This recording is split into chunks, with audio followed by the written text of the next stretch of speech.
for the lighting of the lamp. Music surely enhances the auspiciousness of the occasion. We request Madhavi and Bhavya for the sloka recital as the lamp is being lit.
Thank you, respected dignitaries. Thank you, Madhavi and Bhavya, for the soulful rendition. We pray to the Almighty who adorns various forms to channelize our strengths in the right direction and to fulfill our potentials. We invite the students of the Premia Academy to invoke the blessings of the Lord on this momentous day.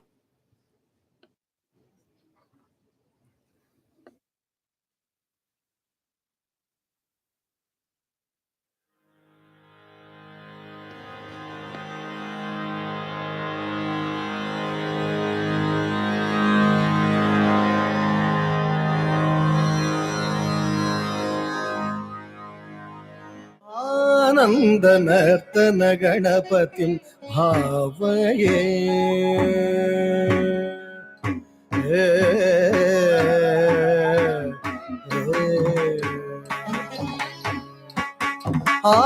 आनन्दनर्तन गणपतिं भावये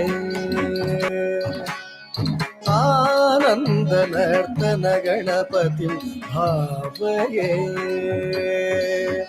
परमानन्दनर्तन गणपतिं भावये परमानन्दनर्तन गणपतिं भावये सदानन्दनर्तन गणपतिं भावये परमानन्दनर्तन गणपतिं भावये सदानन्दनर्तन गणपतिं भावये चिदाकार मूलाधार ओंकार गजपदनं परमं परमानन्दनर्तन गणपतिं भावये चिदाकार मूलाधार ओंकार गजपदनं परमं परमानन्दनर्तन गणपतिं भावये परमानन्दनर्तन गणपतिं भावये सदानन्दनर्तन गणपतिं जनन जनन तनन तनन जनन जनन तनन तनन तोम तोम जनन जनन तनन तनन तोम तोम जनन जनन तनन तनन गीत धुनि कुतक धीम नात्र कीट तोम नाच रहे गोरी ताल तै तै तुम फिर तुम गीत धुनि कुतक धीम नात्र कीट तोम नाच रहे गोरी ताल तै तै तुम फिर तुम गीत धुनि कुतक धीम नात्र कीट तुम नाच रहे गोरी ताते तै तै तुम तेरे तुम गीत धुनि कुतक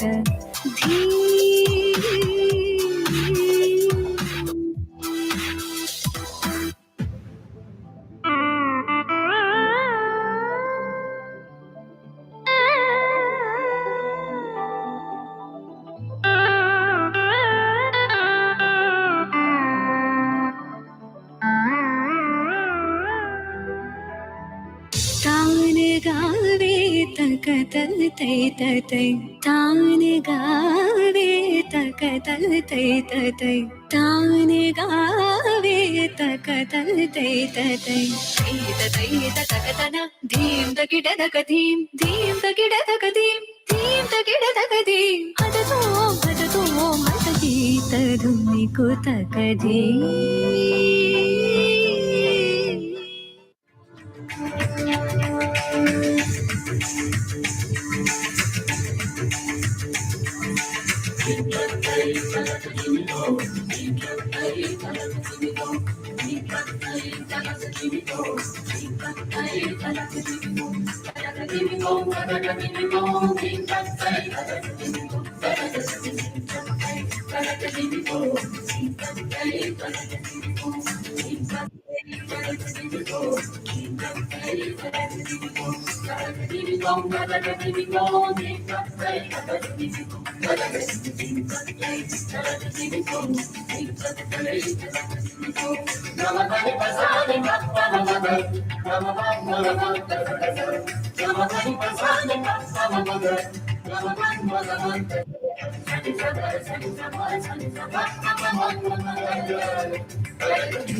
Thank you, friends. That was a wonderful performance. You have infused all of us with positive energy. We would now like to invite our principal, Ms. Tripti Rao, to extend a hearty welcome to all of you. Ms. Tripti Rao is a dedicated and resourceful leader whose core belief is holistic education, addressing social, emotional, and physical well being. Ma'am is ever understanding and guides children and teachers to unlock the best in themselves.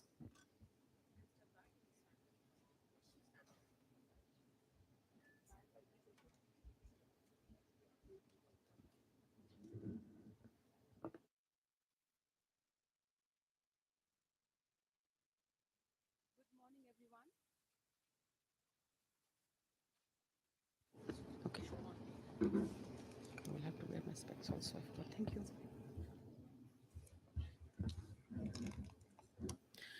Good morning, everyone. Kindly excuse me for this, not the technical glitch, but I would say the jewelry glitch. It's my privilege to address such an august gathering. I would like to formally welcome our guests, our founder, Sri Pradeep Redigaru sir, Shaila ma'am, our founders, Mr. Varun Reddy, co-founder, Ms. Sinduri Reddy, Mr. Subramaniam Kantiti, our co-founder, Ms. Aarti Mandania, our co-founder again. We have a large team of members to support us, and we are very grateful to have them throughout with us in whatever we wish to do. I would also like to welcome Mr. Pavan Alena, who's been supporting us throughout, and all the panelists and guests who have arrived here. My dear parents, students, and students of other schools along with the Premia Academy, we're so thankful that all of you have acknowledged our invite and have taken this opportunity, which we feel is important not just for our students. This is one of our first endeavors to bring to such an privileged place the ISB. We thank the whole team of ISB also, and I am sure there are some members of ISB here. We welcome them as well. As a principal of the Premia Academy, I can proudly say that this Student Empowerment Summit, Udaan, is once more step towards us making a difference to young lives. And it brings us a step closer to our vision of raising a generation that loves, lives, gives, and grows together. My team and I have worked over 3 months to put this event together for all of you. Our heartfelt gratitude goes to Pavan Alena and Team Metamorphosis, who have supported us through and through. This is your event as much as it is ours, Pavan. Thank you for your support. When I started out as a teacher, little did I know I had begun writing my own story of raising children to be the best versions of themselves. Somewhere along the way, I learned very valuable lessons on leadership and legacy that stayed with me all along. To me, leadership is not the authority to command, it is the opportunity to champion and uplift everyone in our care. And being here amongst all of you today, children, helps me just do that. As I lead Team Premia, I grow as a person every day. For anyone, the number of lives we touch is the legacy we leave behind. I'm in deep gratitude that I get to work towards that every single day. I thank God every day for giving us a blessed life in the midst and in the service of children. On behalf of the Premia family, I want all educationists present here today, our dignitaries, parents, and students seated here, to know that each one of you inspires us to be better, to do better, and to live better every day. Thank you.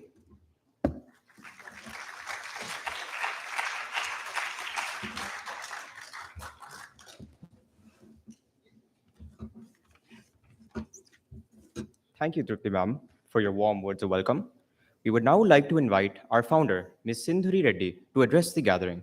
Ms. Sindhuri Reddy spearheads the Premia Academy with all the qualities she hopes to impart to the students: resilience, agility, innovation, social responsibility, and empathy. She is always working to help teachers and students adapt to the ever changing world of the 21st century.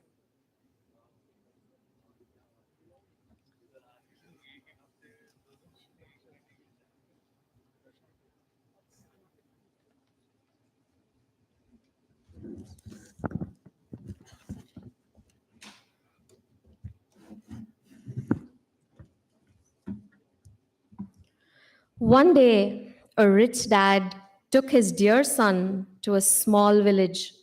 On their return from the trip back into their fancy mansion, the father asked his son, "How was the trip, son? Did you understand what it means to be poor? What did you learn?" And then the son answered, shocking his dad for that moment. "We have one dog, Dad. They have four. We have a pool. They have gushing rivers. We have tube lights. They have a sky full of stars. We have security to protect us. They have each other. They have friends and family." While the father stood speechless, the little boy concluded by saying, "Thanks, Dad, for showing me how poor we are." I don't know what all of you absorbed from that story, but to me, it's very clear in that instant that every human being is unique, and that though bound by blood and upbringing, it's okay for us to have our own nature, to want to be different, to have a mindset and perspective that is unique to just us, a definition of success that only we understand. Sit with that thought for a moment and tell yourself that I have to navigate all of me and create all of my reality, because we are who we are by the choices we make, the bad habits we break, and the decisions we take. But the truth is that all of these attitudes and perspectives, habits and mindsets get classified into two very broad groups of people: the problem seekers and the problem solvers. And we know who all we are.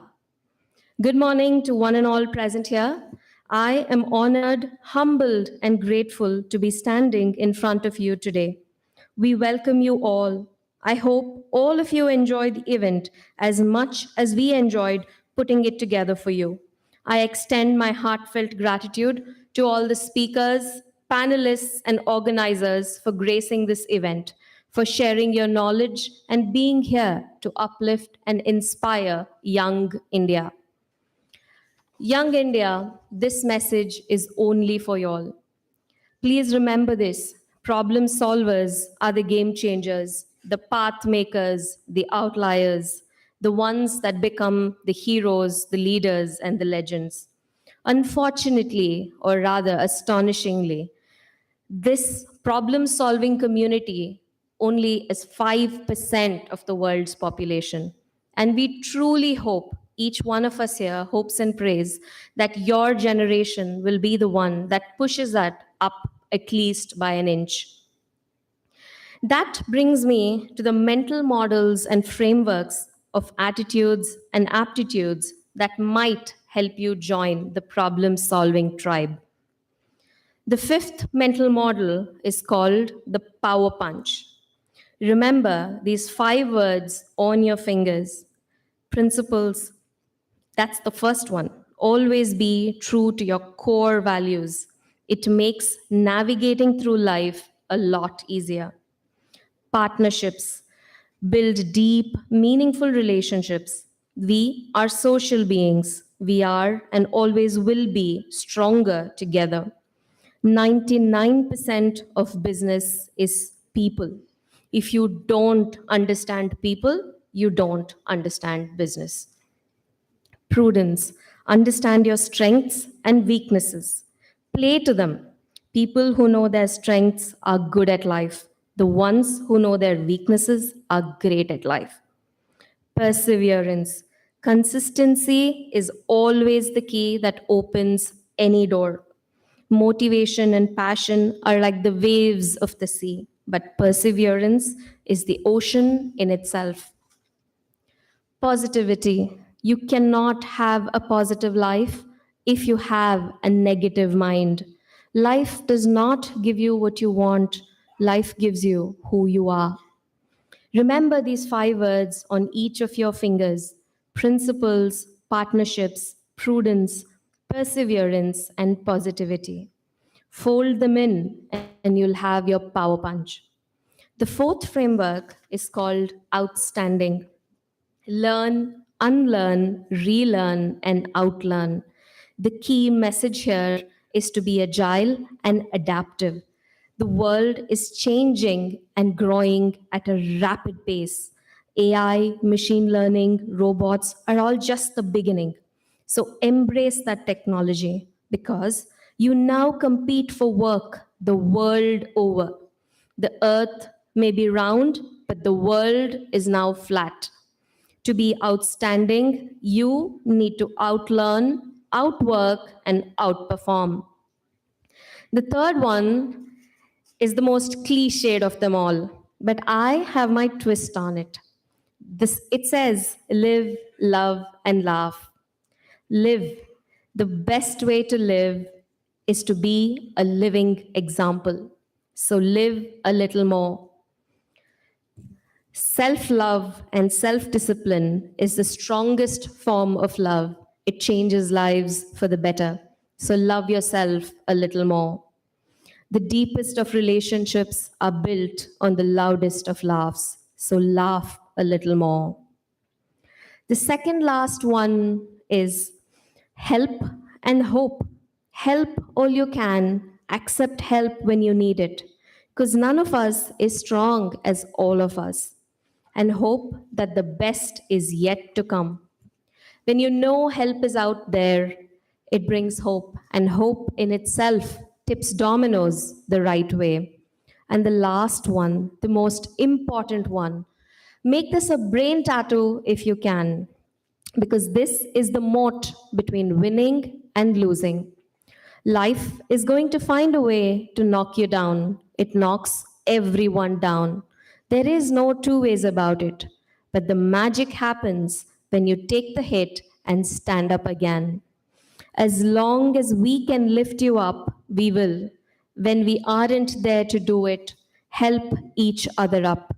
When all else fails, lift yourself up, stand up, and tell yourself, I will never, never, ever give up. Thank you.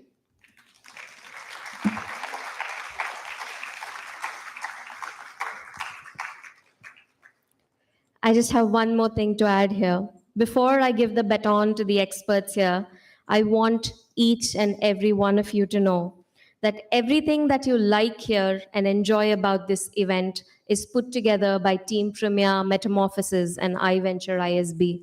But if there is any fault, any mishap, all of that is on me. I hope you enjoy the event. Thank you so much.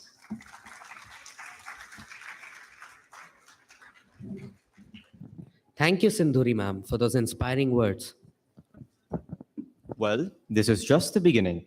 Coming up next, we have panel discussions, a masterclass, an energizer, and multiple workshops.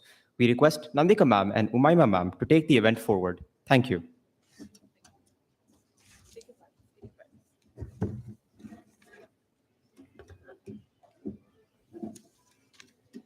Are we ready? Yeah. Thank you, Bhargav and Joshit. On that note, let's dive into the future. Our first panel discussion includes industry experts who will throw light on the future of STEAM careers. As we know, STEAM refers to the fields of science, technology, engineering, the arts, and mathematics, an approach that prepares students for the world of work ahead of them by integrating various disciplines in a real world context. I would like to invite Ms. Amara Habib, entrepreneur in residence at Metamorphosis, to introduce the panelists.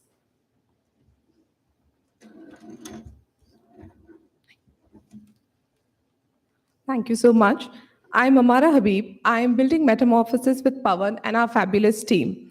I would like to take a moment to introduce our panelists while I invite them on stage for the first panel of the day. Dr. T.V. Rajnikant, Professor and Head of the Department of CSC, AL, and ML, Srinidhi Institute of Science and Technology, IEEE Senior Member. Sir, may I please have you on the stage? Mr. Aditya Naishadam is an adjunct faculty in the Data Science and Business Analytics specialization at Mika, Hyderabad, where he also leads the specialization, market research, and analytics. Mr. Krishnakant JSS, co-founder of Bhanzu, a math edtech entity founded by the world's fastest human calculator, which aims to eradicate global math phobia that recently has raised $15 million. Mr. Munwar Khan, DGM and Design Head of Oppo Mobiles India, a design postgraduate from IIT Bombay with more than 14 years of working experience in UX design domain. Professor Reddanna Pallu, he is an emeritus professor at the University of Hyderabad, works in the area of information biology. He is involved in setting up of TBI and Bionest incubation centers and in promoting innovation and entrepreneurship activities across campus. Mr. Monish Sherra, founder and CEO of the Leaders for India organization, which focuses on building various businesses through the support of its vast angel investor community. Graduated from IE Business of Purdue, he is an angel investor with a series of entrepreneurial ventures spanning across fintech, edtech, and defense tech. Lastly, I would like to invite Mr. Pawan Alena, the founder and CEO of Metamorphosis, world's first education company to democratize entrepreneurship education at school level. A teen entrepreneur himself, he has impacted over 1 lakh students across a span of 5 years. Over to you, Pawan. Thanks, Amara. Firstly, good morning. Need some more energy in ISB. Welcome to Indian School of Business. Firstly, I should welcome you all on behalf of the Premia Academy, Metamorphosis, I venture at ISB, and Indian School of Business. This panel, before I go to the chair, just to set the context, next 2 days, I think the students out here, you guys will have amazing learning experience. I know, please do not consider this as your regular academic classrooms. People like, all the industry experts that have come here to share their thoughts. I really wanted you all to take back all the learnings out of here and, try to network with them, try to ask them for internships, try to ask them for, some project works, all of those things. It's a great networking experience. So I'll take my seat and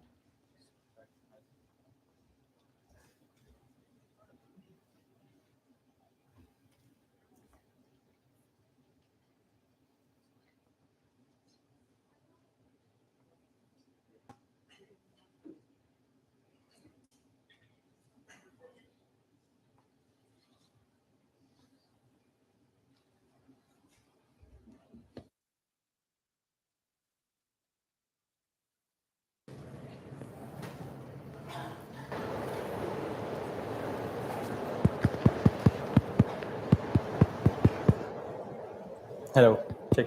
Okay. So we have 6 engineers and 1 guru with us. It's crazy panel. So just wanted to understand first with the Oppo selfie expert, the design guru here. Sir, if at all a lot of schools they started design thinking as a curriculum. In fact, CBSE has mandated design thinking to be a mandated curriculum now. So what is one insight that you wanted to share to the schools, to the students and the parents on importance of design thinking? not only as a curriculum, but also in their various careers in their lives? So, design thinking is, even though it's an industry related terminology used by designers mostly, but it's not for only designers. So, basically, design thinking is about a process where you solve one problem creatively, and there are certain kind of practices and methodologies where you can adopt it, and by virtue of those methodologies or the process, you will be able to solve any problem with some creative approach. So that is the basic theme of design thinking, because we need to solve the problem of life, problem of our career, and problem of our industry, society, nation, through some critical thinking.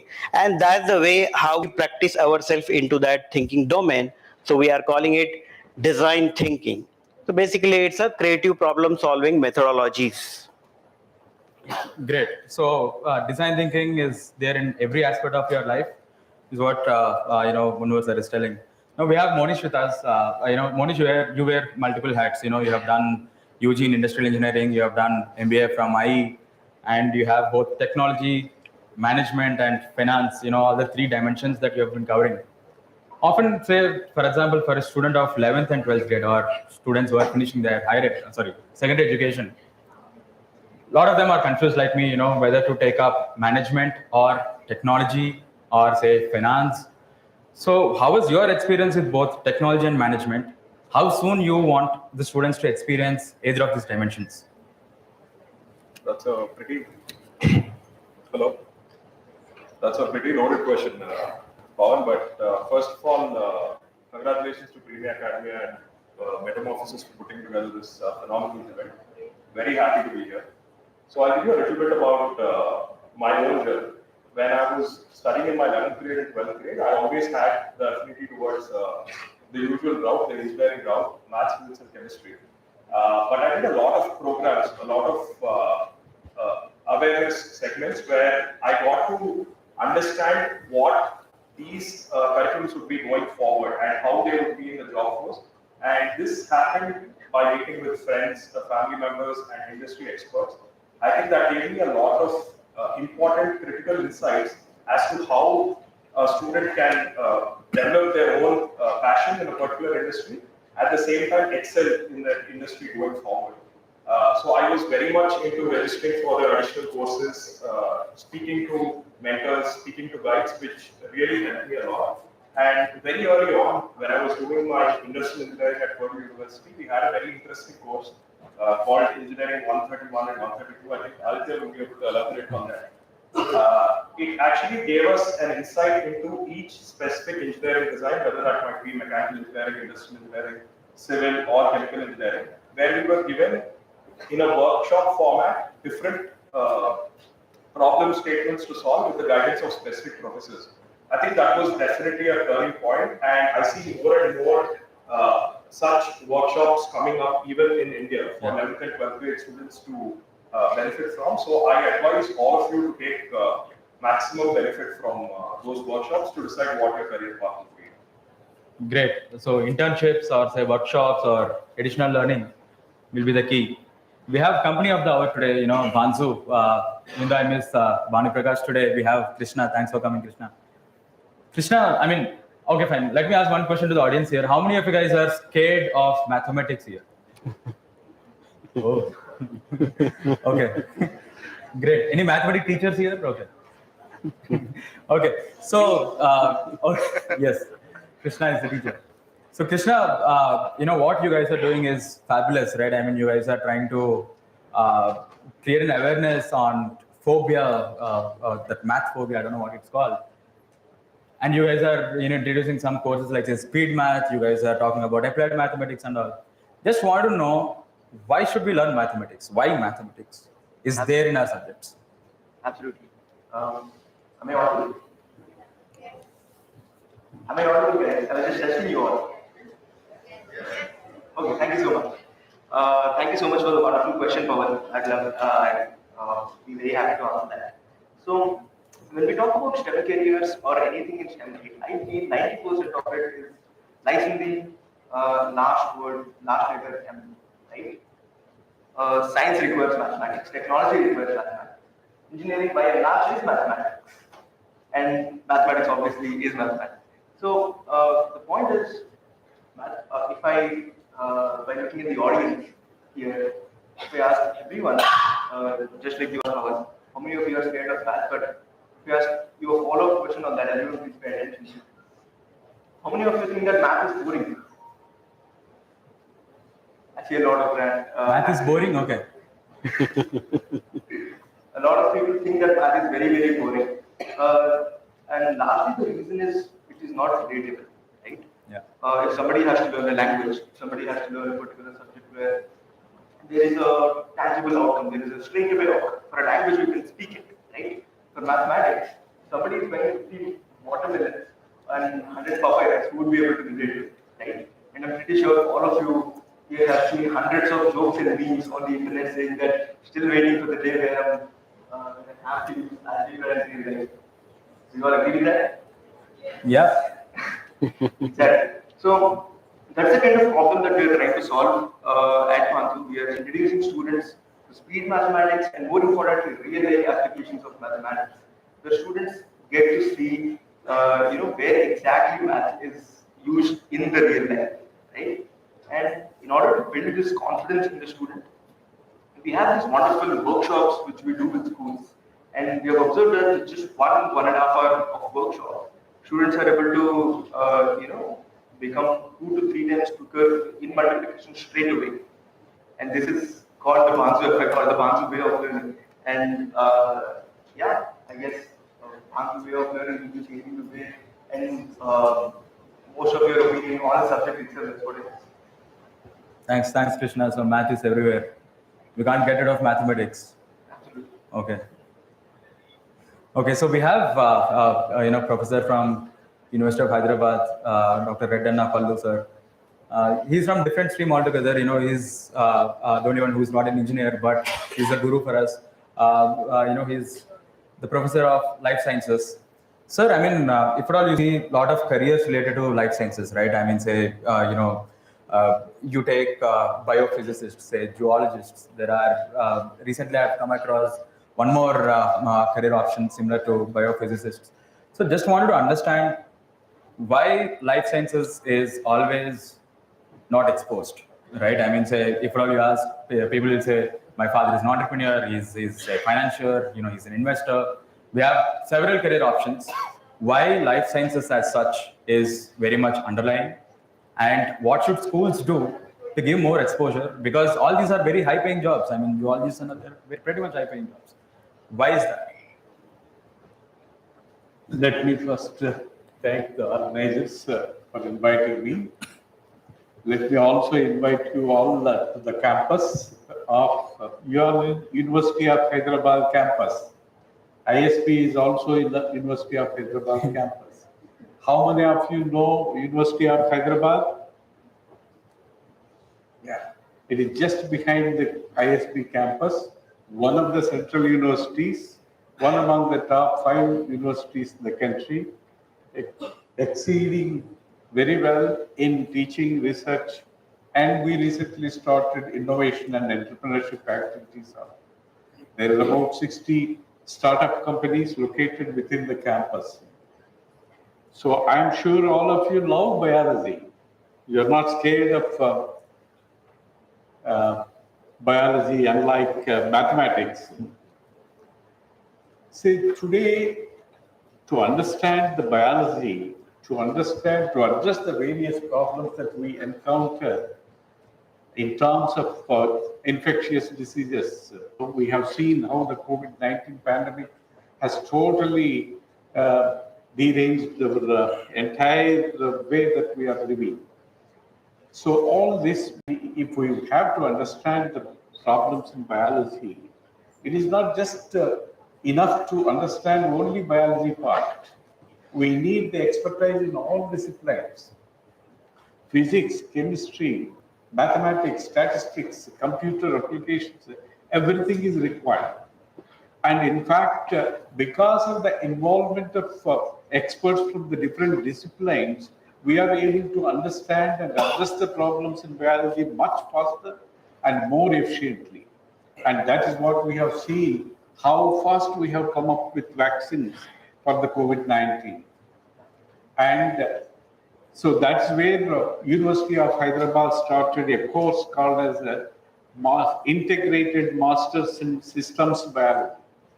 After your +2, you can directly come to the campus, interact with the professors, and also interact with the PhD scholars and other postdocs and distinguished visitors who are coming to the campus.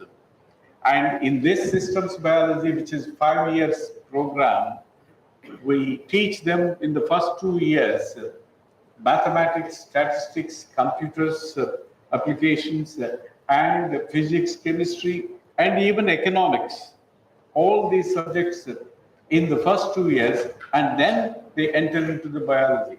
Then only you will be able to address the complex problems, understand and address the complex problems in biology. How our brain, is neural network, is more efficient than the computers. What kind of mechanisms are there? We can understand from these how to address such kind of problems. And at the same time, our heart, right from the birth to the death, it is functioning continuously without any stop. And if there is no other engine which will do such kind of efficient function for 80 to 100 years. And how exactly the living systems have come up or designed such kind of system. So the circulatory system, the excretory system. So even though the muscles and the cardiac tissue are functioning, the wastages, the byproducts that are coming up are being eliminated efficiently so that you can live. And not only that, today the air that we breathe, the water that we drink, the food that we eat, everything is contaminated. Despite that, we are able to maintain our health because the body has mechanisms, inbuilt mechanisms, to counteract such kind of things. From a single molecule, the cell can make hundreds or thousands of molecules from one single molecule. It is much more efficient than any chemistry people can think of. So these are all the various problems. As far as that, your question is concerned, why it is not so attractive? Because it is complex, life process is complex to understand, and at the same time, it is not so remunerative as you can do just 4 years engineering program and then enter into job profession. So in case of the biology, you need to do master's, PhD, postdoc, and then enter into a career which is not so attractive. But today, there is no one who can escape from various problems that we face, in terms of the infectious diseases or the metabolic disorders, many such kind of things. So one has to work with this. So that's where the biology can address many problems, not only in healthcare, in agriculture, in case of environment, everywhere you need the expertise of the biologist to address the problems where we live in. So that's where it has to be. So, but you need to develop a passion to it, and then only you will be able to understand and then work more efficiently in any career that you choose. Today, if you understand how the biology, how the cellular system is working, you will be able to address in many other problems in terms of aviation or in terms of any other kind of thing. So there is a course that has come up now, biology inspired engineering. So such kind of, so that understanding biology you can apply to different disciplines, and wherever you got the expertise, either mathematics, statistics, or engineering, or physics, but all of them can work in biology to understand better and then more efficiently address the problems that we face. Thank you, sir. Thank you for the contribution. In fact, Hyderabad has become the vaccine capital now. Yeah. And the kind of contributions the universities are and the research bodies are making is enormous. Thank you for that.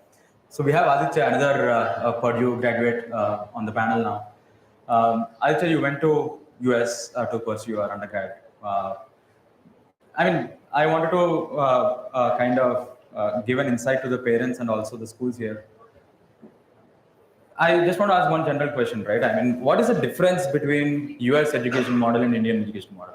I mean, what is, especially in technology, right? I mean, say, now, if at all you see, all the world's best companies are, Hyderabad is second, they have second headquartered in Hyderabad.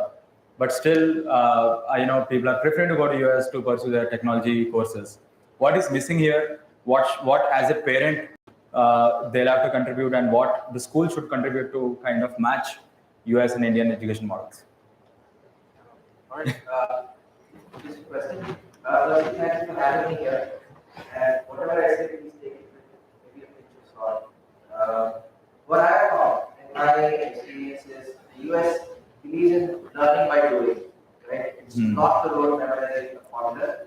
I'm glad to see that schools like India are changing that.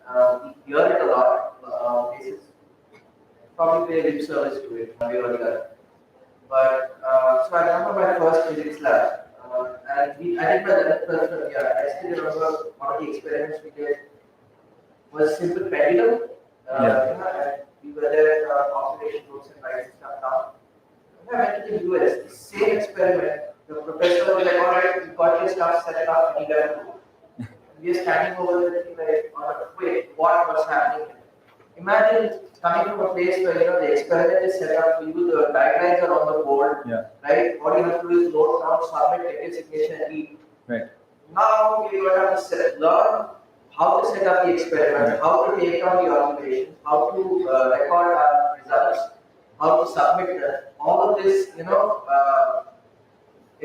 was a challenge. And there were a couple of kids from Europe also in my class. They had absolutely no problem.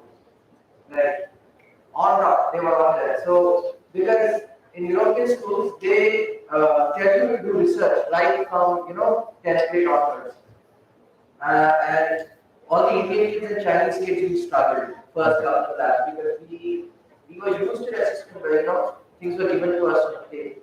So, that was the first major difference I found. Right? It was all learning by doing it. And the other thing I found was maybe, and this is just maybe my example, but even just like get your result, verify it and leave. We were never taught to ask why the result is actually coming out. And I think that is one of the things that, again, the American system does emphasize, that question your results and people thinking is sort of built in over there. I mean, anecdotal, tangent. I'm doing my PhD now, right? And many people, maybe in the audience, would consider a PhD as somewhat as my future. Up to 10th standard, up to 12th standard, we were never taught to think originally. Engineering, by and large, the syllabus was set. Suddenly, I come to my PhD and now I got my original work. I'm sitting here going, we were never taught how to do original work ever. Now, suddenly, we want us to produce original work. Right. It's quite a gap to bridge. But that being said, I'm seeing things changing, the culture is changing. A lot of schools are waking up to the fact that we have the brain power. Yeah.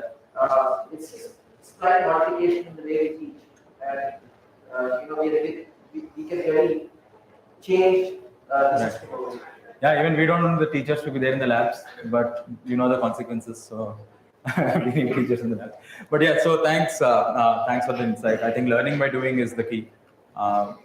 We have another professor from Srinidhi College here, Professor Rajnikant. Sir, I think we covered a lot of engineering things, and also we talked about technology, we talked about mathematics, we talked about the pedagogy. In fact, Aditya was mentioning about that. Just wanted to know about what is this AI, right? I mean, say now today we are talking about artificial intelligence. There are some hacks that have come in the market, and they're talking about coding right from the school level.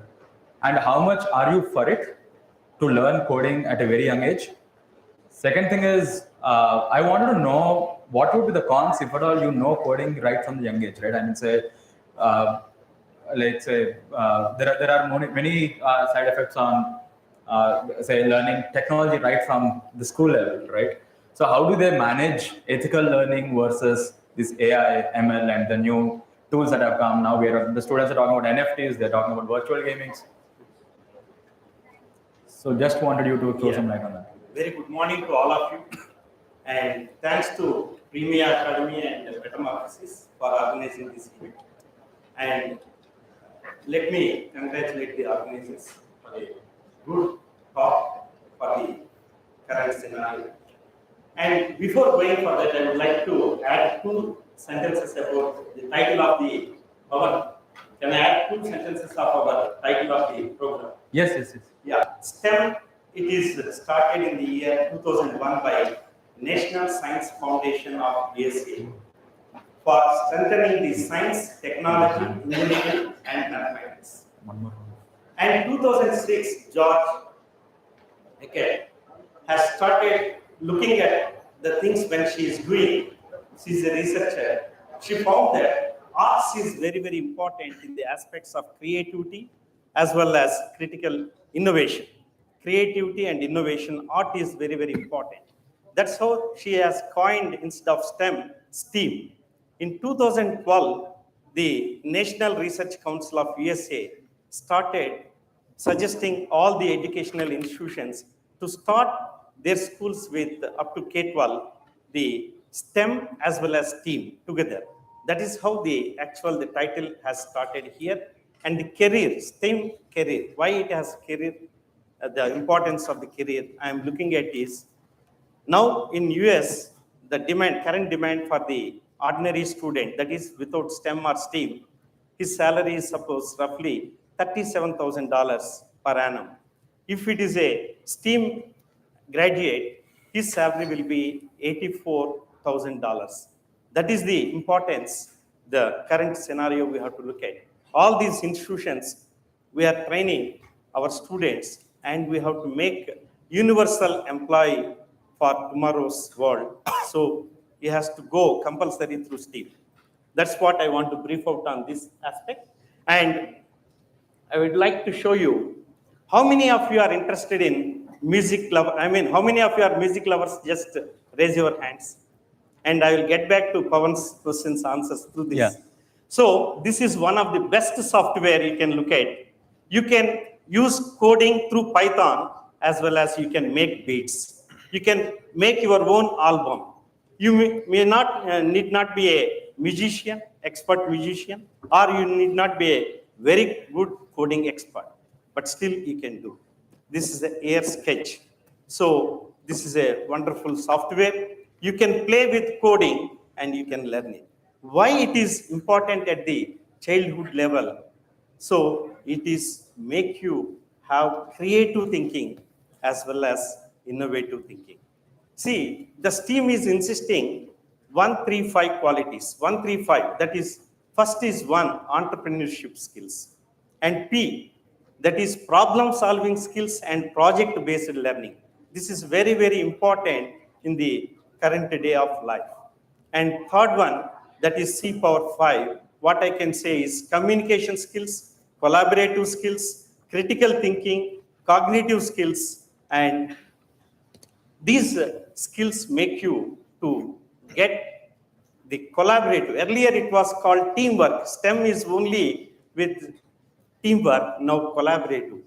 See, organizations also will grow. The startups will grow only through collaboration, not by simple teamwork. So that is where we are looking at. This is the best software I tried and I played with this lot. And who are the music lovers, just start looking into this, take advantage of it. Now you can see this Miko 3, now latest version. So this is developed by 3 IIT PG students, IIT Bombay PG students. They have designed and developed in 2017. It is a purely Indian based product, AI based bot. And it helps the students in learning and doing their homework also. The creative skills, we can develop with this bot. It is available in Amazon and all the stores. And it is very, very, very useful in doing lot of critical thinking and creativity tasks. Particularly, the next app I can show you that is embedded into this also. So you can see this one. This is Marvelous Mix. This is a wonderful software where you can do your innovation, your creativity from the toddlers. So toddlers can start learning this kind of software. So 5 to 12 years, lot of games, lot of gamification in this, lot of answers it can give you. It will help you even in your homework purpose. So many of you students are struggle to do the homework, or even the parents remotely can connect to their child and they can start looking at them interacting with this bot. This is a very, very important thing. And this is Da Vinci Kids. This is South African organization has started this app. Now, if you look at Nearpod, this is a very, very important app where all the teachers, I advise all the school teachers or the college teachers, they can take up this software. Lot of flexibility in interactive presentation skills are there. So staff, the teacher can formulate a interactive material for that, and student can answer that. They can see on the same screen. All these are cloud-based apps. They are free. They are not paid versions. So I request the faculty can utilize this type of apps, particularly AI-related apps. So, and we can go for Canva. This is started by an Australian woman entrepreneur, millionaire.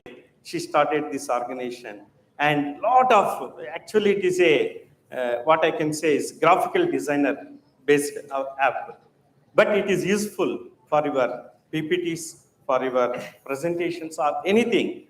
So lot of thousands of models are there. You can make use of this and get benefit of it. And I can see this gym kit. How many of you are gamified? So game lovers. So I hope everyone is game lover, because students, they start their life with game. So there are software games, at the same time innovative games. So creative thinking, critical thinking. So all this you can get through gym kit. So this is a very, very powerful tool, edutech tools we are saying present today. So these are part of our student life, I can say, or the human life. The AI is playing role. So this is where the speciality of this is you answer, earn, and shop. This is the title of this particularly. So this is a very good app, you can see this. And another is Actively Learn. So Actively Learn, this is started by Indians only. I mean, Shah from Washington place. And he has started, I mean, he is of, I think, Duke University, not Washington. Duke University is an economist. He is completed this project under his, the gym kit he has completed as a class project. He extended and he made it a product.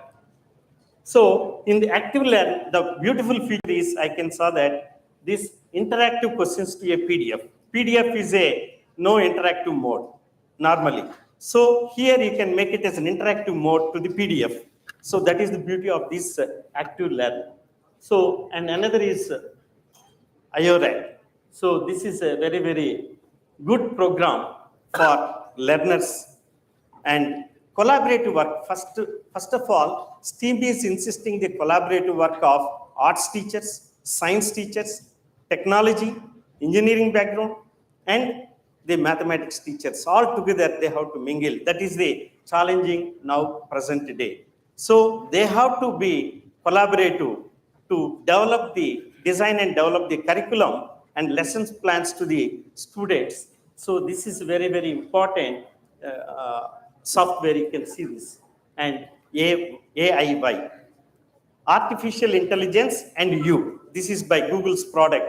So very, very powerful product. Many of you are buying it and assembling it and started playing it and training these models. You see that there are two things you can find. So one is voice kit, another is vision kit.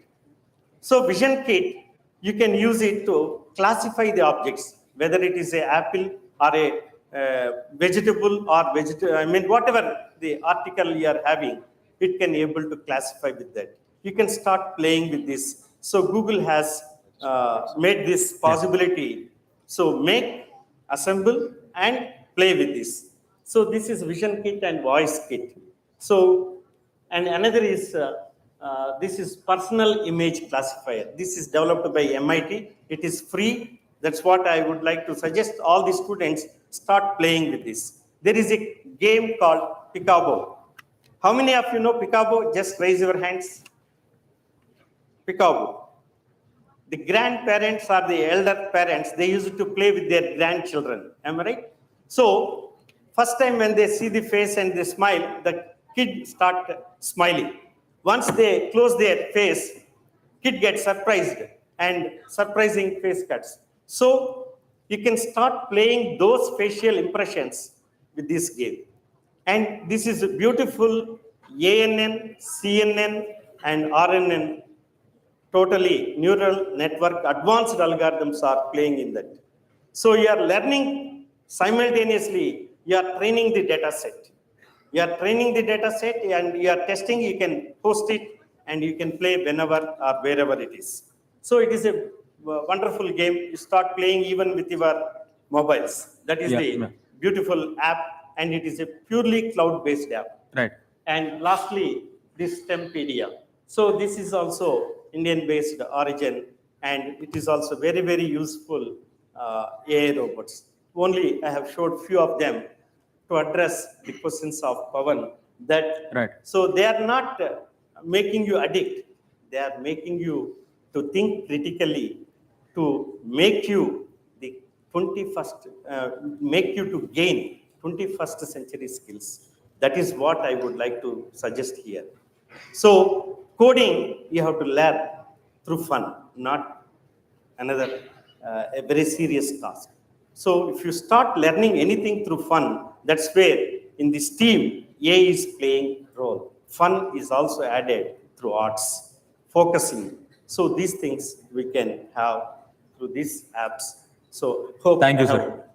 Thanks for that contribution. I'll share this PPT with all of you so that you'll have that reference. I think Monish has something to add. I think following the products that Professor Rajnikant just mentioned, me being a private equity investor myself, I must have evaluated over 200 business opportunities along with my team over the last year and a half. And we've taken a very keen interest into education technology and lots of up and coming businesses there right now. Of course, there's a slump due to the funding crisis, but that being said, there were two specific startups which have really caught our team's attention, and we've also funded them. The first is a startup called Codyung. It's based in Bangalore. It teaches kids from grade 1 to grade 12 on how to code and how to gamify the entire experience. And it's also STEM accredited. So this can be used as a additional co-curricular or an additional certificate that you are applying when you apply for universities abroad, even within India. Another company which caught our attention is Amay Robotics. And this is a company that has been approved by the Telangana Innovation Cell, and they've already signed a mandate to start robotics workshop across all the government schools here in Telangana. So one common thread between both these startups that we saw was they're providing students from grades 1 to 12 or grades 6 to 12 a hands-on experience, a self-starter approach on trying to do or feel what they want to do going forward later on in their lives. So we have piloted both these projects in my alma mater in Delhi Public School, Hyderabad, and we've gotten excellent feedback from the teachers and students. So I just wanted to share the information with the students here as well as the teachers, and you can reach out to me if you have any questions. But Monish, just to add to that, how serious will you be taking if at all a startup is coming from the students? I think that will be more relevant to the kids as well now. I think to be very, very honest, let me share my investor Right. methodology, which we've developed over years and years. So the first is the company on the path to revenue? Are you doing any revenue? Obviously, there are ideas which are in an idea stage. There are startups which are in the idea stage, as well as there are ideas which have been executed properly by the founders. And there are three things which we look for. The first is revenue. The second is a path to profitability. How clear are you, or what is your financial projection on when you can return money for the investor? The third and most important thing for any startup is the grit, determination, and the passion of the founder. I think that goes a very, very, very long way. There have been multiple startups in the past where we thoroughly believed in the founder, in the vision, and we've helped build the entire ecosystem from them. So how seriously do you take startups coming from students? Is how seriously are the students taking the startups themselves? Is this something you're just doing for a few additional marks in a classroom? Do you want to get into a very good university because of your startup? Or do you actually find a problem in the market and you have developed a solution to meet that market need? So depending on that is how we would enhance. So the sort of how you can look at us is business accelerators. Right. So you can take what you want from us. Thanks, Monish. It's a good one. So now I'll just quickly put one question to you all, so that we'll move on to the questionnaire from the audience here. So one contribution that you can give either to a school or a parent or the student here, on a personal capacity or from your institutional capacity. One thing that you can add to the ecosystem, or how can you pull the students into the ecosystem? We'll start with Aditya. One contribution that you can make either to a student, parent, or a school as an individual capacity or as an institutional capacity with regard to those team careers or with regards to anything. Yeah. Okay. As far as you're talking about my personal contribution. Right. All right. I think I have a couple of things to say, or rather, simple things to say. First, students, I know you guys are probably at that age where sports and everything are interesting. I'll give you one thing. If you can do this, I think it'll make a big difference. Get organized. Make the best use of your time. And I'm not talking about routine and boring thing and stuff like that. What I'm trying to say is this. In my experience, I found the most successful people are not those people who are the smartest. Yeah. It's those people who make the best use of the 24 hours that's given to them given to them. I had a batchmate. She was not as good as we were, in academics.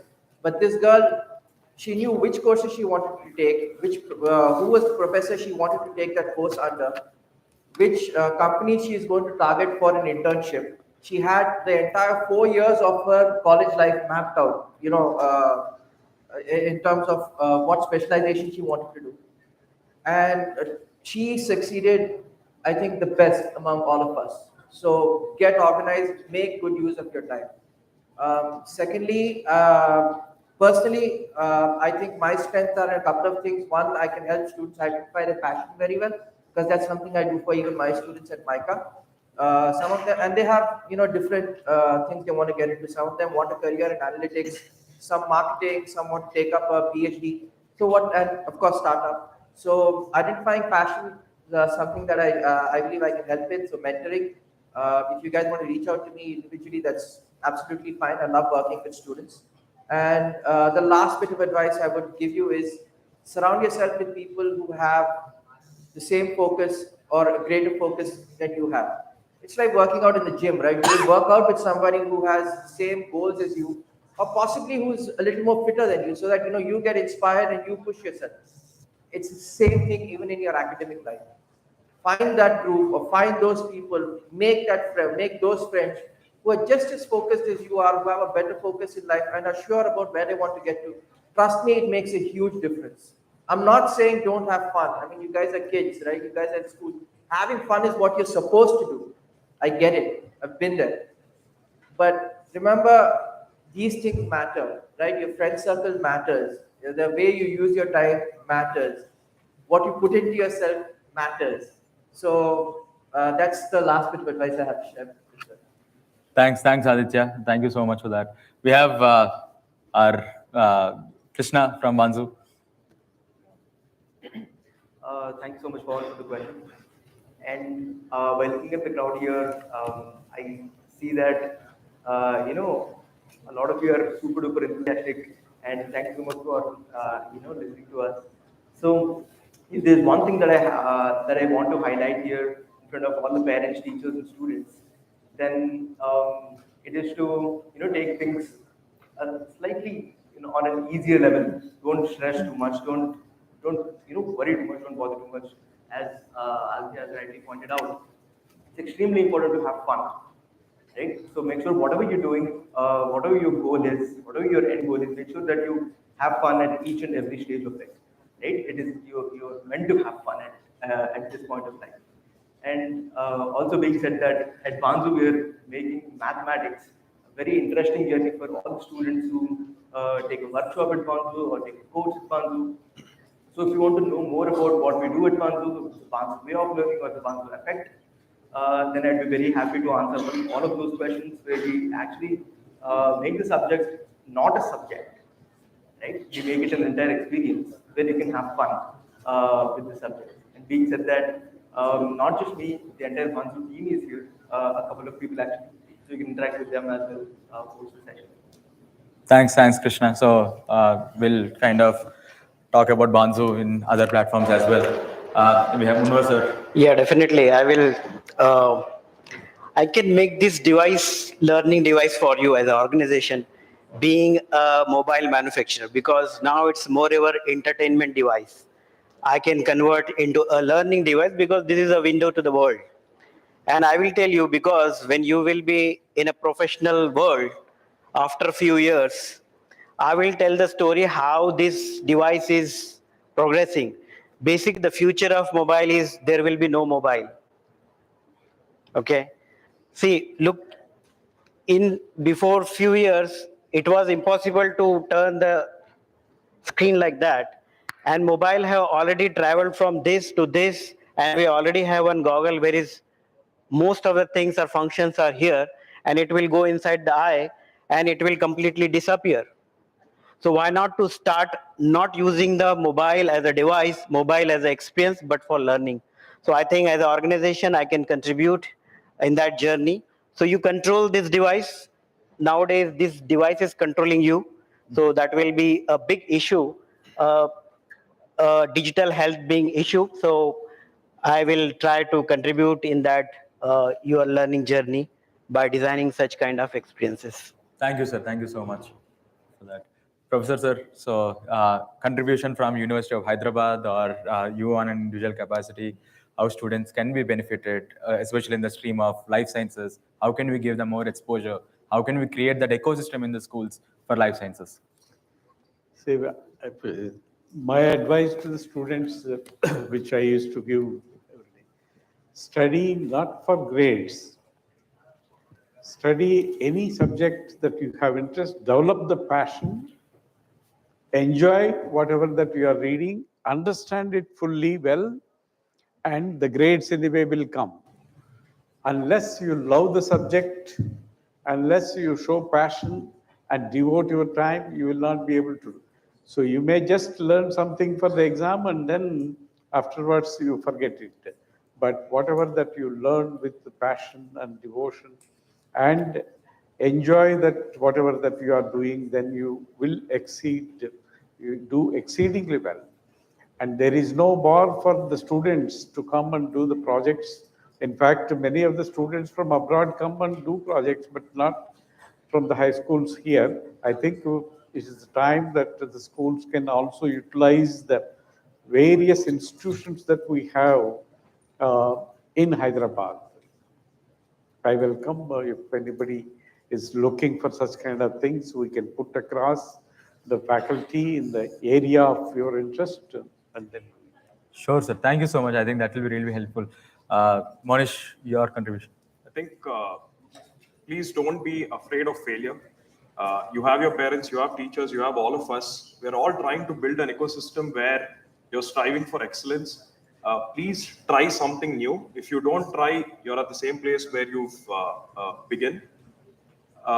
With this, According to the US labor statistics, the number of STEM jobs are going to go up by 11% in the next decade. So if truly your passion is in STEM, definitely reach out to the right resources for help, and they'll be able to support you. One contribution that I can do from my end is, which we're already doing, is any interesting startups that come our way, we're trying to push into the schools. At the same time, I myself have judged multiple startup competitions in different schools.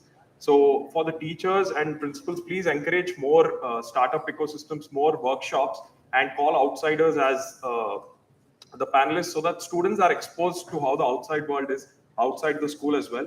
I think one thing we'll definitely do is a collaboration with Metamorphosis to see if we can send any startups to you and vice versa. Definitely. For all the students and teachers, you can find my LinkedIn page if you type in my name. So feel free to reach out with any start pitches, any questions or any comments. We'll be more than happy to support you. In fact, at Premia, they have made entrepreneurship as a mandated curriculum. In fact, lot of startups are going to come out of Premia itself. Definitely we'll route and we'll do some mini Shark Tank series in the school itself. Right. Thank you so much for your valuable insights. I hope everyone liked the discussion. It's anyway streamed live. You can see this entire discussion on YouTube. Thank you so much for your time, everyone. Thank you.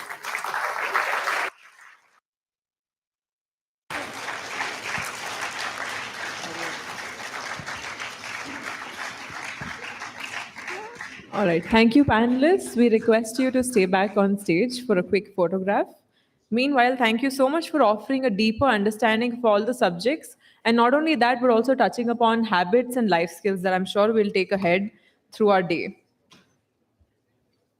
We request panelists to stay there. I would like to invite Ms. Trupti Rao, Principal, the Premia Academy, to do the honors.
Thank you all.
Students, as we prepare for the next panel discussion, could you all take a few deep breaths with me? Breathe in, hold it there, and breathe out. Another one in. I need to hear it. Breathe out. And the last one, deep breath in and out. We do that to send a lot of oxygen to the brain so that we can wake up and be attentive for the next one. Thank you.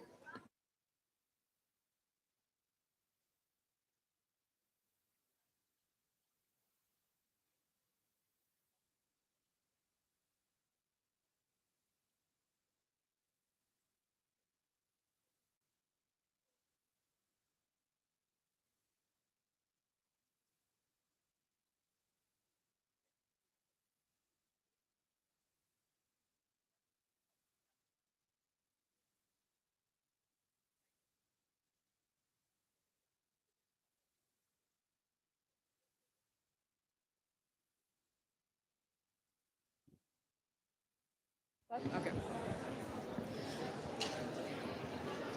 Can I please have your attention? Are we still here? Some of us are still finding seats. Okay, before we begin, how many of you have dreamt of a career in sports? Could I please have a show of hands? I repeat, how many of you have dreamt of a career in sports?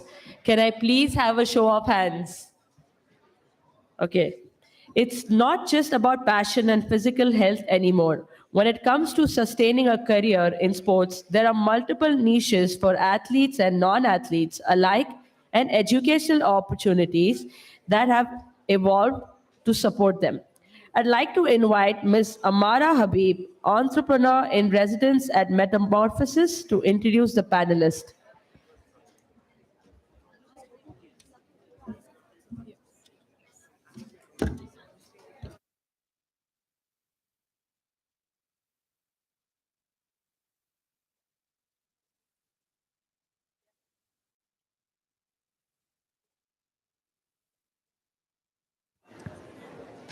We request all the students and our guests to kindly take their seats. Thank you.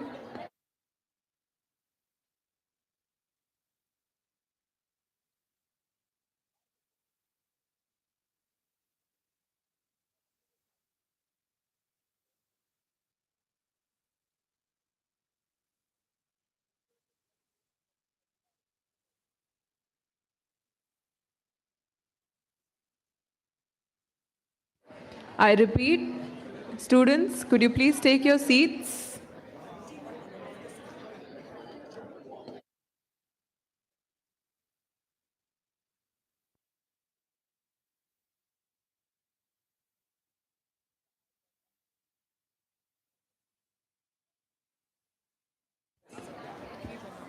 Students, you're required to take your seats. This is the final announcement before we begin our panel discussion. Okay.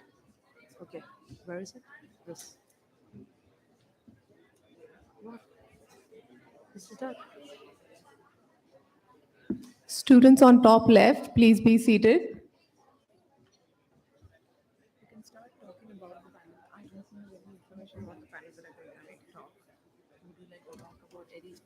No.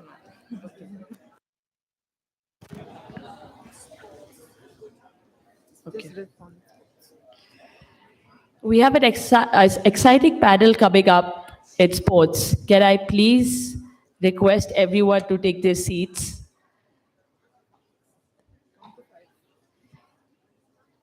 Okay. All right. Students, please be seated.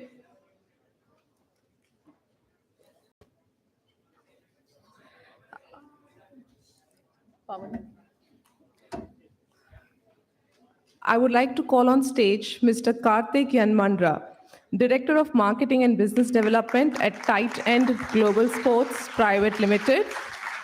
He is an unparalleled passion for sports marketing and has shouldered crucial responsibilities for the last 15 years. A lifelong learner, he keeps adding experiences and degrees to his illustrious accolades. Mr. Abhijit Rao Katikaneni. He is the CEO of Srinidhi Institute of Science and Technology, Executive Director of Srinidhi Football Club. He is dedicated to providing holistic education to young students, helping them develop technical and non-technical skills for thriving life after graduation. Mr. Santosh Wuppala, co-founder of Homeground Sports Analytics, a company committed to helping cricketers level up using AI. Prior to this, he worked in roles of product manager, engineering, team lead at Fire Energy, which is the top 15 solar rooftop companies in India. I would also like to call Mr. Pavan Alena, founder of Metamorphosis.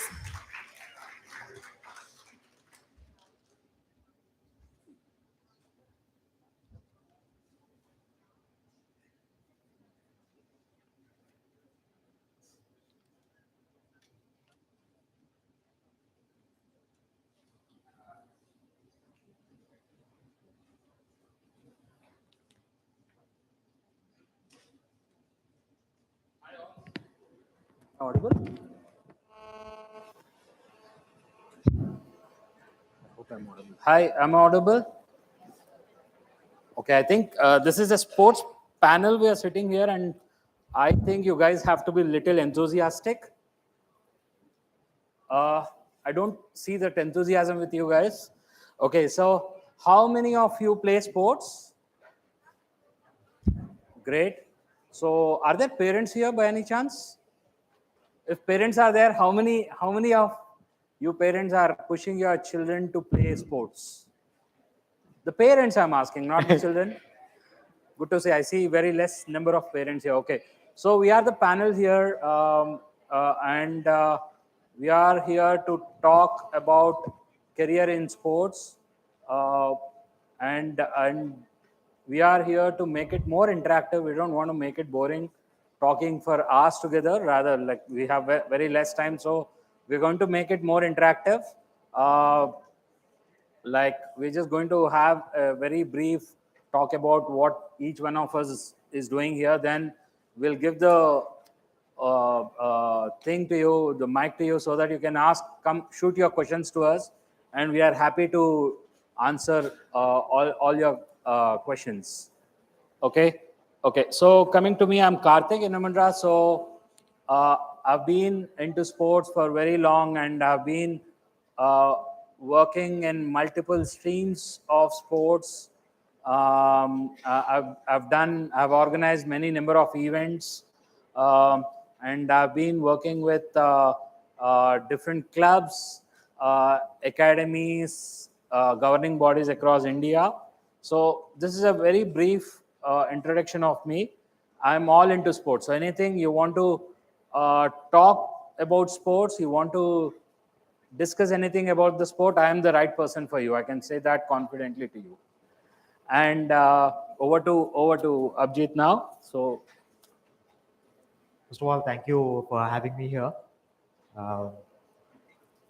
So I'd like to just begin by saying part of Srinidhi Educational Group, and we of course have a school and a college and a university now in the city.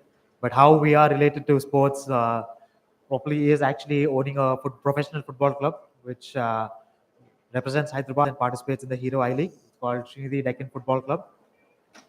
We professionalized the club in 2018, and we have a technical team from Portugal. Our first team head coach is from Portugal, and our technical director is from Portugal, and who runs the programs and takes care of the club. In addition to that, recently we have started a sports academy as well, with the goal of producing international level athletes and hopefully participating in the Olympics in 2029. And we have about 20 students now. We are having a football school, a squash school, tennis school, and a swimming school.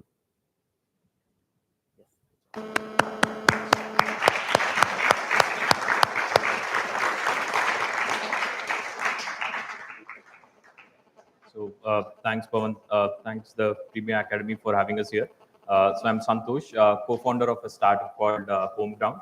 And what we do is we help aspiring cricketers get access to professional level training on the smartphone. And this is for as little as $3 per month. There's no wearables or sensors required. It's just your smartphone. You capture your cricket training session, and instantly you have metrics on your phone. So any cricket fans here, please, after the talk, please reach out. We are doing some exciting stuff on the smartphone for the amateur and aspiring cricketers. And our goal is essentially to help every athlete get an equal opportunity to train for the game and also play the game they love the most. So that's what we are building here, and look forward to having a discussion on that. Okay, so I'll just create a contest. I'll bring the context here of what we are going to discuss. So each one of us come with a different experience here. So we are going to discuss about what kind of opportunities are there in sports and how you have to focus in going to that particular stream is what we are going to discuss. So I'll just give you a very brief about, I think most of you know about sport is all about coaching and learning the sport is what you guys know, but sport itself is a very big ocean which has multiple streams in it. And there are, usually I keep saying that in sport, there is a science, there is math, there are statistics, there is social, there is everything involved in sport. And opportunities are immense. And for the generation like you guys, clubs, as Abhijit mentioned, and more number of football clubs are coming, cricket clubs are coming. So the opportunities are immense and more number of leagues are coming. So for you guys, for your generation, for your future, the sports career is going to be one of the enthusiastic fields you can focus on. But my suggestion would be always to start playing a sport even before entering and taking up sports as a career. So that would be my suggestion to everyone. So here, now I'll start with my few interactions with the panel here, starting with Abhijit. Okay, Abhijit, you're coming from the education background, and you're also into sport, which is one of your major interests, and which is actually where you're creating a lot of young talent. So, what is a kind of a roadmap you give to the children who are joining your school on the sports front? I think that's a very good question, Karthik. And I think our philosophy at Srinidhi, and I'm sure schools such as Premia who have come up and who have a vision, consider sports to be an integral part of education. I don't think it is something which is separated how it used to be maybe 15, 20 years back. And I think that's the way it should move forward, because honestly, there are various things that you can learn from sport on the field, which is very difficult to teach in theory in the classroom. Yeah. And I mean, the obvious ones we would probably know are, discipline, teamwork, but something as simple as communication, for instance. When you play a team sport, that is ingrained within you. When you play football, for instance, that is something which you learn on the go by doing. That is very difficult, because we also run a college. So we understand how difficult it is to ingrain that among students who come from various backgrounds, be it rural areas. And when we do it in the classroom, we find it very difficult. But you take it onto the field and you make them play a sport, we see that actually becomes much easier for the students to, learn that particular skill. When it coming to the roadmap, what we have tried to do is to, of course, at the school level we have it, but at the same time, for someone who is interested in football, we have a professional setup as well, a football club.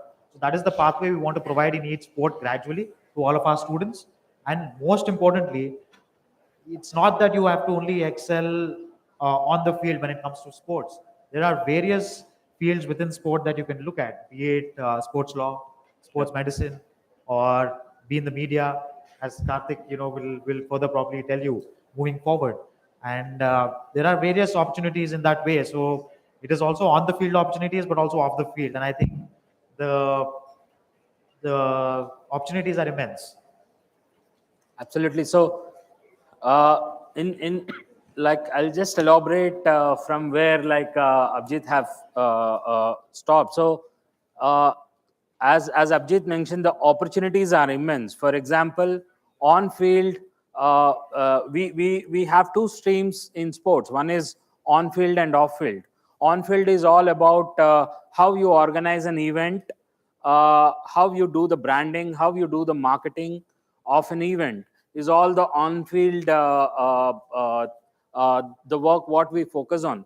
But off field there are many other things which keeps working on, where a lot of preparations happen off field, which is connected to the broadcasting, which is connected to the marketing, the sales of an event, even the preparation of the ground is one of the very key things, which itself is a science, because we get a plain ground, and on that we have to plan how to design a ground, what kind of a grass we have to use, how to build, say, the restrooms or the dugouts and everything. So that itself is a big science where, like, civil engineers play a very key role in sports. And coming to on field, there is this medicine, like say a player is injured, we have a sports doctor, we have a physiotherapist, we have a psychologist, we have different things on ground, where, like, these all play a very key role on the ground. It's not only about the player and the coach, but there are many more people who work on and off the field. For example, like the Indian cricket team went to the World Cup now. There are 16 members, players who are there playing on the ground, but behind them there are 16 more people, a squad of 16 more people who are supporting these 16 people. This squad includes the coach, the batting coach, the bowling coach. There is a psychiatrist. There is a physiotherapist. There is a doctor. There are someone else. Analysts are there. The video analyst is there. The data analysts are there. There is a broadcaster who is going along with them. There is a photographer. So if you find, like, there are so many guys who are going now. This time they have sent a ground specialist along with the team, because that person is going to analyze how the ground is going to be, how the pitch is going to be, how is the climate, and how the pitch is going to act. Accordingly, he'll give the report to the coach, and the batting coach, bowling coach, they strategize things accordingly. So there is a 16-member team who is going along with the 16-member the men cricket team to the World Cup. So if you see, there are so many streams attached to the to a sport, actually. Okay, so now this question is for the Santosh, because Santosh comes from the technology background, and I see you guys are more interested on the technology front. Santosh, what kind of opportunities are there for the kids on the technology front? Sure, thanks, sir. So there are, like, immense opportunities, right? It's not just earlier it was getting your data manually and then analyzing, and then having analysts look at the data and probably give them out to the coaches and teams to make sure that they perform better. But now slowly over the last 20 years it has improved. So now the major source of input is video. So for example, if you know how Hawkeye works, there are like 6 different cameras on the field, which capture like high definition video of the entire match, and then they analyze it and then give you that trajectory or the entire analyst set of metrics. But now it has slowly moved to lesser resource devices as well. For example, now you can do most of it on the smartphone. So technology is evolving in that way, where the compute is available better, the resources are available better. So a lot of opportunities there as well. And it's not just you have to be an athlete to get into a sports career. There's so many different avenues that you can take. For example, you can be a video analyst, a performance analyst that travels with the team. You can also work on fan engagement, because fan engagement after post-COVID has been on the decline. So there's a lot of technology that you can use, for example, like NFTs or blockchain, to essentially improve fan engagement. So that's an area where there's a lot of interest and resources being put in. Having said that, even on the infrastructure side, like stadium tech, event tech, that's going forward. lot of interest coming up there, and it's easy to get in to such a career, right? Like you don't have to have that expertise. I mean, you can build that expertise, but if you have passion for sports, you understand the problem better. Technology is just an enabler. It's not the end. So you have a background in technology, you can definitely get into implementing tech in sports very, very quickly. Sure. Thank you, Santosh. Pawan, like you've been interacting with a lot of students, and so what kind of an usual guidance you give them when they actually choose something an off career, something like sport or any other career, right? Not connected to engineering or the usual doctors and everything. So what kind of usual suggestions you give them? Yeah, I think the journey of building a career towards sports versus journey of building a career in entrepreneurship or being a businessman, they both are similar, right? Because you are going completely off track than what already stereotypical jobs are available outside. So often when the students come to us, they either say that I have an idea because I'm a really good football player. I have an idea related to football, right? So recently, in fact, 2 days ago, when I was interacting with one of the students from Mumbai, he's a very good football player. He went to Europe also to get trained. He came back, but he's not finding the right talent as a coach. I mean, say he wanted to find some coaches, he could not find, and he started developing an app to find the right coach for football. Okay, so I think sports is something that everyone can relate to, and if at all, even if at all they're not pursuing their sports as a physical thing, right? I mean, I think it has got amazing benefits towards your rest of the things as well, right? I mean, you can build careers in becoming a sports entrepreneur is something that one thing that we all focusing on. And in fact, Metamorphosis is going to launch something called as Metamorphosis School of Sports Entrepreneurship, where we wanted to talk about entrepreneurial opportunities in sports itself, right? I mean, if at all you wanted to see how IPL auction happens, there are a lot of entrepreneurial instincts related to that. So we are developing that technology to teach entrepreneurship. And I myself, I represented under 14 India national tennis. Again, the roads was pretty much tough for me to either go to IIT coaching or to pursue my career in tennis. So that decision has made me really strong. Now, after my engineering, whether to pursue entrepreneurship as a company or should I go for my master's, it has really helped me to take a bold decision in my careers as well. So whatever decisions that you're taking in your sports life will definitely have a lot of positives in your life as well. Absolutely. Okay, now in my next question is going to be there for the panel, but before that, I would request you guys to prepare your questions and keep them ready, because after this question, we are going to make the field open to you guys. You can come up with your questions to us, and we are happy to answer. Okay. Okay, Abhijit, like you're running a football club now. Apart from that, you are into cricket, squash, and other things.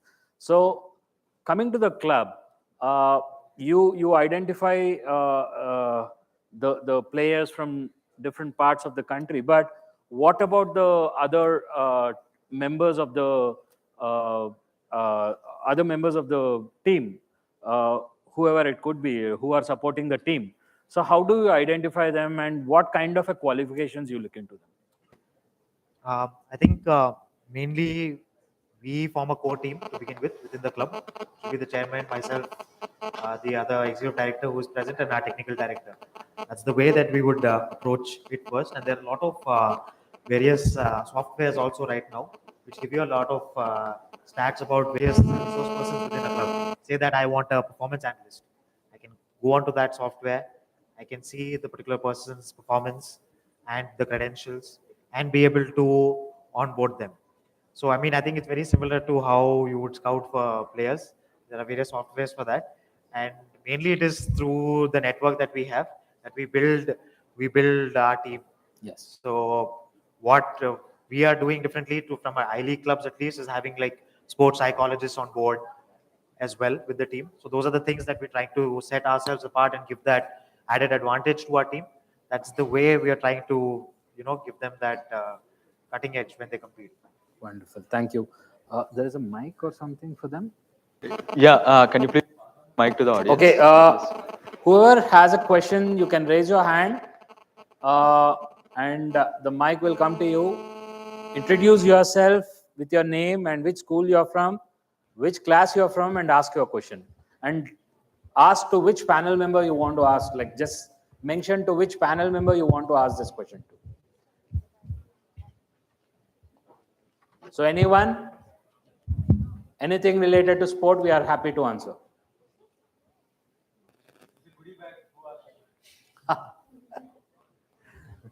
Okay, there is one on the left side, yeah.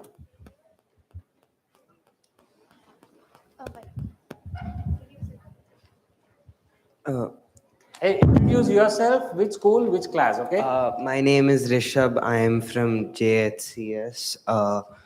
Have any of you made any tough choices that are related to your business, and do you regret any of them? Can you come again? Like, you're little louder. Have any of you made any tough choices that are related to your business, and do you regret any of them? Okay, you start. Yeah. Okay, I mean, I can start it because it's related to sports. I'll stick with the football club. So last season it was debut season, Hero I League, and we had a coach from Spain. His name was Fernando, and he did pretty well on the field. Like, we finished third in our debut season. But sadly, we did not really like the style of play, how he was playing, and we could not see how we would be able to move from third to first. So it was a very difficult decision, but we had to sack him, and we did that at the end of the season, even though he did pretty well on the field. So definitely, we will find out whether I regret it or not after the end of the season. But yeah, that was a tough decision to make. So usually, what happens is our regrets are short term. So they don't hold for long, because whenever we plan, we go to that phase of a regret. That is only for that match or a tournament. After that, the whole strategy changes. So usually our regrets are they are only for the short term. So we don't carry them for long. So that is what sports teaches us. I'll also probably take at it. So yeah, as a startup founder, every day you make a lot of hard decisions, right? Like tough decisions, and regrets, like you mentioned, are always there. But I think it's good that you also make that decision and not procrastinate on it. You can keep learning from it, but you also have to make sure that that decision is made. It can go either ways, in your favor or against you, but you have to make that decision if needed, and keep learning from it. So that's the only thing you can do that's in your control. And as an entrepreneur, right? Like every decision you take is tough, because you don't know what is going to come after that. Okay, so that is what entrepreneurship. It's fun, and also it is crazy. Yeah. Any other question? Yeah, someone here on the right side. Good morning, sir. Hi. My name is Chatriya. I'm from Silverworks. I would like to ask a question to Mr. Karthik. Yeah. As we are taking the profession as sports, what we need to study in the higher school? Okay, so like it depends on what exactly you wanted to do. So it depends on what exactly you wanted to do. So once, say, your +2 is done, there is a sports graduation. There is a like, I'll just name the college right now. Like, there is one college, like couple of colleges from Mumbai who are doing pretty good in India. It's called IISM. There is one thing called NISM, National Institute of Sports Management, in like International Institute of Sports Management, that is IISM. These guys are doing pretty good work in India. They have the graduation and the post-graduation programs. In India, I'm talking. But if you go abroad, there are n number of options you have. You have sports marketing course. You have sports management course. You have sports physiotherapy course. You have psychology course. Anything related to sports. There is a sports infrastructure course. There is a sports entrepreneurship course. You name it, there is a course on sports across the world. Indian market is still very new. The market is not for us. The market is for you guys. It is growing. So probably we are the path breakers for you guys in the coming future, because sports is going to be very big in India. So there are going to be more opportunities. In fact, like Abhijit will be the right person to tell, because Srinidhi is going to be an university very soon, and I think it's over to Abhijit on that part.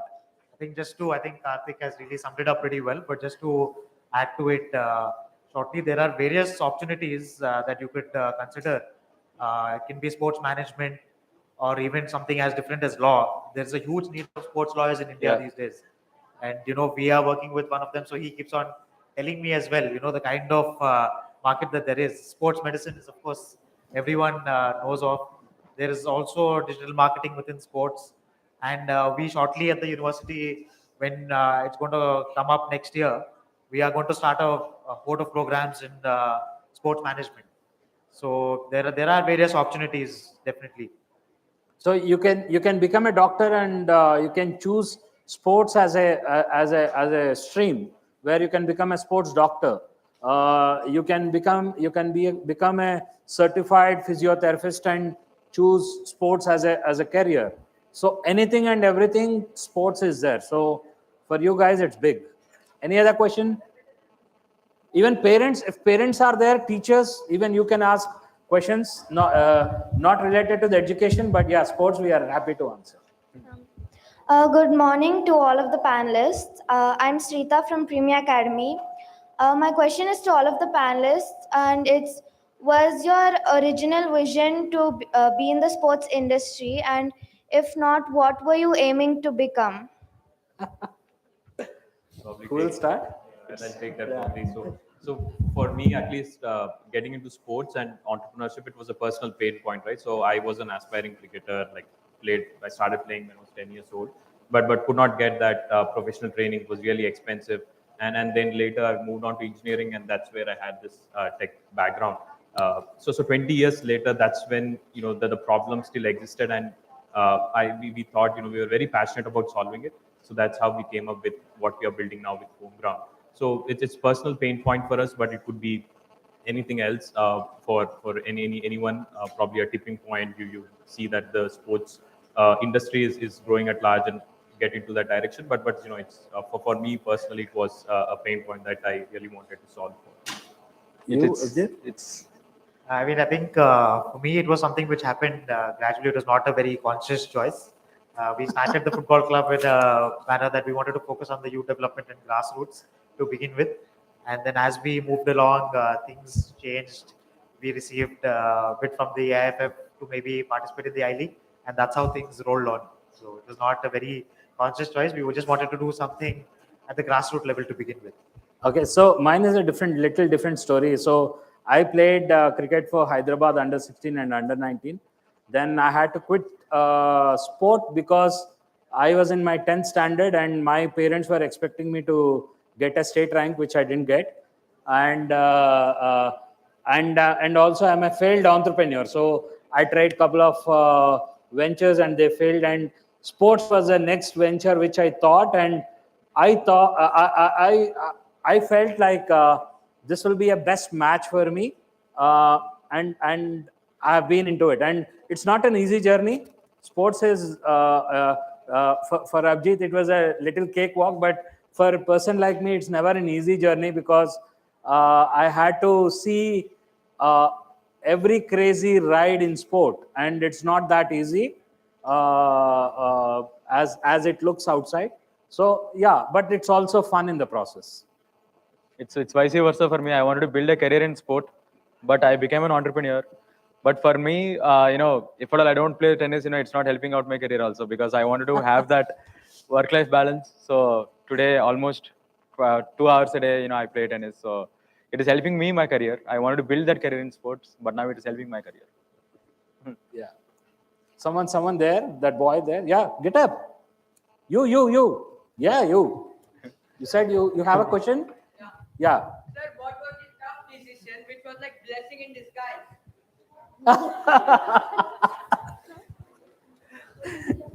I'm not going to answer that.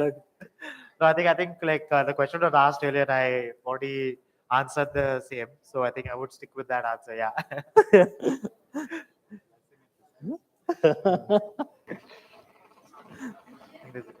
Yeah, someone? Yeah. So, hi, my name is Siddharth. I'm from Melua International. So, in a typical Indian family, most of the parents want their son or daughter to be an engineer or a doctor or something. But then the student has an interest in sports. So, what would be your advice be to the student or the parents so that he can pursue a career in sports? Okay, I'll start the answer. Like, uh, there are my friends here who uh, like who like one of their child is an international gymnast player. Her name is Meghna Reddy. Like Mr. GR and Praveen are here. And their son is into a different stream altogether. He's pursuing his graduation in physics in US. So it's like the mindsets are changing now. Like PV Sindhu won a couple of gold medals. India is winning a lot of tournaments, and we see a lot of progress happening in Commonwealth and Olympics and World Championships and other places. So the mindsets are changing because parents are seeing money coming into sport. So there is an athlete who is making money. So parents are able to see, okay, like my child, if they pursue sport for some time, they are going to make money. But yeah, there is plus and there is a minus to it. So the plus point is, if they make money, that's a big thing. Like PV Sindhu, if they don't make money, that's a different story altogether. But there are many opportunities in sport, as we mentioned. No need to get going down. No need to worry on that part. For the parents, I'm saying.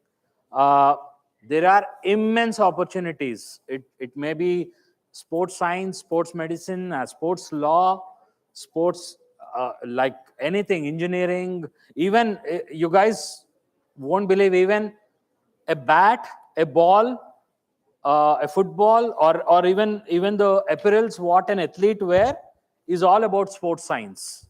So an athlete wearing you like, say, the Indian team jersey is blue in color with a design, but there is so much of a science behind that jersey. They plan what kind of a material they have to use, and what kind of an even they plan the aerodynamics on the jersey. Can you imagine? They plan the aerodynamics on a jersey, because that jersey should be light, it should absorb the sweat, and then when they are say it absorbs sweat, when they are running, it should still feel lighter. So there is so much of a science even on the shoe, the socks, the pad, the bat, the ball, the helmet, everything is about science there. So parents need not to worry, there are opportunities.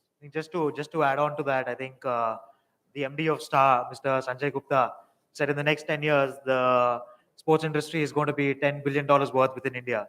And that encompasses all the sectors which we have spoken about. So definitely there are huge opportunities.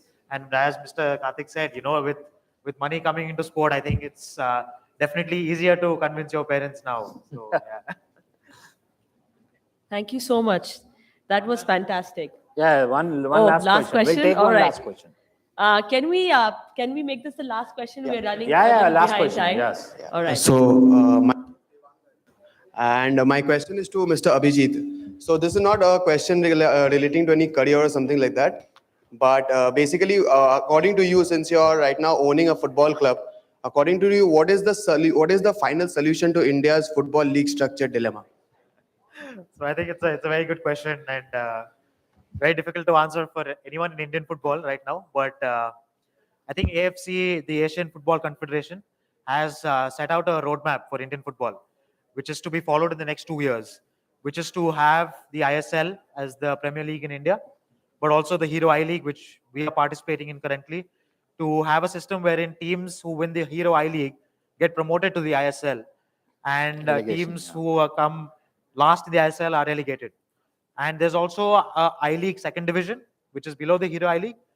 So basically, how English football has the EPL, the Championship, and then Division One, similar kind of setup. And I think once we are able to do that, along with bridging the gap with the grassroots and the youth development, then we will have a proper ecosystem in India, which can actually, accelerate us becoming a powerhouse. But until and unless we build that ecosystem right, it's very difficult to reach the level that we would want to in football, because the problem lies at the grassroots. Yeah, football is going to be big in the coming future. Thank you. Thank you all. Thank you for your time. Thank you, everyone. Thank you all. That was fantastic. We learned a lot. We request the panelists to stay on the stage while we present them the mementos. I'd like to invite Ms. Aarti Mandania, co-founder, the Premia Academy, to do the honors.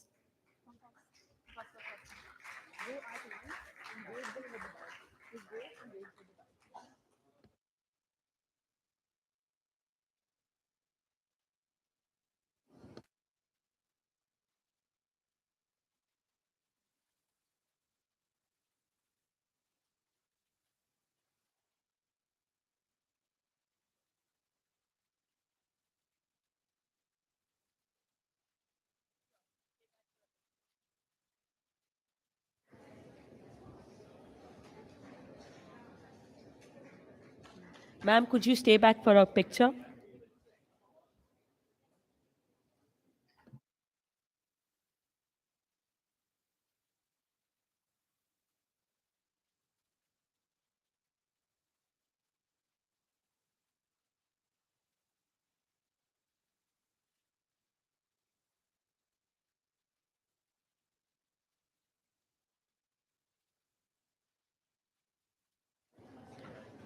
Thank you, panelists. The last panel discussion for the day will explore how schools can support students in navigating new careers. We would like to invite the panel of educators to join us on the stage. Please welcome Ms. Sita Murthy, Director Education, Silver Oaks International Schools.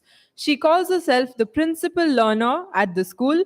Research, curriculum development, teacher training are some of her strengths. Next up, we have Ms. Anjali Rasdan, Director Academics, Meluha International School. With over 37 years of experience, she has contributed to teacher education and pedagogy. We also have Ms. Ifat Ibrahim, Principal, Chirek International School, who's a pioneer in the field of education since 1991.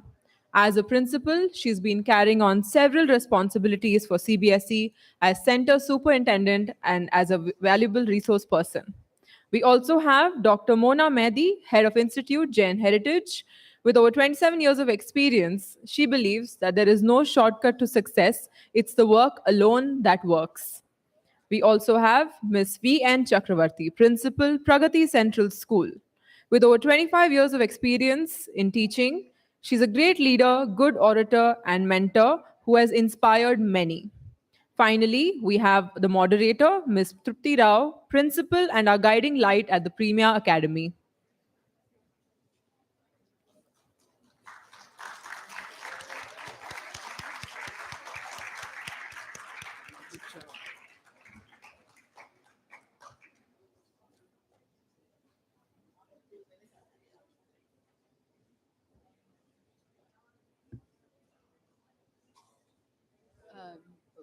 Sanju sir, just a minute.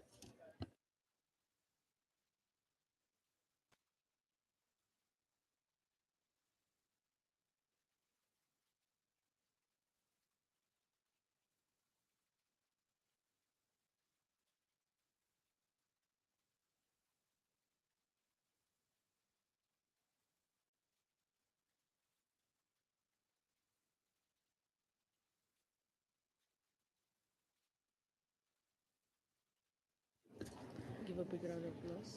Could we please have a big round of applause for our educators? I'm sorry. Thank you.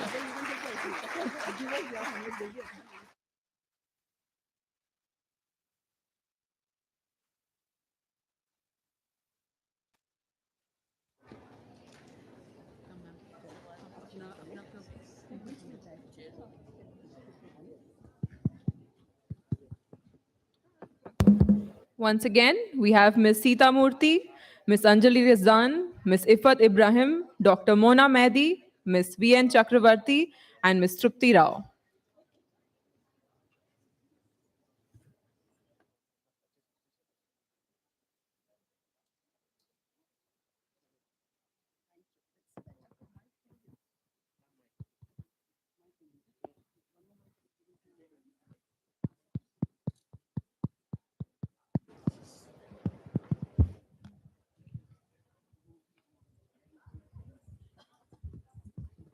Hello again, everyone, and welcome, ma'ams. They're all my mentors here. It's a little difficult to take the center seat here. I was there in the corner, but I think Sita ma'am said it'll be easier for us to coordinate. Thank you, each one of you, for being here. And I think it was just one phone call that I made, and I'm truly blessed that you all consented and came here. Although we miss Pratima ma'am, she was to be here, but some pressing issues, I think, at her front, that she has sent her good wishes to all of us and to all of you children. Well, when we began the discussion of having a summit like this, we were wondering whether we're going to have it for a day, for 2 days. But I think the list was endless of what we wanted to contribute in the discussions in terms of getting people from various fields. It all began with, I think there's this whole change in the trend of careers. That's how we began. And when we came to this topic of having topic on new age careers, we thought, I think principals should be involved, because we deal with you day in and day out. We also have career counseling and all of that in the school. But what is that we can offer to bridge the gap that we find between parents and children, and again from between parents, children, and us? So there were a whole lot of topics that were picked up, and 2 days were also not sufficient, because we wanted to give you masterclass, we wanted to give you edutainment, all of that.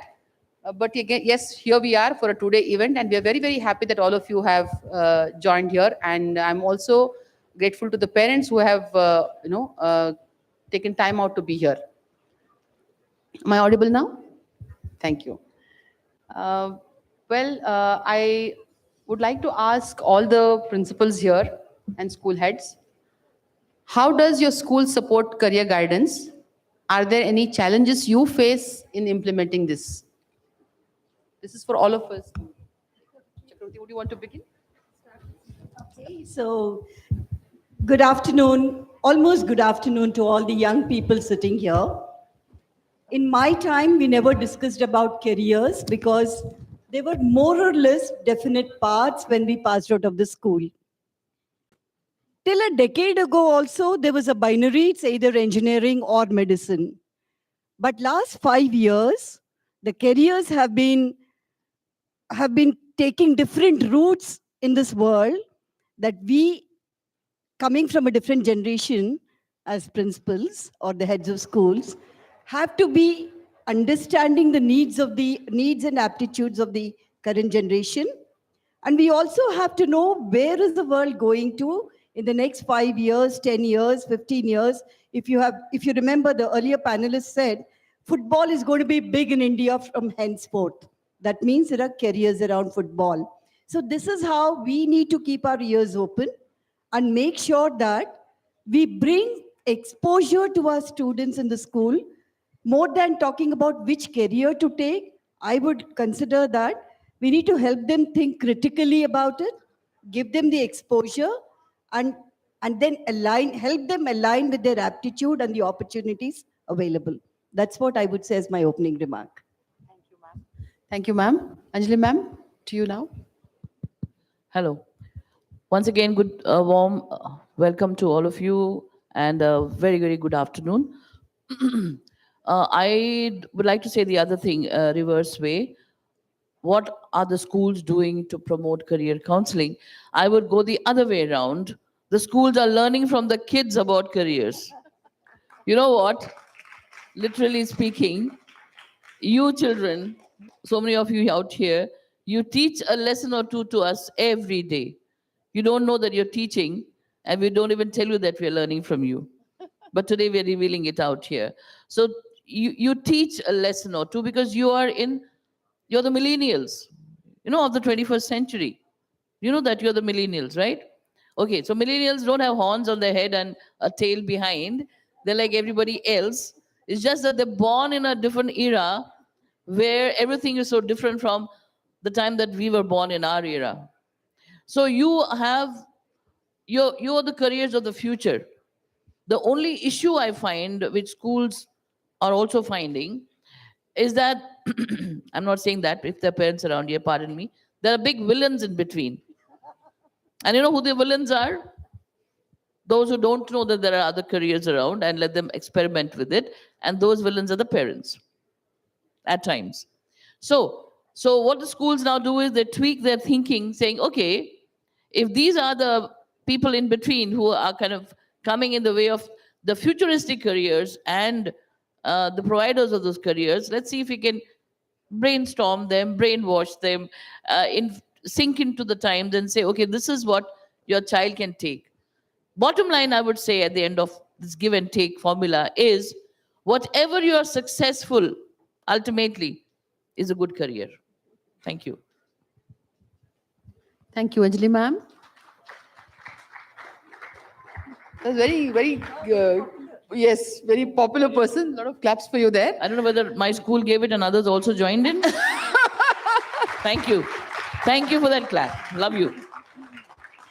Yeah, we'll move to Ifat ma'am. Good afternoon, everyone. Thank you, Tripti ma'am, for having us all here. Good to see a house full of children. Very anxious, and I'm sure looking forward, very excited to your future. I just want to share one thing with you. Since Rishi Sunak has become the Prime Minister of UK, the Indian parents are telling their children, beta, कोशिश करो, आप कोशिश करोगे तो आप भी कभी किसी कहीं के प्राइम मिनिस्टर या प्रेसिडेंट बन जाओगे. So our parents have now new career goals for you all.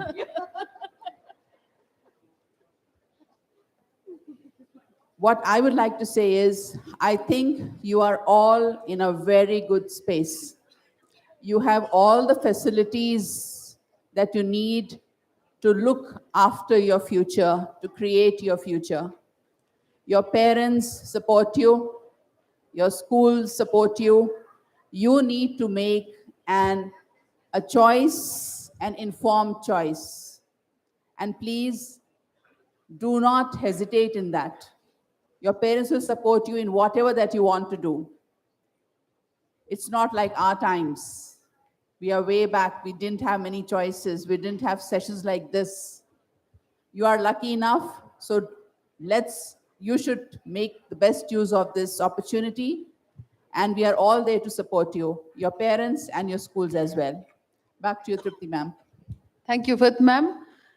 I quite liked your opening statement of Sunak being utilized as a new career. So why not? Why not? When we can reach to UK, there are other parts of the world also.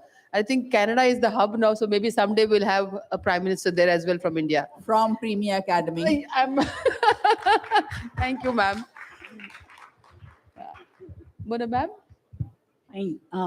A very good afternoon to all my co-panelists and to dear adorable students and teachers accompanying them. I know it has been a long day for you all and it's almost lunchtime. We have decided that we are going to stick to the timing and we will speak only till the limit you can take it. I do agree to Sita ma'am that schools will be providing opportunity and giving you exposure to as many career opportunities possible. At the same time, I would like to take from Anjali ma'am's words that, yes, the students are teaching us what careers are all about available in this 21st century generation. Again, coming to the third panelist, that is Ifat ma'am. Yes, the challenges are growing with each passing day. The unfortunate part for us as a school is we want to give you the best, whatever is there, and we want to put you across to the right people so that you have an exposure to the world. The unfortunate part is we also have our limitations. So when I came to Hyderabad 14 years back, I just saw that, yes, engineering was something which should be there. And my son also became an engineer. That is all I can say. So it is somewhere I feel that regions are also playing a lot of role in deciding what the school should be doing. So if I don't call an engineer and introduce my kids to engineering, I would not be considered as a so-called elite school. So that's what I feel, that yes, we do have our limitations, but as all the other panelists have said, that you are the generation, and from the school side, we are always there to support you. Your parents will be supporting you. Explore as many opportunities as you come across. Discuss with your heads, discuss with your teachers, discuss with your parents. We might miss out few, but we are always there to support in whatever you choose. Thank you, Tripti. Over to you. Thank you, Mona ma'am. It was lovely. Yeah. A very warm welcome. Good afternoon to all my mentors here. They're not only Trupti ma'am's mentors, they are mine as well. My good friend Ifat, and all of you lovely children and teachers, also parents present here. Well, I think all of you, like Anjali ma'am said, you are well aware of the career choices that you wish to make by now, right? And because you belong to this age where you have technology at your fingertips, social media at your fingertips, I think it is necessary for all of you to utilize these platforms in such a way that it takes you forward. Now, we all do understand that there is a limited role that schools can play. Nonetheless, parents still look up to schools for good advice. And I think if you have a career that is very different in mind, perhaps none of your friends, neighbors, or anybody in your network has taken up a career like this, I think you must do your research on that. Research and try to put in all the strength that you can to convince your parents that it is going to be really big in the next couple of years. I think all of us are aware by now that what we study is not what we are going to work with in future. So we are studying something that may or may not be there after perhaps 10 years or 15 years, because the trends are changing at a warp speed, at lightning speed. And it is important for us to build up our decisions. The first thing is making a decision, right? And then setting goals. The third thing is trying to bridge the gaps of the skills that you feel you lack. And then be very, very, strong with your research, and then talk to your parents. Then you would appear to be very matured individuals and not someone who is just studying grade 10, 11, or 12.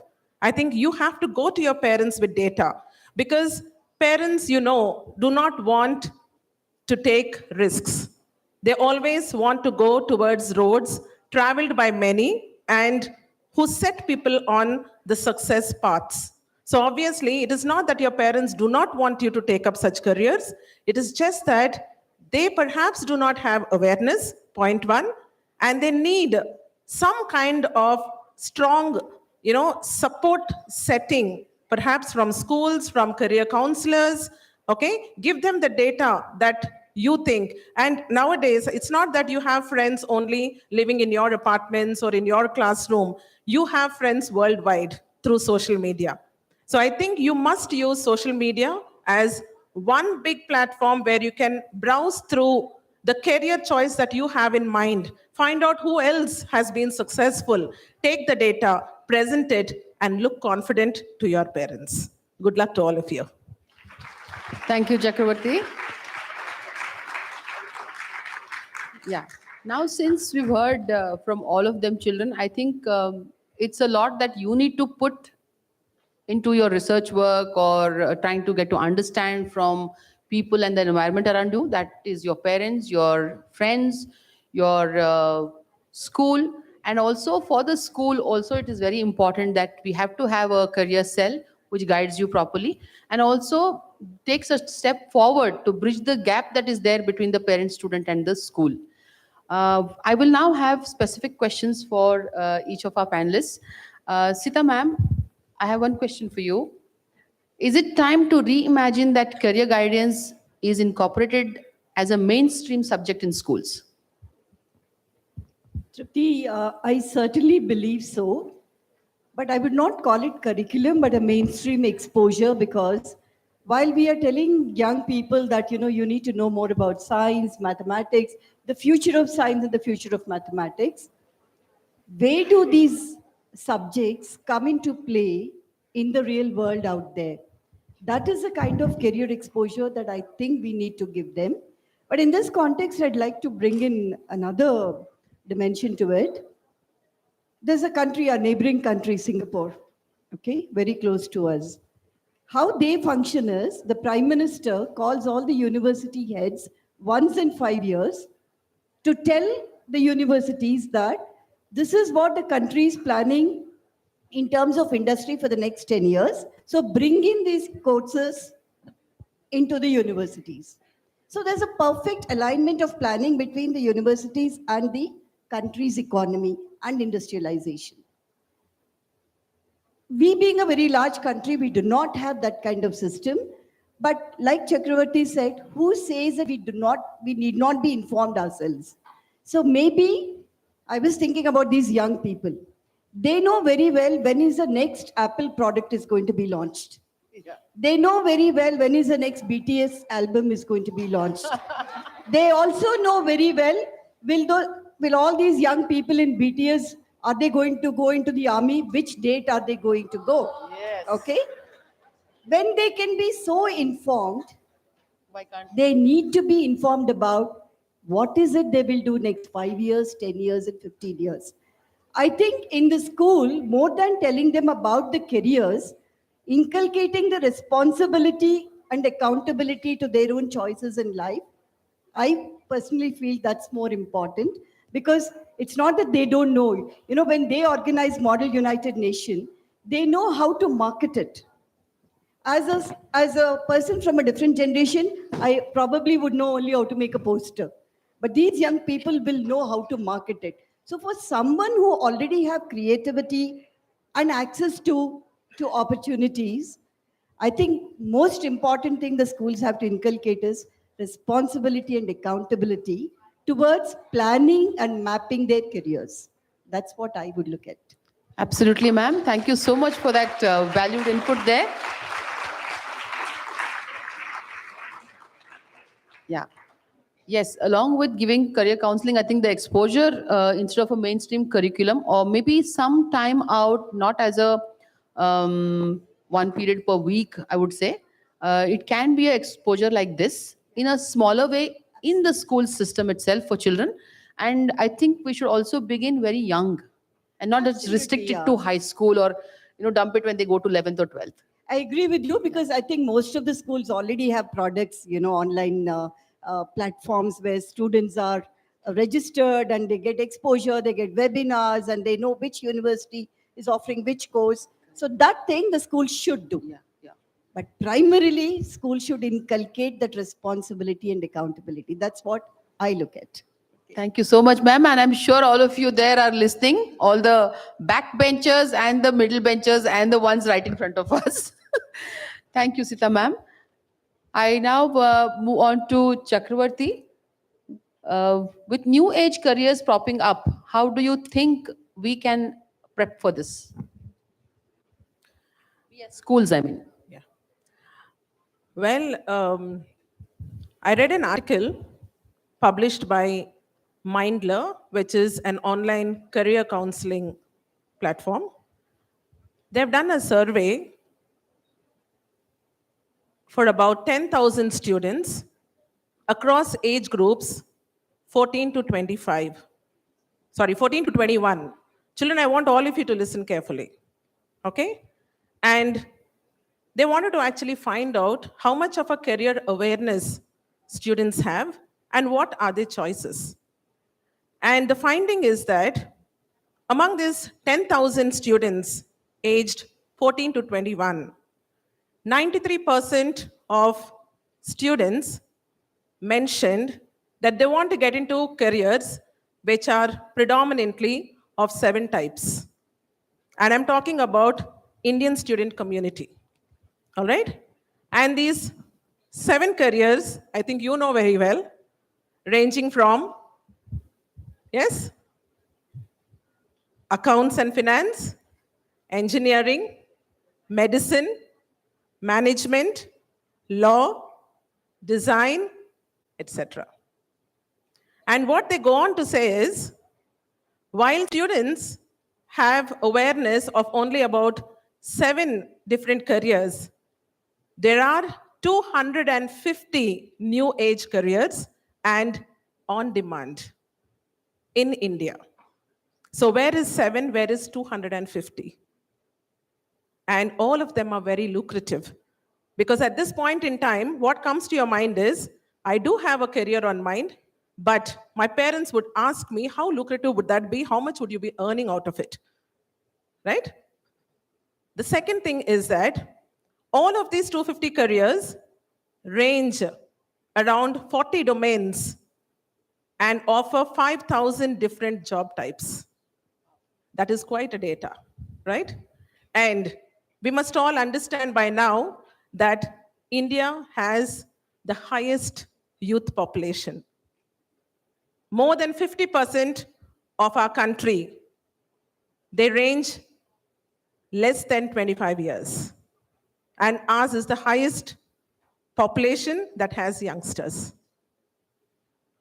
And there is definitely a dire need to get exposure on what the careers are that are going to make you future ready. So one thing that we must all do in schools is, firstly, create awareness for parents, because I know no matter how much of awareness we create for you, the decision makers are the parents. They are the ones who have to fund your education. So awareness for parents is tremendously crucial. You agree with me, children? Yes.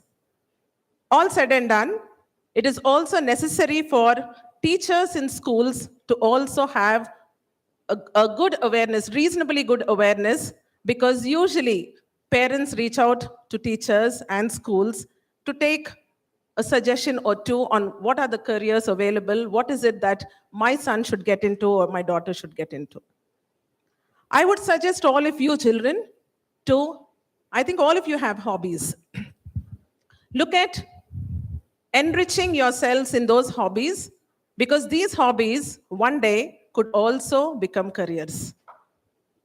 There are many hobbies that are turned into careers, and I think in the session today you've had very young entrepreneurs. So you can look at your hobby into a business, you can become a startup yourself and provide employment to many more. Besides that, there is also a very, very quick necessity that schools employ career counselors, whether it is part-time, visiting faculty, or full-time, depending on the strength and magnitude of the school. Now, moving on to the next part is, we must look at having those networks with our alumni, because we have so many students who are trying different careers.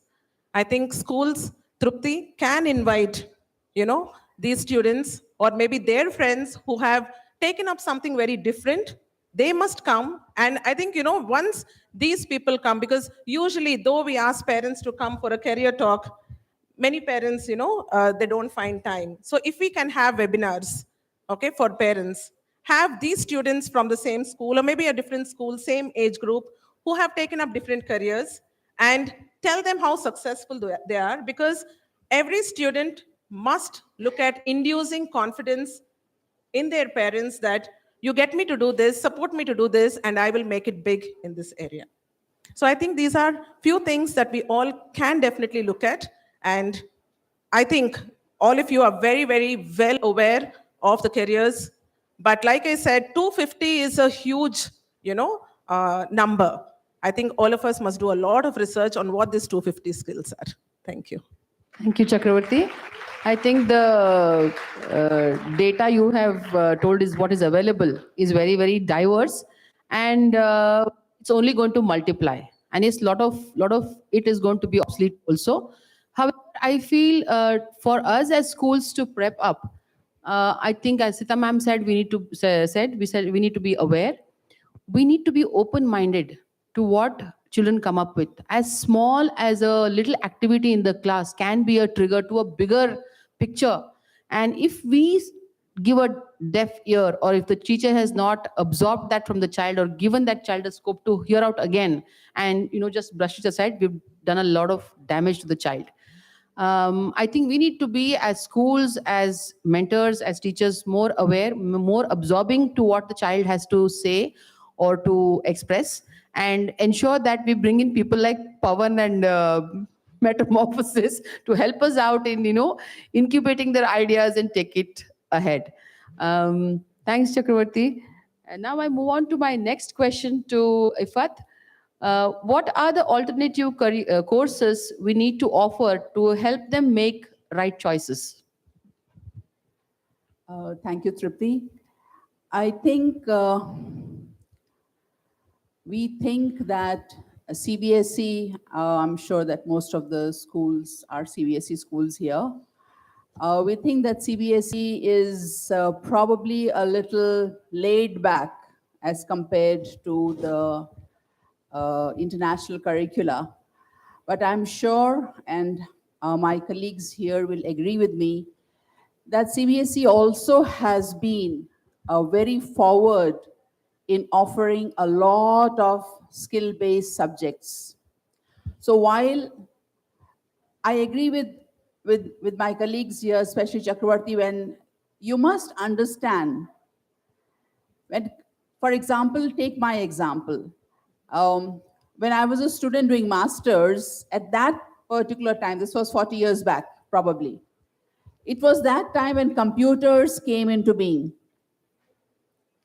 So when we were students, the only streams that were available were either to do medicine or do engineering. All the other careers were frowned upon. Computers, we did not know at that point of time how much they will conquer the world. You can't, you as children cannot think of the world without your iPad, your social media, etc. But then there were times when we did not have anything like that. And we have grown up like that. And we are happy individuals, healthy individuals, right? So you must understand that there are, you might have to prepare for careers which don't exist today. But according to Pearson, there are about 7 to 10 careers which will become very, very relevant in 2030. That's probably when you will step out of schools and you would be studying. So you have to ensure, we have to ensure as schools that we are making you ready for those courses. Now, we all think of automation as the life will progress, the careers will head towards automation. Everybody is looking forward to working with Optimus Prime or to be a Robocop or to fly in hovercrafts. I think this day is not too far off. But apart from automation, there are other things that the world is heading into. And you must understand this. Because what the world is going to be in the future, the careers will be made from there. So what are the different other aspects apart from automation that world is heading to? It's heading towards globalization, demographic change, urbanization, political uncertainty, and of course, technological change, which we have said from automation. So these are the things which you are going to meet in the future. And it becomes our responsibility and your parents' responsibility to ensure that we prepare you for it. We are talking about engineers. And when we talk about engineers, we talk about civil engineers or mechanical engineers. A person who is going to construct buildings is, when he or she is going to think of constructing a building in the future, they will have to think about a lot of things. It's not just making a building and standing it up. I think most of you would be living in apartment complexes, you would be living in areas. I think your whole community is a community in itself. It's a life, it's a small village with everything that you need available for you. So that is the foresight that needs to be created. So all these things have to be kept in mind. Now, CBSE, as I was talking, has offered nearly 120 skill subjects in 11th and 12th. And I'm sure that all the schools here are offering, apart from the basic sciences, the basic commerce subjects and the humanities subjects, the schools are offering a lot of skill subjects to all of you. If you go in for those skill subjects, apart from the basic sciences, if you want to continue in academia, that's fine. But we need more entrepreneurs. India has humans as a huge resource. You should not only create jobs for yourself, but also create jobs for others. So there is a huge scope for entrepreneurs.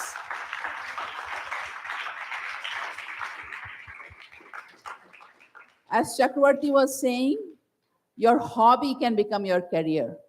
When it becomes a career for you, I'm repeating what she says, it will create not only a job for you, but for hundreds others as well. Lovely. You are supporting others as well. We have already spoken, a whole panel discussion has happened on sports. I think parents are now open to sports also as a career option. We think of hackers as bad people, but companies also require ethical hackers. Companies require cybersecurity people. Have you thought of being a content writer? I mean, you read so much on social media, there will be a requirement for people who will be able to play with words very, very quickly, and this will help in marketing themselves, putting their wares on display. I'll just pitch in here because there's a niece of mine who is a BTech student, but she writes content for a technical company because her English was good and she didn't have the time to go to office. So she thought sitting at home, she can do content. So there you are. Just because you love language, I think you can do this as well.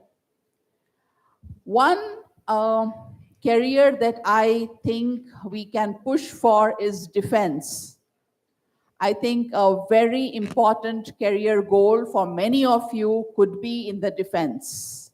It will show your love and loyalty for your country. And of course, there are a lot of perks that go along with the defense group. Sita ma'am? I will push teaching also. Okay, not just defense, I'll push teaching, because who will teach their children? Right. Who will teach your children, your grandchildren? Teaching is one field that will forever remain green. The way teaching is done may vary, but you need teachers and doctors forever in this world. So please consider teaching as a field, because I think world needs teachers. Absolutely, absolutely. Sita ma'am, teaching is one career which makes all careers. So I think being a principal's panel, I think this had to come, and I'm glad. Thank you, Sita ma'am. So I was talking about CBSE and the skill subjects that are offered. I'm sure that if you just look at the CBSE side, there are so many skill subjects. And now CBSE says that you can offer any subject, only for the main science subjects will we have to take their permission. For the skill subjects, we don't even need permission. We can just offer it provided we have a room and a teacher. So which I'm sure all of our schools are actually doing, looking at the future for you all. Apart from the mainstream science, commerce, and the humanities that we do, there are 7 other pathways. Am I taking too much of time? 2 more minutes? Okay, very quickly. Very, very quickly. 7 pathways that you can take. First is Polytechnic Diploma, engineering or non-engineering stream, ITI training certificate courses, apprentice training, NSQF levels 1 to 4 courses, and Bachelor of Vocational Studies, which is very, very good. So don't think that everyone has to become a doctor. Everybody has to have the same kind of career paths. If somebody is not doing so well in academics, well, there are other pathways for him or her. So we just need to talk to our counselor, say, I cannot study. Please give me a pathway that I can work on. I would be interested in having a career. I like this, but I don't like this. Please tell me something about it. So there are a lot of things that there are available. Again, as Chakravarti ma'am said, please arm yourself with information, and your parents will thank you that they did not have to choose a career for you, because if you make a mess of it, your responsibility.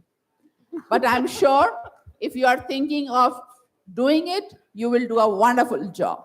So plenty of alternate courses to do. You don't have to stick to the science, commerce, or humanities of the CBSE school.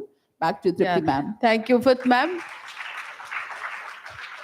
I think what I would like to say here is keep your options open. Keep your plan A, B, C, D, E, F there in place. So if not this, there is something else. But don't leave out on what you're passionate about.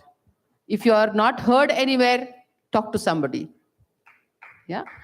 I'll post my next question, which I loved the most when we were framing. And we were kind of discussing, at least I think we reworked on the question so many times. Anjali ma'am, this is for you. Is developing skills of negotiation and social emotional development as important as any other life skill? What tools can be used to build them? Skills of negotiation. Yeah. All right. I like to not talk right now. I like you to talk. We'll get on to the actual question a little later. But the teacher in me is coming out right now. So judging by a few of you standing up, some of you coming down, going up, the indications are that some of you need to go to the washroom because things are already known on the Google. So what are these people talking about? We know those careers, right? Yes. You guys, as I said, you are all millennials. You are all the products of Google Baba. You need to know something, just go Google and you'll get the answer over there. I don't know what we're doing out here. Okay, so what we're trying to do out here, we're not that unsmart. We are also very smart. हम उसी school के headmaster है, मूली है, जहाँ से आप पढ़े हुए हैं. So we are also upgrading ourselves because we have to upgrade. We have to deal with such smarty pants out there. So what are the smartness that we have? We understand you before you understand yourself. That's something which we have learned over the years. We got something called experience. And according to me, experience is the biggest teacher. Okay, so the question to you all is, where are you right now? All of you sitting down here. I think this is a Khemka auditorium, right? Did any of you know, by the way, it's Khemka auditorium? Did you look left, right to see where you're going, or you were just driven like cattle, meh, and just sat down somewhere? You came, you saw? Did you look at the boards around and say, oh, there's a Khemka auditorium. This building is what? Where are you? It's a ISB, Indian School of Business, one of the premier institutions in the country and the world. It's very, very parallel to IIMs. The IIMs are government. ISB is a very private institution. So what's the difference? They both teach management. What is management? Management is iski topi, uske sar.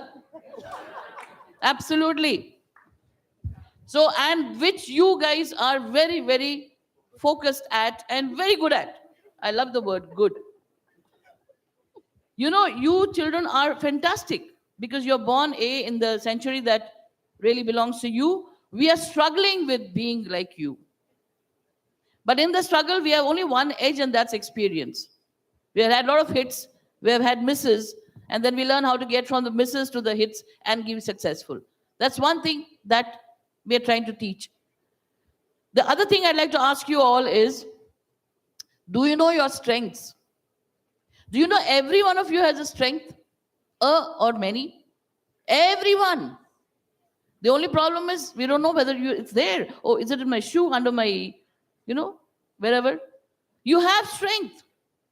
The only problem is neither are you discovering it, or if you're discovering it also, you're not recognizing it. And if you're recognizing it also, you're not using it. So your strength will become your career. That's the norm of 21st century. Nowadays, nothing succeeds like success. In our times, as everybody has said before me, there were only 1 or 2 careers. Trust me, we were like Baba Black Sheep. Just told, go that side, turn this side. One black sheep would lead all of us, and we would all be blind mice following because we had nothing else to do. Our population at our time was pretty less. That's one thing which you don't have, the disadvantage. So our advantage was we were lesser people, but we had just a couple of careers. That's it. And we were told to do those, toe the line. That's it. And we did it. Very obedient people we were. But we are a sandwich generation right now because our top were terrible and our bottoms are terrible. So we are a sandwich generation between telling you, hello, do that, and then realizing, I think they already know it. It's a very confused state. So have pity on us, you see, right now in schools, to tell you what to do. Because you know what to do, you're not using it. So my first and foremost, I put it as a humor, but many of my times, my humor is very, very intentional. Read between the lines what I said. Discover your strength. If you know your strength can be a lot of things. I am seeing that little girl out there, making everybody sit down, understand what their problems are, and then, that's a strength. Organizing is a strength. Even smelling the roses is a strength. Right? Making friends is a strength. Convincing the friends is a strength. Then convincing your teachers that you are absent, because you had a lot of cold and fever and all that, well, you were actually somewhere else, is a strength. Is a strength, trust me. And doing that with poker face, as if, the whole world has fallen down, and then suddenly today you get up and then come to school, is a strength. So that is convincing. You realize now, if you're a good convincer, you have a lot of future as well.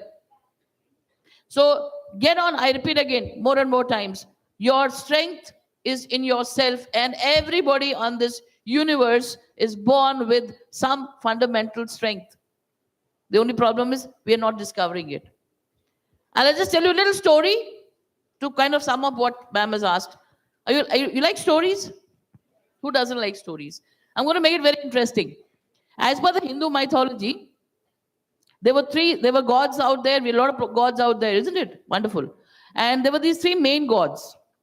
One was Brahmaji, Vishnuji, and Shiva is called Mahesh also. Okay? Brahma, Vishnu, Mahesh, 3 main gods, and there are a coterie of other gods around.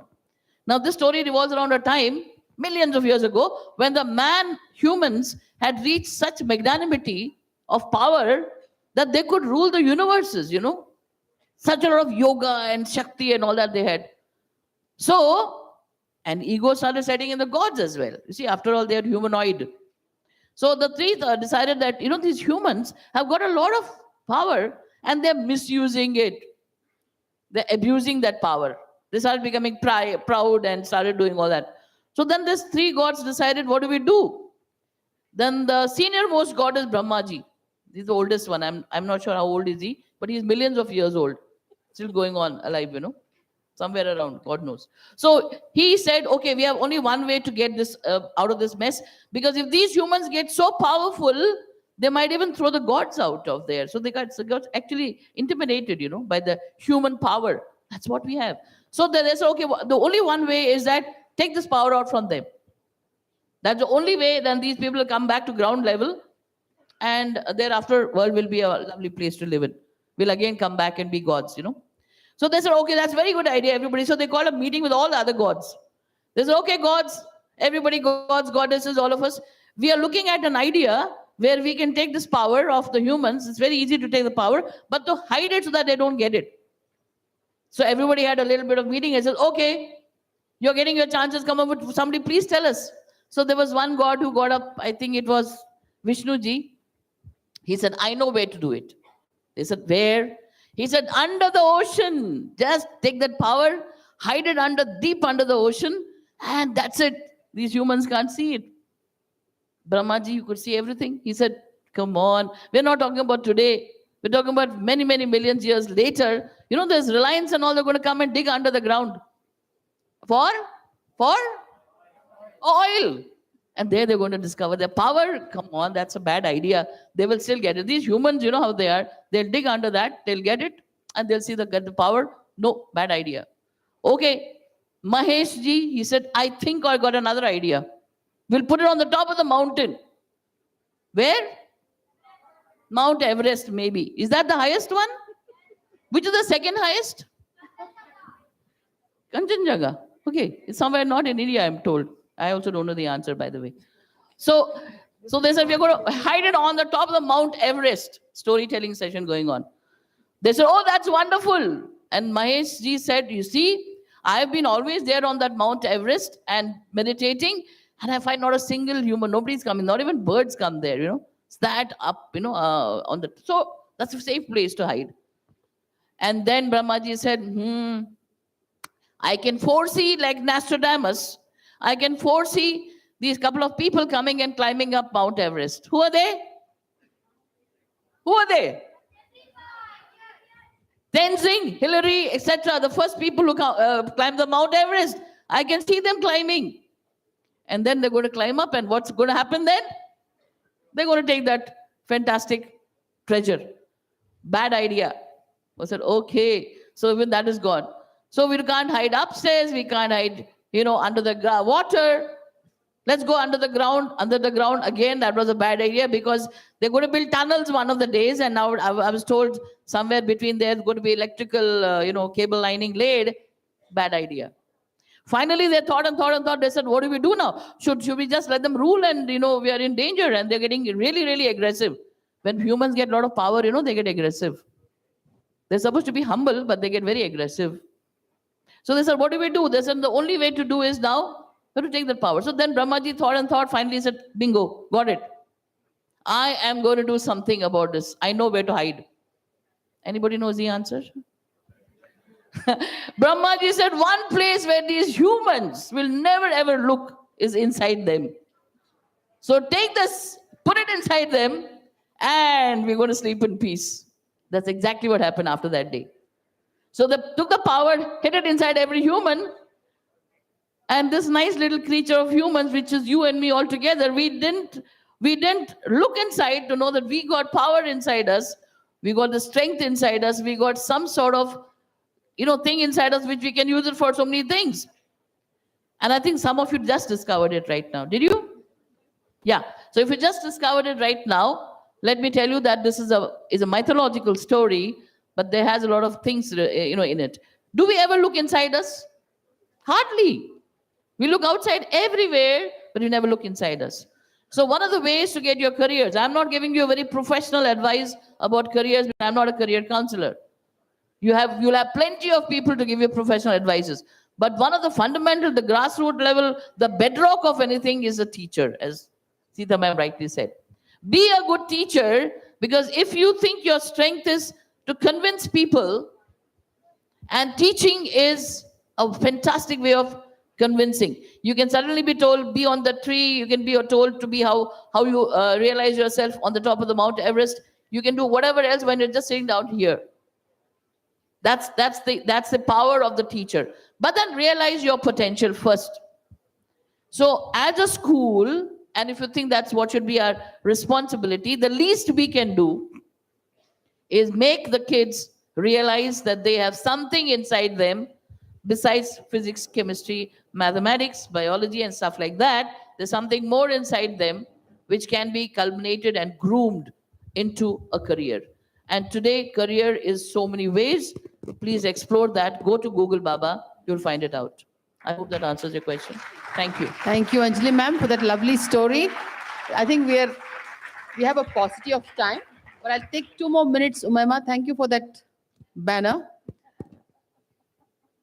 Ma'am, we'll quickly sum up with the last question I have for all of us. In an ever-evolving world, what is the one skill that can benefit for life? I begin with the oh, Mona ma'am, I'm so sorry. That board of yours was the culprit. Okay. Mona ma'am, I'm so sorry. Extremely apologetic of not being mindful of that. The question for you is, can work-life balance be taught? How can schools contribute in making it a way of life?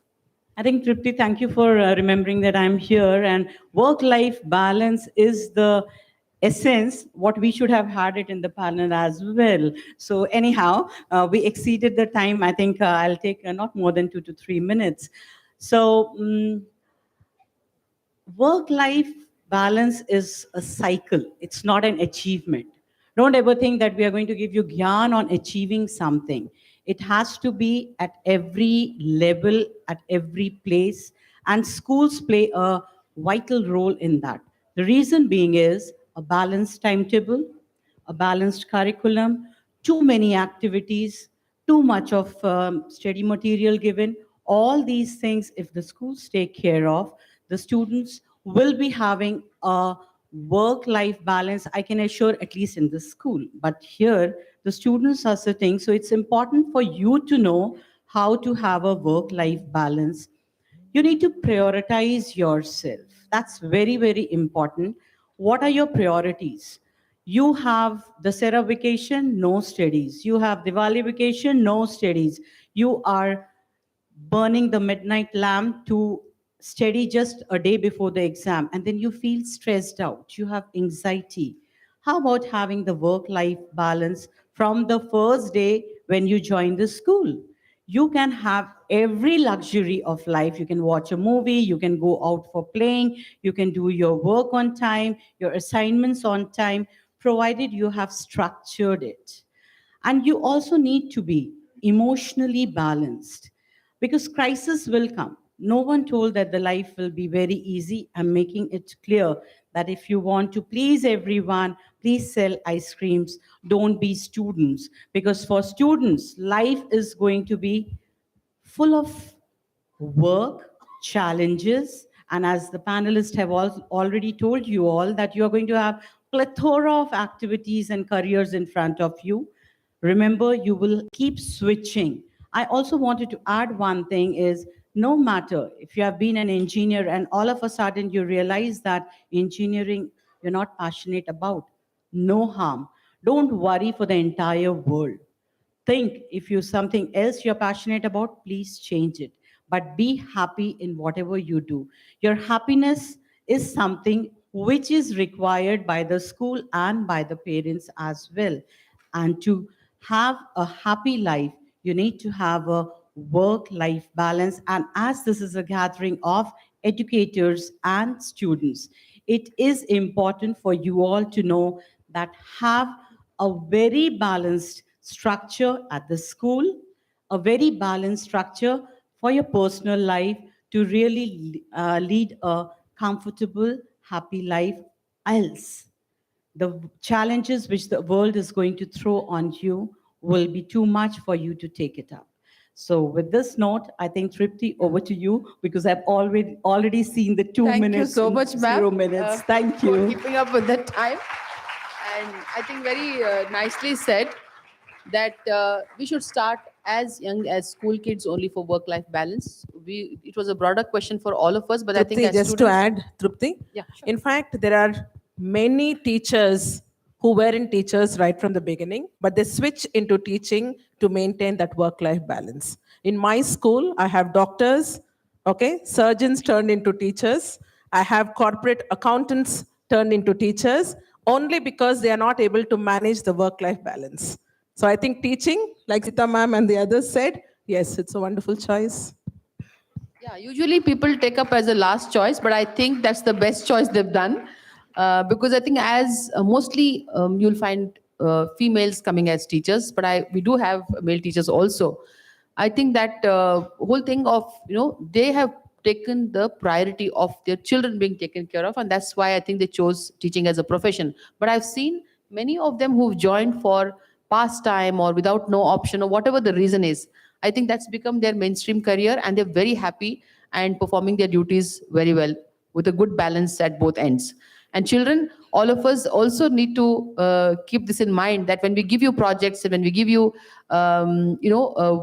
work at the end of the week, we know that you can do it, and that's when it's given to you. So you must know how to prioritize and have limitations on the other things that you normally end up sitting in the late hours and stuff like that. Anyway, won't take much of your time. Anjali ma'am, you wanted to have a word. I just will just 14 seconds, right? Just give me that time. Those little kids out there, hi. I'm quoting a small quotation here at the end of it. I'm not taking anything.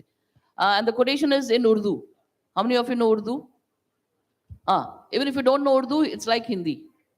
All right. So it's a quotation by Allama Iqbal, one of the best Urdu poets the world ever had. It says, "Khudi ko kar buland itna, khudi ko kar buland itna, कि हर तकदीर से पहले खुदा बंदे से ये पूछे बता तेरी रजा क्या है." I translate, lift yourself to such an extent that before any decision, God will ask you only, bata, what do you want to do? Khudi ko kar buland itna. Fantastic, isn't it? Thank you so much. With the paucity of time, I think, Anjali ma'am, you summed it up very well. And we will not take much of it. I think, are you going to break for lunch now for children? Yes. So, हमें पता है hungry पेट का Children, मांग क्या है? Trupti, 1 second. Children, I have, just one statement. I don't know how many of you know Dr. Howard Gardner. This is to compliment Anjali ma'am's, the strength factor. Dr. Howard Gardner, who advocated, one among the many who advocated multiple intelligences, he says, every child is born intelligent. Every child. So don't compare yourself with others who are getting better scores than you and think that you are less intelligent.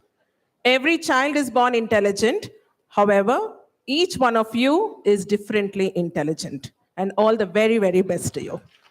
Lovely. Thank you so much for that last line, Chakravarti.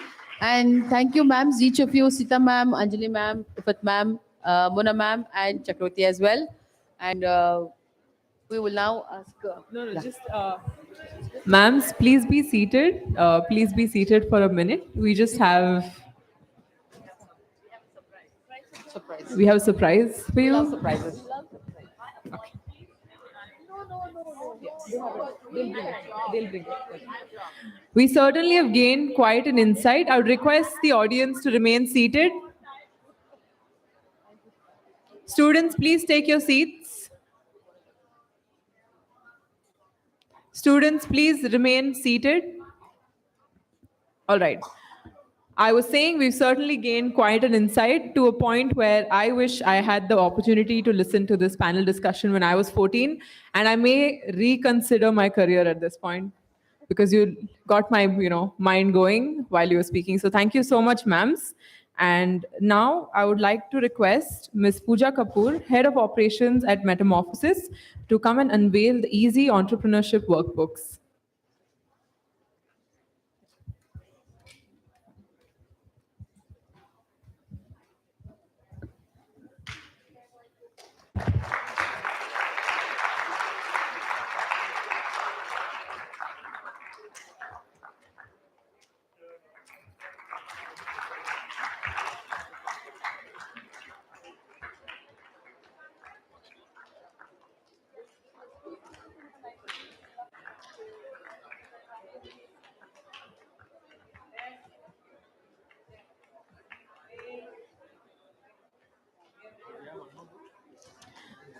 We would also like to request We would also like to request Ms. Sinduri Reddy, MD, the Premia Academy, and Mr. Subramaniam Kanteti, COO, the Premia Academy, to please present the mementos.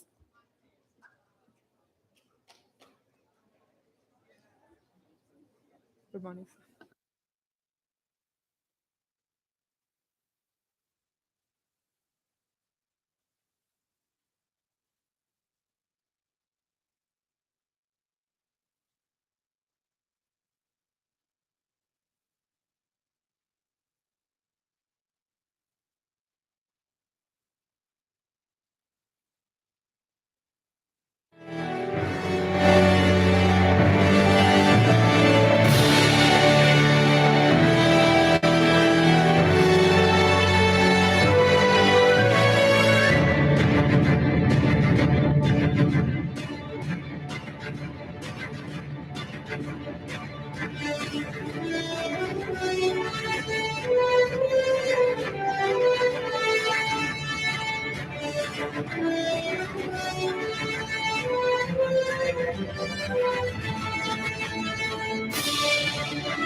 We have a lot lined up for the rest of the afternoon.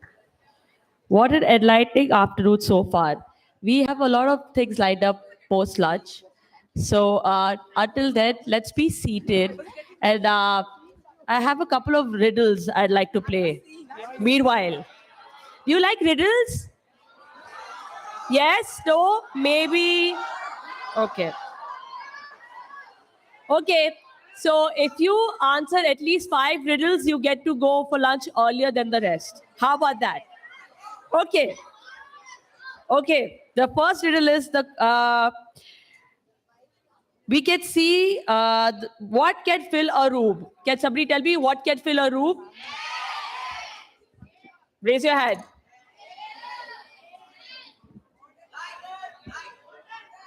Light. Somebody said light? Yes. The correct answer is light. We can see the light and it fills the room. Good job. Okay. What gets wet drying? All right. Okay. It's very smart. The kids are really smart. Without lunch, I think we can delay it by an hour. Looking at the energy? No? All right. Okay. Next one. If the English alphabet goes from A to Z, what goes from Z to A? Amazon. Did somebody say zebra? Correct. Correct. What can fly without wings?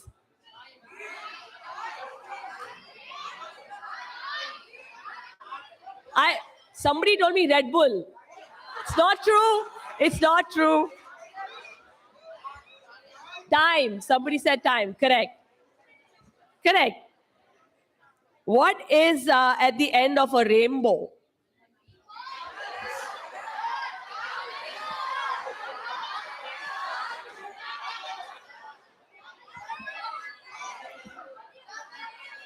W. No. It could be different things, but the answer is gold. You're right. All right, ma'am. I hand it over to you. Thank you. I think that was fun to before we break for lunch. And thank you for being patient listeners. I hope that you'll have absorbed what you heard today. A minute countdown before we get to the atrium, the lunch venue. We'd request our dignitaries to please proceed for lunch. And meanwhile, if we have parents also, please proceed for lunch at the atrium. And then we'll start with our student contingent. Okay, but be seated. As I announce, you all will get up and start proceeding. Is that okay, children? Thank you so much. Thank you for obeying the orders like that. Thank you. Okay, the children at the back, can you please be seated for another 30 seconds? Another 30 seconds. Thank you.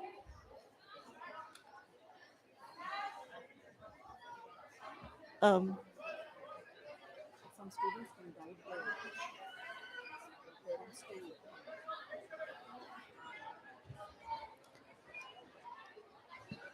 We'll have student volunteers to guide you to the atrium. If we can have them posted to give them directions. Madhvi and team, can you please take position? Yes. Yeah. Student volunteers to please take position.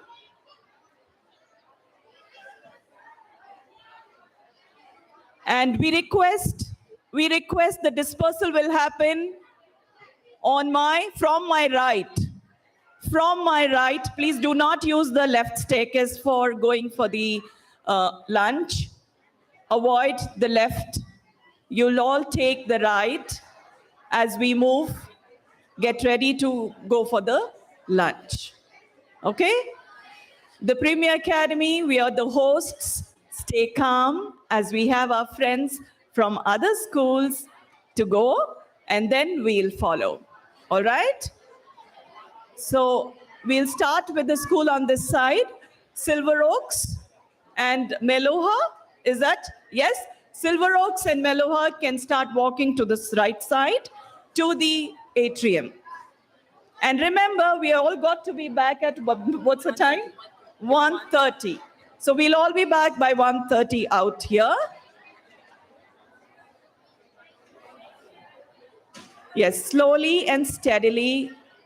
Students from Silver Oaks and Meloha, their teachers who are accompanying them are also requested to please join us for lunch. Our student volunteers, please guide them.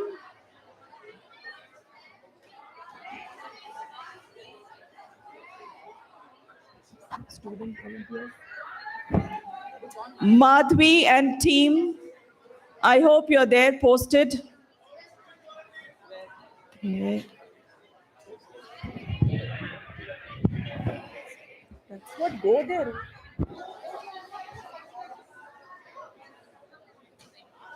Okay. The school on this side can start walking from here. Yes. Thank you, HPS. You all can start walking down this side. The school on the top. Yes, children, please start walking.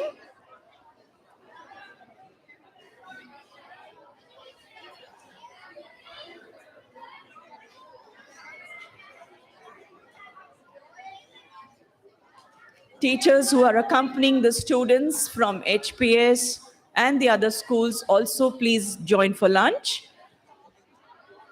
We are heading out to atrium. Please look out for that venue. Our students are there to guide you all.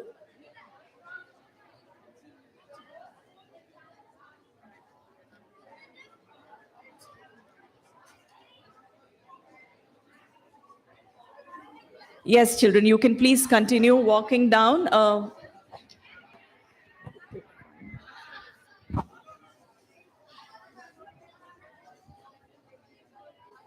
The Premia Pride.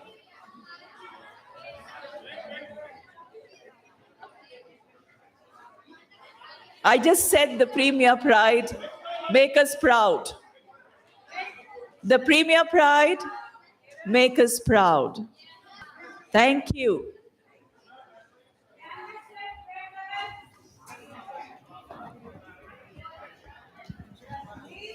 All right. Now, in a single line, we'll start exiting the auditorium from my right. this side. One line, nobody's running, everybody's going to get lunch, not to worry. Okay? There is enough lunch for everyone. Make a single line, walk smartly and slowly.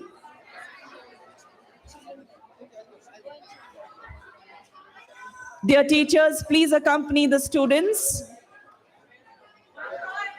Venu sir and Sanjeev sir, if you could be at the atrium, and there are children already there, if you could help them. Thank you.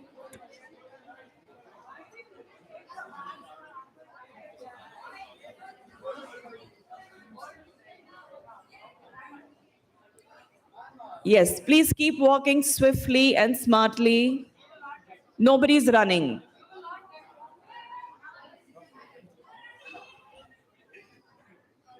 Kalyani ma'am.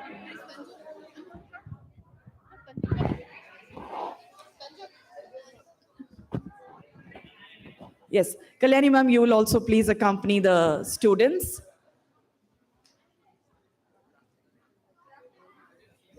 Careful, careful.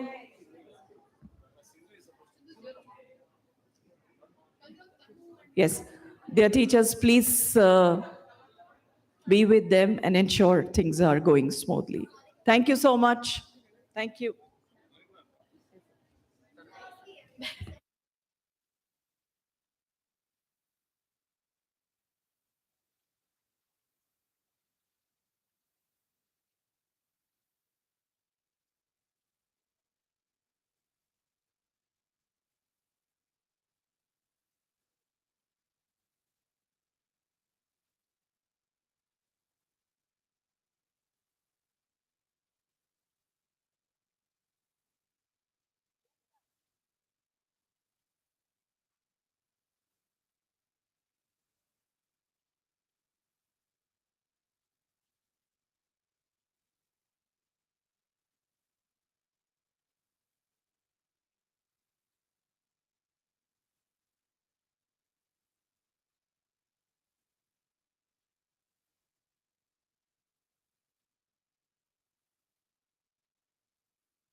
feeling awkward talking so much.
Kids, can we settle down? Are we done?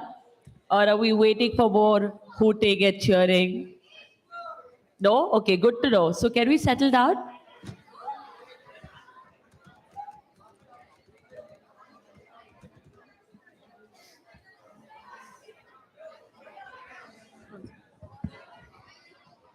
The ones who are already in the hall, please remain seated. We're just waiting for everyone else to join us so we can continue with our day.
I have a bright idea, I think. The ones who don't take their seats, the first person I see standing up will perform for us. Either a song or a dance, it's up to you. So I'm pointing my finger. Please take your seats or you will sing for us.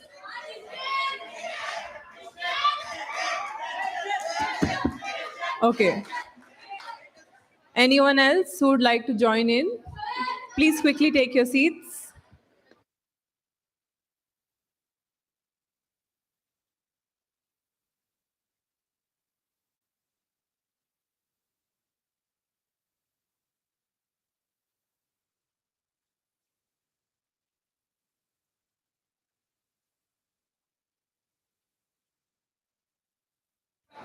I'm sure we've gained a lot of energy thanks to the lunch, but let's not waste it. Let's conserve it so we can pay attention and participate in the upcoming workshops.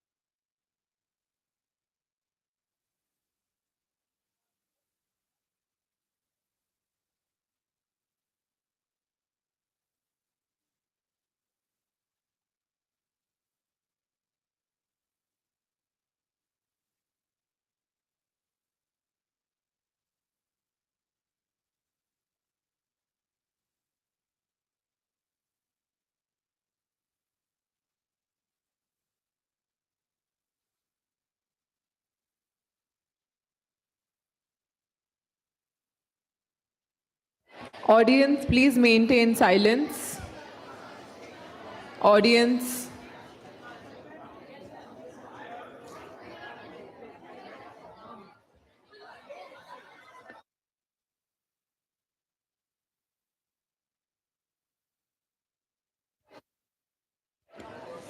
Okay, final reminder, we'll be starting the program in 2 minutes.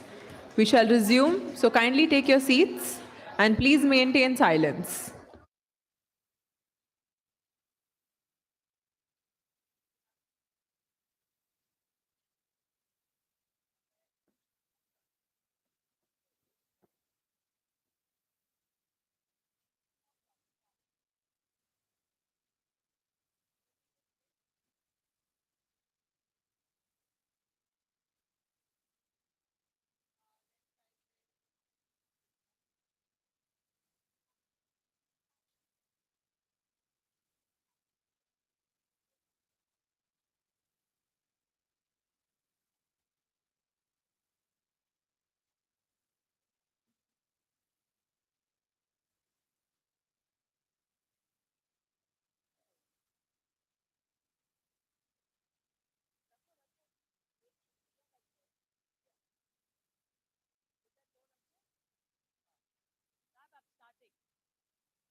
Welcome back, everyone. The morning was all about various options in the field of education, and now we take a closer look at building a career in the upcoming masterclass on the art of choosing the right college, course, and career path. We would now like to welcome Ms. Nerika Ajani and Ms. Shikadar from the Red Pen. Ms. Nerika works, a big round of applause. Ms. Nerika works very closely with students and understands their passion and interest in depth, and so does Ms. Shikha, by helping students build their resumes and identifying the best fit colleges for them. Can you please have them on stage? Yeah.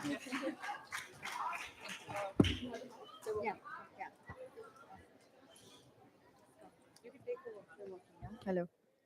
Yeah, it's working? Check, check. Yeah. I'll take over here. Yeah.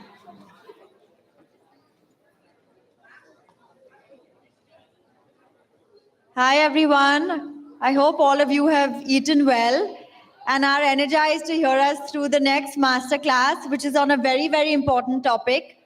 It's about choosing the art of choosing the right college, course, and career stream, something that's very, very relevant to all of you, regardless of if you're in grade 8, 9, or 10. So I hope you've all eaten well and are focusing on, getting started with us. I'm going to quickly introduce myself. My name is Nenika, and I manage the pre-college advising services at the Red Pen, where we work with students from grade 8 up until grade 11 on profile building, academically as well as non-academically, in order to help students understand their career paths, make the right choices in terms of subject and curriculum selection, as well as be competitive applicants when looking at destinations abroad to study. With me, I have my colleague Shikha. Can we have silence, please? All the students standing at the back, can you please sit down and stop talking? Thank you. With us, we have Shikha. Shikha, do you want to introduce yourself really quickly? Yes, I think I've already been strict enough. I am Shikadar. I manage the institutions at the Red Pen, and I also handle the undergrad application process for students. Thanks, Shikha. Sorry, we need to change. Can you change it? Yeah. Awesome. So like I said, we're going to be talking about choosing the best fit college, course, and career path. What are the different ways in which you can do that and identify your particular interests? The Red Pen is an education consulting company where we work with students from preschool to PhD, like we like to say it, advising students across various verticals. We have our pre-college advising services, boarding and day school, undergraduate services, MBA and postgraduate services, as well as work with schools where we advise students on how to make the right educational choices. Through today, these are the divided topics that we're going to talk about: how to choose the right course and career, subject selection, give you a little bit of an understanding on global undergraduate admissions, as well as how you can identify a college that's the best fit for you. So let's start with, how do you really choose the right course for you? How many of you are interested in science? How many nerds? How many science nerds? How many interested in commerce? How many in the humanities space? Okay, so I see a lot more of science students and then commerce students and fewer humanities students. Okay, awesome. What I want to talk about is how there are so many different career streams today that are emerging. There are so many more options than the traditional options that we've been looking at in the past. Whereas humanities is concerned, there are options such as fashion technology. Whereas science is concerned, lots of students are looking at bachelors of home sciences as well as forensics. So a lot more options. While our traditional streams are fantastic, jobs of the future are changing, and recruiters are looking for students with particular skill sets and different varied interests. How can you explore your specific academic interests, right? While you might enjoy math, physics, chemistry, there's a lot more that you can do within the science space. So how do you really explore your particular interests? One of the ways in which students can do this is by taking on a psychometric test. A psychometric test gives you a sense of your aptitude and gives you a good understanding of skill sets that you need to pursue a particular stream that might excite you, right? It also gives you a sense of your particular strengths. So what are skill sets that you already have, that you're strong in? Which are the subjects that you should select depending on your strong skill sets? And which are the skill sets that you can build on, right? It also allows students time to think that, do I want to just focus on the current skill sets that I have, or my career pathway requires me to build on some more skill sets? So psychometric test is a good start. In addition to that, there are a lot of free online courses that a lot of educational platforms provide. You have Coursera, you have edX, you have Udemy. A lot of these platforms allow you to explore a subject that you might not have had the chance to explore at school. Right? One of the subjects could be psychology. For a lot of you students that mentioned you like biology or that are interested in humanities, one of the subjects that you could like or one of the career pathways that you might want to pursue could be psychology. Taking a short course, a free 16-hour course by a university such as University of Pennsylvania has allowed students to get an in-depth understanding of what that career pathway really entails, right? Doing a short course, the whole point of it is not that you have to pursue the pathway that you've done a course in, but it's to give you an understanding of if that's something that you enjoy or not. Yeah, so that's another way in which you can explore some of the interests that you may have.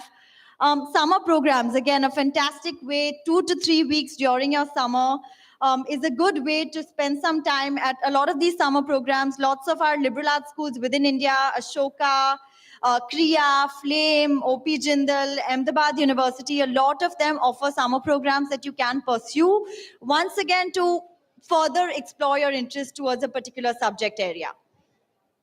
Internships, again, a great way to actually get practical, real-life experience of what a particular job might entail. How many of you think you might want to be doctors? Wow, that's fantastic.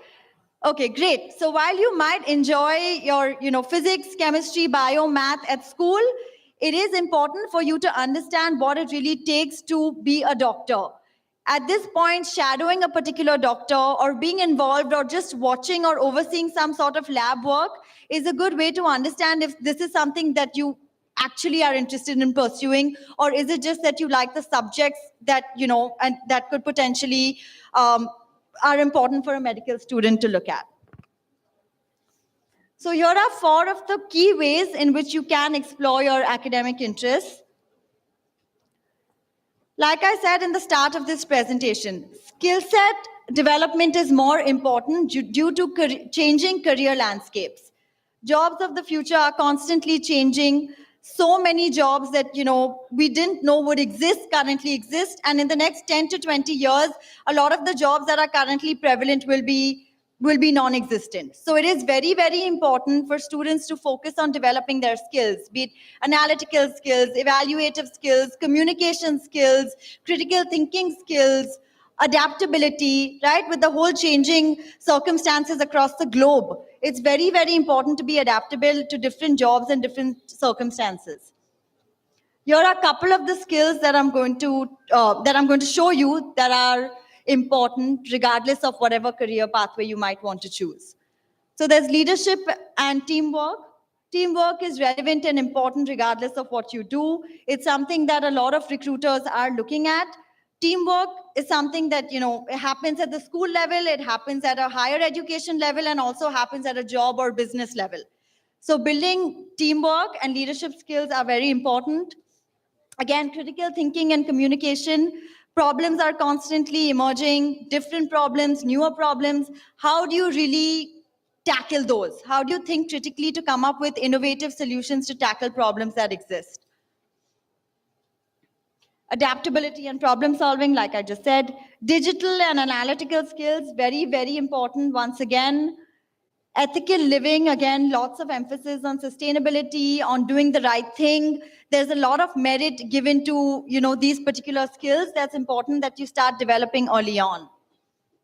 Innovation and risk taking, again, constantly new companies coming up with new ideas. It's very, very important to constantly keep thinking, to keep on, brainstorming new ideas and taking risks as well. Here are some non-traditional career options, just a few of them that I've highlighted here. Information security analysis, something that didn't exist in the past. Digital marketing, again, there's so much of an emphasis on digital marketing. Everything is going online. The past 2 years, COVID really has made everyone move from an in-person environment to a hybrid environment, right? Where there's a mix of in-person information sharing as well as online information sharing. Subject selection, again, subject selection is a lot more important than curriculum selection. The subjects that you choose, it's very, very important that they're in line with your particular interests. It's important that students take on core subjects, your math, physics, chemistry, biology, history, geography, English, a second language, all are very, very important. And having a good mix of core and non-core subjects is mandatory. Here are some subjects that, these are just 3 of the most popular areas, I would say, currently that I've highlighted, and subjects that students need to take if they have an interest in either or. So what I want to highlight is for economics and management, for all the students that mentioned that commerce is something that they might want to pursue, it's very, very important to take math. Math is actually the most important subject, more important than an accounts or an economics or finance. The most important subject is math. Medicine, again, physics, chemistry, biology. Engineering, you have math, physics, and chemistry. So these are a couple of the more traditional pathways that students do consider. Like I said, jobs are constantly changing. So it's important to have a couple of these core subjects and mix that with non-core subjects. Moving on to how to choose a best fit college. Again, every college across the world has its own merits and a different one is suited to each student. So I'm going to hand it over to Shikha to give you a little bit more insight into that.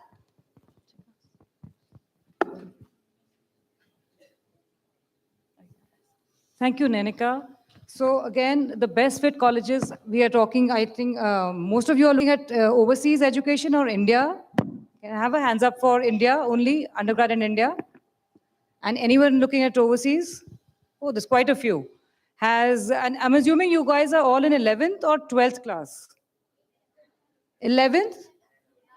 9th, 10th, 11th, and 12th. So that's a good information for me to have because 8th, even better. Okay. We have the firefighting has happened now. The point is 8th honors is what we're looking at right now. Am I correct? So the thing is that in US, they do look at 9th, 10th, 11th, and 12th, whatever you have done across these 4 years. And all those 8th graders sitting out here right now, it's a good time to kind of take a call.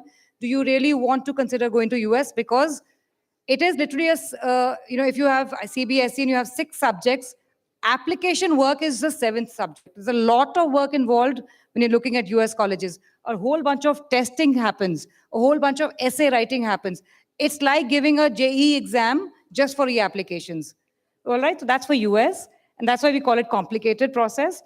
UK is pretty simple. UK only wants your 10th and your 12th predicted exam, your grades, predicted grades. 10th is obviously your board exams, And 12th predicted is whatever you do in 11th grade and whatever you happen to do in 12th first semester, because that is what your school is going to show as predicted grades. It is not a predicted grade as in like, I want this, please give me that subject or whatever marks that you expect. It is something which they actually oversee from your 10th, from your 11th, and whatever obviously do in your first semester. Well, and the third country which is most popular for people looking at overseas are, of course, Canada. Canada is obviously called medium simply because lesser number of colleges to select, lesser number of tests to give, and lesser number of essays. So that's why it's a medium kind of an application process. The other popular countries across the world are Singapore, Europe, Hong Kong, India, and UAE, becoming very, very popular of late. I'll just give you, in Singapore, literally, we have a handful of colleges which Indian students by and large do go to, which is NUS, National University of Singapore, and Nanyang Technological University, and of course, SMU for management. Medium, as in you have a little bit of essay work, you will have a little bit of testing as in SAT and ACT, and English testing may be required for CBSE and ICSE students. Sometimes people who do IB, DP, anybody from IB out here? Okay, quite a few IB guys. So IB people are sort of exempt from English testing. But the CBSE and ICSE, sometimes they do have to give it, sometimes they don't have to give it, depending on what subjects you've taken in your 11th and 12th. Europe has a whole bunch of different countries where people do apply to, Germany being popular, Netherlands being very, very popular. Of late, Finland has become very popular, and Italy is always there. Most courses are taught, the most popular courses which Indian students do take are, of course, engineering and management, are taught in English. For most of the other courses, of course, it is you need to know the local language. And the only thing which is a deterrent in Europe is that for any internship, it's a good idea to know the local language. If you don't have that, don't focus on Europe at all for your application process. And Hong Kong, well, Hong Kong has been a seesaw. It used to be very popular, but since the political issues past 2-3 years, things have, I don't know how to talk about it because, I can say HKUST and HKIS, all of these colleges are very, very popular, but engineering students do prefer Hong Kong. 95% and above is what students are looking at. Likewise in Singapore, 90 and 95%, very, very grade-oriented, okay? UAE has got a bunch of American colleges who've set up shop there, a bunch of UK colleges who've also set up, campuses in UAE. They have Emirates Aeronautical Engineering University out there, which is, of course, popular for people looking at aeronautical. India, I've listed as complicated simply because India has a huge number of public as well as few private colleges. Private colleges are coming up, and they, of course, since I think many of you are looking at sciences and the engineering field out here, right? So all the engineering names you already know, the VIT and the IITs and the SRMs you already know. Anybody knows can anybody name at least 3 private liberal arts colleges in India? Okay. Well, anybody heard of Ashoka University? Okay, Ashoka, Kriya, Flame, Ahmedabad University, I think Nanika already mentioned them. For some reason, they become very, very popular because they are following the American pattern of education at the Indian pricing. So for that reason, it's just become very popular for Indian students. And they, of course, the placements are by and large been very, very good. And you can apply to Ashoka for physics, for example, and go to, do your master's in MTech or something overseas. It may not be the engineering path that you may want to take in India itself. They do have an entrance test. All of these colleges we've listed out here, we just talked about right now, they do have entrance tests, and they offer all of these subjects. So, of course, your core subjects are available. You can take your majors and minors. So you can take history with entrepreneurship, or you can take economics with computer science. So this gives you a lot of avenues, and that's how your skills are also developed for the future jobs which may be looking at, which are probably not even kind of existent right now. All right, so this is what the bubbles show, the relevance of the size and everything. This is what most US colleges, most private colleges are looking at on your application. The data is the biggest bubble for a reason, because data means your 9th to 12th grade onwards, depending on which country you're applying to, your college prep, Your grade exams, as in if you're in your CBSE, you have to take the important core subjects. I will just give you a small example. Many countries do have entry requirements for whatever course you're applying to. Sometimes economics is preferred over business studies. So sometimes you have to be mindful, or this is for the 8th and 9th graders, when you go to 11th and 12th, this is what you need to figure out what subjects to take or not take accordingly. Don't always go by the easy path that this subject is going to be easy, I'm going to score well, therefore let me take it. You may not get into a good college depending on what subjects you've chosen and found the easy way out earlier. All right. Standardized tests are the SATs and the ACTs, and of course the TOEFL and IELTS exams, which for whatever reasons the Western countries think that Indian students don't speak in English. You have to prove yourself that you speak in the language. This is that test, which is, by the way, waived off for many, many students who are like the IB students. And of course, if you have a 90 and above in English in your CBSE and ICSE, it's waived off. Overall grades do matter. Another voice. All the people who were here on the previous panel out here, you need to be in their good books. Not that you need to kind of, be very, very goody-goody, but you need to know that the teacher's recommendations and the essays and all of that, the teachers are going to be looking at. Your recommendations are very important in all US colleges, Canadian colleges, and even in UK they require it, as well as in the private liberal arts colleges in India. Your application form is a big part of the the submission process. It is a very, very long, drawn-out process. It is not like how we have it in, I think, in Mumbai University or Delhi University. I do not know. I think Anna University in Chennai. They all have probably an application process where you just put in your 12th marks and go ahead with the application. Whereas in these colleges, they ask you for an on-the-spot essay. There may be an interview involved. There will be essays, and of course, your aptitude tests matter in all of these colleges, which is mostly math and English driven. All right. Talent is what you put in your extracurricular activities. Talent can be as small as literally babysitting a family member. Talent can be as big as researching with an IIT professor. So nothing big or small is, and nothing is big or small. Everything is important. How you showcase in your application, that is what matters, right? All right. I've already spoken about the liberal arts colleges. Traditional colleges, honestly, are just basically click on the application website and you fill in your details and fill in your data and they're set to go. And of course, the big exams, which are JETs and CLAT and NEET and NATA. But it's the liberal arts colleges which are the more daunting ones nowadays, because that is where it's a minefield. You need to figure out what you need to apply for, and you can literally go in undecided at college level. At the first year, you can take undecided. It's after the first 2 semesters when you take a call on what subject you want to major in. We've already spoken about this. This is just a snapshot. US is 4 years, UK is 3 years. UK has 3 different types of bachelors that you can opt for. You can opt for a 3 years regular bachelor. You can opt for a 4-year with a 3+1 placement year, which is your internship, which the college will help you look for. And you can also look for a 3+1 integrated master's degree. So by the time you leave your college, you will be leaving with a master's degree. And Canada is again 3 to 4 years. Mostly it's actually 4 to 5 years. This is a wrong slide because 3 years is very, very few students can do it. Everybody who goes to Canada for co-ops and internships and invariably stretches from 4 to 5 years. Singapore is again 3 to 4 years. UAE is 3 to 4 years. The costing is given there. So anybody looking at US needs to know that the parents, in fact, I wish more parents were out here because you need to start planning literally now. You are looking at a budget of 2 crores and above for 4 years of education. In UK is going to be 1.5. Canada is 1.5. India is about 30-40 lakhs across the 3 to 4 years. Singapore is again 1 crore.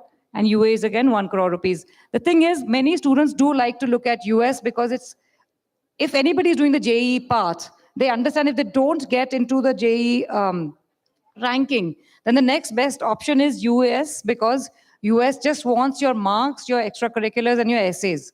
So it's a very good idea to look at US colleges when you do apply for engineering courses. Very, very popular for Indian students. And I will tell you, for all the girls out here, big shout out. It is easier to get into computer science at a very big Ivy League kind of a college if you're a girl. Being a boy is sometimes a hindrance. So again, all right. So again, because anybody who's all the kids, anyone who all are preparing for JEE or plan to prepare for JEE?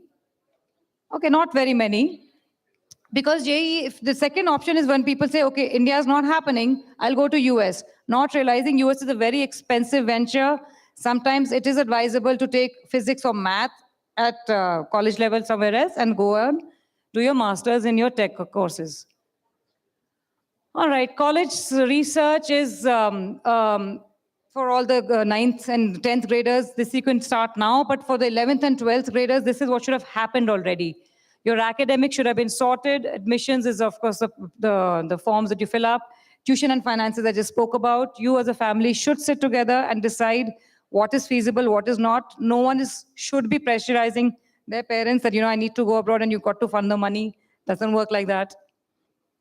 University life, location, and campus. Now, all of these points I want to put together because there are about 2,000 to 3,000 universities in America.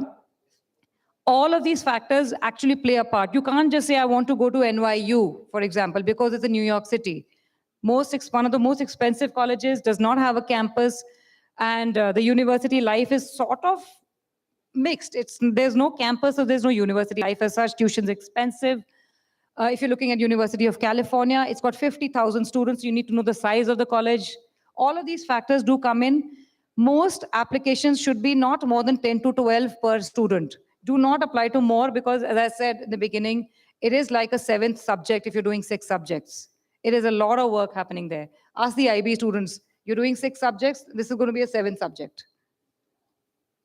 All right, the next steps, of course, you finalize your subjects that I spoke about, focus on your academics. Academics is very, very important because it is not like the Indian colleges where, you're looking at your 10th and your 12th or probably just your 12th mark sheet. And of course, now the new exam which has come up, CUET exam, which is enforced by the government of India.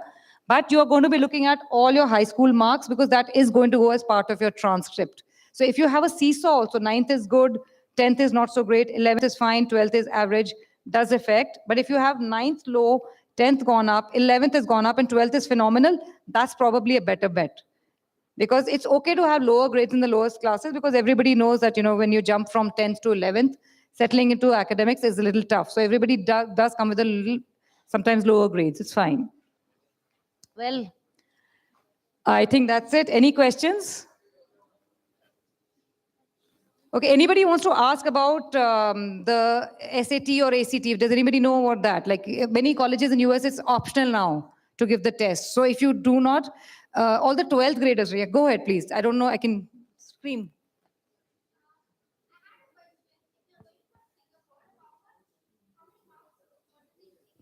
What subject are you looking at? The question was, if you're going to Singapore, what marks are you looking at? What's your subject? So for humanities, I'm assuming economics or social studies or like what in humanities or history, geography, something like that. Sorry? So for fashion designing, I don't think there will be marks oriented. It'll be portfolio oriented. You will have to prepare a portfolio, and the portfolio, of course, all examples are available online. That is more important than your marks. But then again, because, and I'll tell you one more thing, all of these countries, whether it's India or Netherlands or Singapore and Hong Kong, they all have been colonized by UK at any one time. So their pattern is still the same. When you're looking at college, it's still very, very marks oriented. So that's why your marks matter. Any other questions?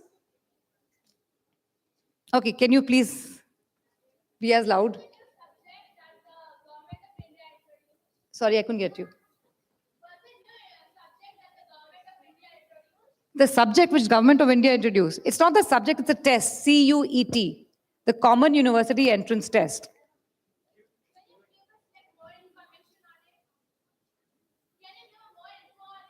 I think which class are you in? So 9th grade, I think is still too young to know. You can probably give this test closer to your 11th and 12th grade basically, because this exam, it's aptitude test. It's like the SATs. Honestly speaking, what Indian government is trying to do is revamp the education a little bit. Does anybody know about the NEP, the National Education the policy, which has come up? Okay, so what they are trying to do now is instead of having a mandatory 3 years undergrad or a mandatory 4 years tech degree, what the government of India is now coming up with, if you go to college after first year, and you drop out, you get a diploma. Okay, you still have a college degree, but it will be a diploma. Sorry, not a college degree, but a paper, a document. After 2 years, it's going to be a certificate. After 3 years, it's a bachelor. And after 4 years, it's a bachelor with an honors degree. Okay, and all your research. And this CUET exam, the CUET exam is what is, basically it is what is going to take, is there the Indian version of SAT or the ACT. Okay, so it is going to be, if you're from CBSE, a whole bunch from IB and ICSE, those marks matter, but then the CUET exams also matter depending on which university you're applying to. If you feel the university you're applying to doesn't want that thing, but that is a test which I do tell everybody, if you can take it and have it under your belt. You need to have one test which all universities are going to basically keep it in the common section at any given point of time coming forward, especially for the 8th graders. By the time you come to college, your most important exam will be CUET, perhaps even more than your JEE exam. Yes. Yes, you. I cannot hear you at all.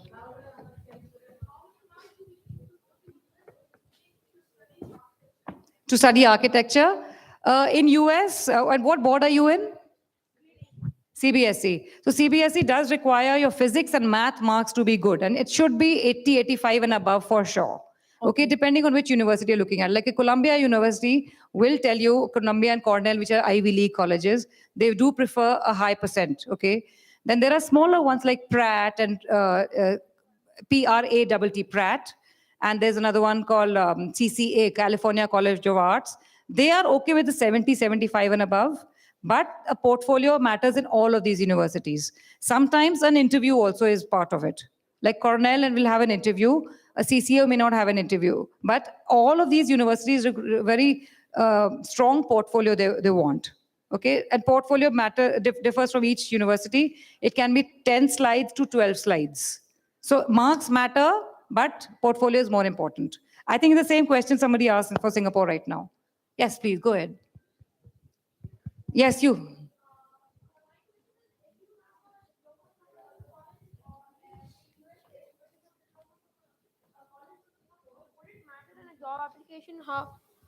Would it matter in a job application how many if you graduated from UK or USA, would it matter? No, not at all. So his question was, does it matter if I'm from US or UK or Singapore and whichever degree that you're getting? Is that and what marks you have in the degree? Is that your question? So to answer that, it does not really matter. You can be at Harvard. Everybody's heard of Harvard out here? Okay, great. If you're at Harvard and you're at the bottom of the pool, that will never get you a job. But if you're from a smaller college, right? But you're at the top of your class, that will get you a much better job. So what the answer to your question is your GPA, your marks matter more. And of course, what subject you're studying and what internships you've taken during your courses. But what about the college that you graduated from? Would that as well matter? The college you graduated from, would that matter as well?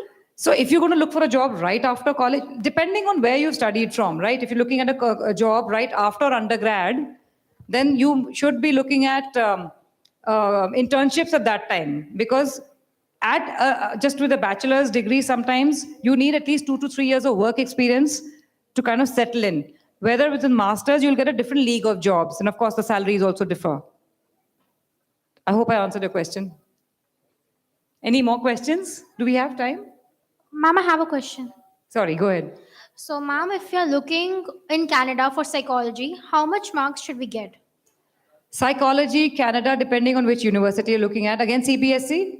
Yeah. Okay, CBSE. I'll tell you something, honestly speaking, not that there are no colleges for people who are not performing like 60 and lower, but most colleges at the end of the day do prefer marks, okay? 70 to 80% and above is what you should be targeting and above. Okay, I'm not going to say go target 90% and I don't want you to stress out right now in life. But yes, marks matter, unfortunately. It's only in US colleges where you have literally 2,000 to 3,000 universities where extracurriculars and your essays matter more than marks. And that's why America became very popular. And that's why they became expensive also. Yes, please. There's some, I think, can I take the last question, please? Ma'am, Sorry, there's a question here. Actually, like I was just wondering, I want to go to the US for my undergrad in computer science. And I was wondering, because there's so many options, there are basically like two categories, a good state college and then the Ivy Leagues. So then I was wondering, is there some kind of shift in the way you should write your application towards each of them? And like, do the Ivies, like, do they consider like the extracurriculars and the essays more than your scores? Like, you suppose you get an average score, and if you have like amazing extracurriculars, like as you said, research or something, do you think that will bias them to select me instead of someone who got a higher score and a lower like Okay, extra? I'll begin with your question. I think you first of all got a little wrong. It is not just the state universities and Ivy Leagues, it's the state universities and private universities. So public colleges and private colleges. And within the private colleges, there are thousands of private colleges. The top of the pack, for whatever reasons, whether we like it or not, are the Ivy Leagues, right? And the whole bunch of colleges which are not Ivy League. And Ivy League, just so you know, it was not for the ranking or for whatever they created. It was just for sports that they created.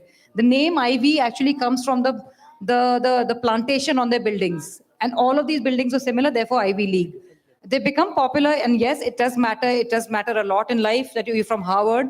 Nobody will say, I am Shikhadar. I will say, I'm Shikhadar from Harvard. That matters more. But to answer your question, no, it is not really. All of these universities are looking in the same common application. The form is called Common App. Has anybody heard of the Common App or started on the Common App?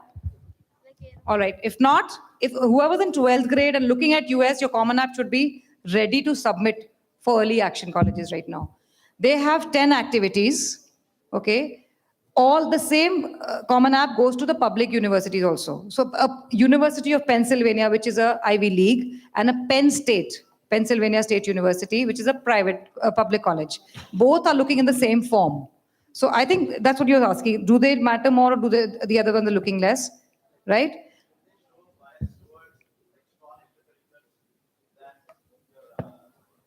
No.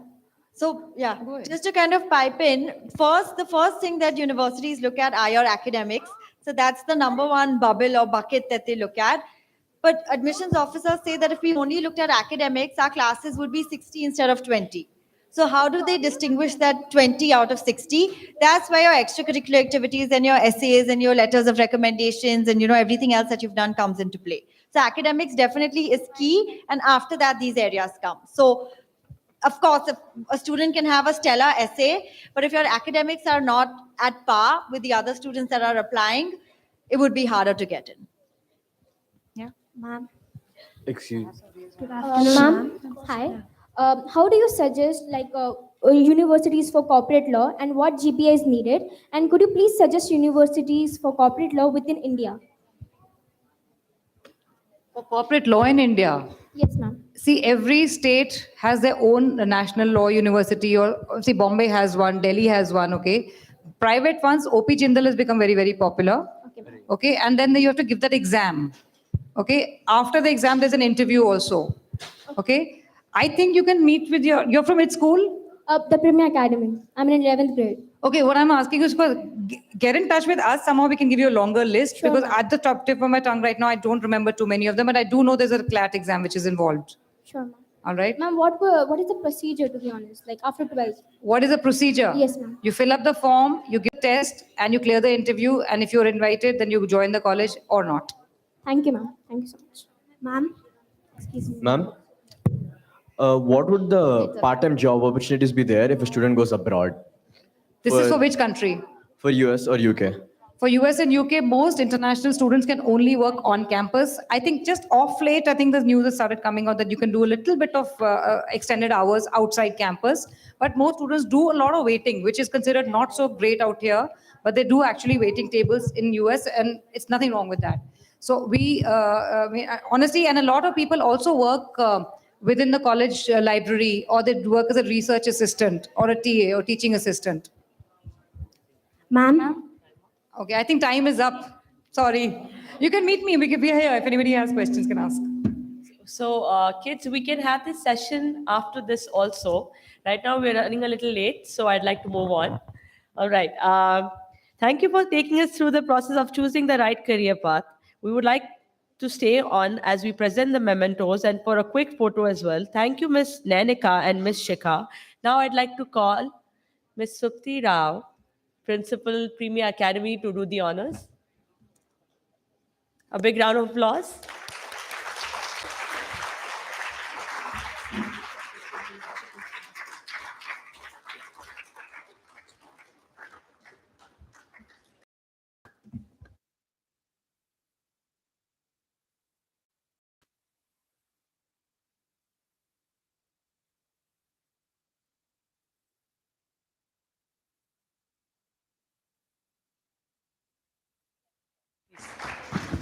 So if anybody has questions, the company is called the Red Pen. There is a free session on it. So you can just go and, we have 15-20 minutes. I think we half an hour. I don't even know what the time duration is. You can log in, leave your name, and somebody will get in touch with you to answer your questions.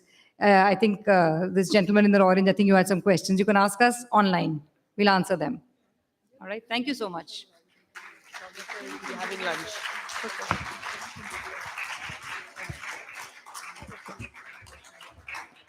Thank you, ma'am. So far, we've had industry experts, educators, experienced advisors share their thoughts with reference to guiding students and supporting them as they navigate new age careers. Now, it's your turn as parents and students to participate in the upcoming workshop and, just be active, okay, be attentive. We have Dr. Sharmila Anand and Ms. Ashil Anand, the founders of Parenteening, an initiative dedicated to building better relationships between parents and teenagers. I would welcome you onto stage. It is also time to assimilate what you have experienced today. So you will be exploring the importance of relationships and their impact on life's choices. I think it's a really important topic and a very interesting one as well. So this is for both parents and students. All the best.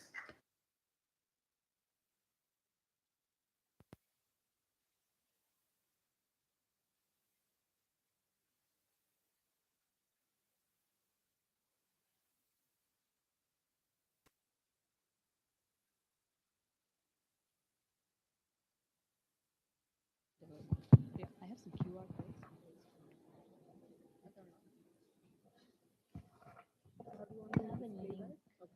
If you could just, there's a. You want us to put on the screen? We can do that. On it.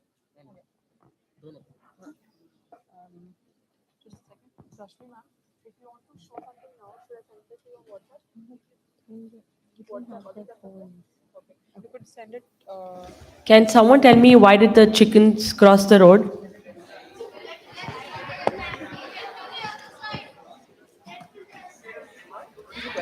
Why did the chickens cross the road? Ask the chicken? Yeah, that's what I thought. Let's ask the chicken. They crossed the road to buy dinner. You can get started, ma'am. We'll.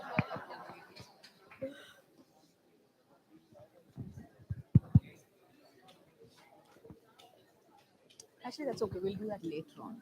Yeah.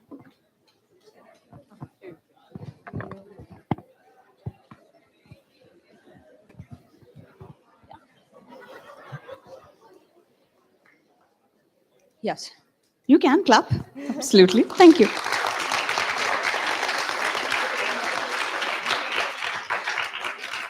Thank you. Thank you. So, Ashley, why don't you get started? Okay, guys, so we were supposed to do 2 different sessions. One was supposed to be on your careers, and one was supposed to be about the relationships that you guys have in your life. Now, we're going to leave the choice up to you. What do you guys want us to start with? Do you want... Second Relationship. one. Yeah. Relationship. See, that's how I know they're teenagers because yeah, we've been listening about career stuff all morning, and I feel like you guys are super studious, students. Absolutely. So, some of your questions I didn't even understand. I'm just saying, guys, you're way ahead. Please give yourselves a huge round of applause. Yeah. For a post-lunch session, ideally you should be sleeping. Where do you get all of this energy from, guys? Like, seriously? Is this Hyderabad special? Is that so? Is it Hyderabad special? Oh, come on. Let's have you really give us a lot of energy. Is this Hyderabad special? Now we're talking. Brilliant. Okay. So relationships.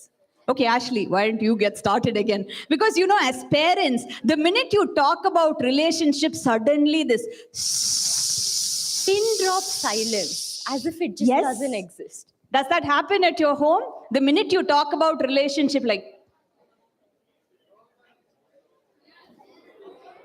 Yeah. We don't talk about Perfect. Relationship. Yeah. Thanks for being so honest. Yeah. No, but then as parents, just saying, we get to know. Yes or yes, all the parents sitting in front, Absolutely. Okay, we've been there, done that, yeah, just saying. You think we didn't cross 9th standard, we didn't have hormonal imbalances in life? I'm just being very diplomatic here, okay? Okay, Ashley, so what do we do with relationships? Guys, you need to actually talk to us. If you talk to us, it'll be very interesting, okay? Because here we are. Okay, before we go ahead with that, how many of you, guys, girls, let's be gender neutral here. How many of you actually want to be successful in life? Can you? Wow. Nice. Wow. I mean, you can Nice. turn around, turn back also and see, looks like a whole house in here. Yeah? Please give yourselves a huge round of applause. Lovely. Lovely. And how many of you want to be successful in your personal lives as well? Yes. Like some of you want to give one leg also there. Like, yeah, seriously, let's do this. Yeah? Nice. Okay. So the first half, let's first get the relationship matter sorted. Yes? Hello?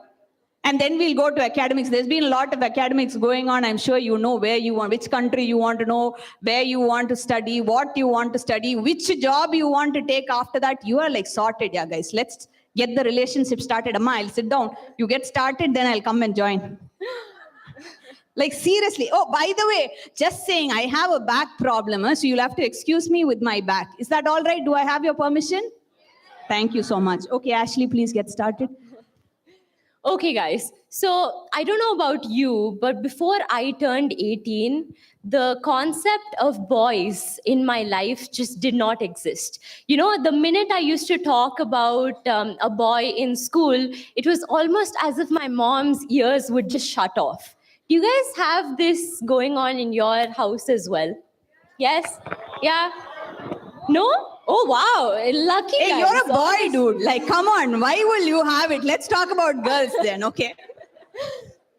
Right. And have you guys ever felt like there was a lot that you want to talk about, but you just don't really have someone to talk about it to? Yes, I see someone nodding their head. Anyone else?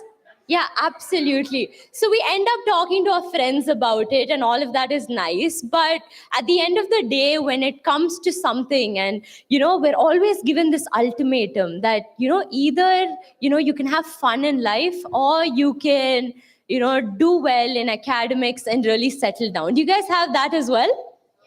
Yes. Yes. I feel you, man. I feel you. And how many of you guys think that's kind of true? Like, have you had sometimes, you know, friendships or other things that you guys have going on in life? Has it ever like affected your like emotional well-being? That, you know, you have a fight with a friend and it's very hard for you to study after that. Yes? Yes, absolutely. So we actually have a doctor in the audience right now and talking. So Ma, why don't you help us figure this out? Okay. Should we do this the scientific way, guys? Girls? Yeah? Do you happen to have your cell phones with you? Yes, no? No, okay. Let's not have cell phones. Okay, guys, girls, and also parents, for once upon a time or later in life, one day or the other, you will turn parents. Yes or yes? Hopefully. Maybe. Or if you're not, it's okay. It's up where to you. are you getting started? And you have parents at home who are like hyperactive like me all the time. Like, what is this? What are you doing? Yeah? He's like, yeah, you came home and saw me, no? Yeah, I know. Every house has the same. Indian story, man. Kahani gargar ki. It'll happen. Okay. Listen. WHO has actually assessed that we have to be at a certain state of mind to be considered Actually, no problem. I'll just... well, mentally, emotionally, spiritually, and physically. Wellness is not just the absence of disease. All the doctors in the making, this is something that you will have to do. Wellness is not just absence of disease. Wellness means you're good mentally, physically, emotionally, and spiritually. If you don't want spiritually, you can leave it off. I have 5 questions, okay? And I was supposed to conduct a parenting session, by the way. So I got questions ready for parents. You can imagine either you are parents or your parents are answering this, or everywhere. Ashley, can you turn that on for me, please? Yeah. There are 5 questions. It's not something that I created. This is being created by WHO to ensure that all of us are in good mental health, to start with. How many of you think mental health is very important? Awesome, awesome. And how many of you know, I'm not even asking, do you think, how many of you know, talking about mental health in our country is little challenging. Very challenging. Thank you very much.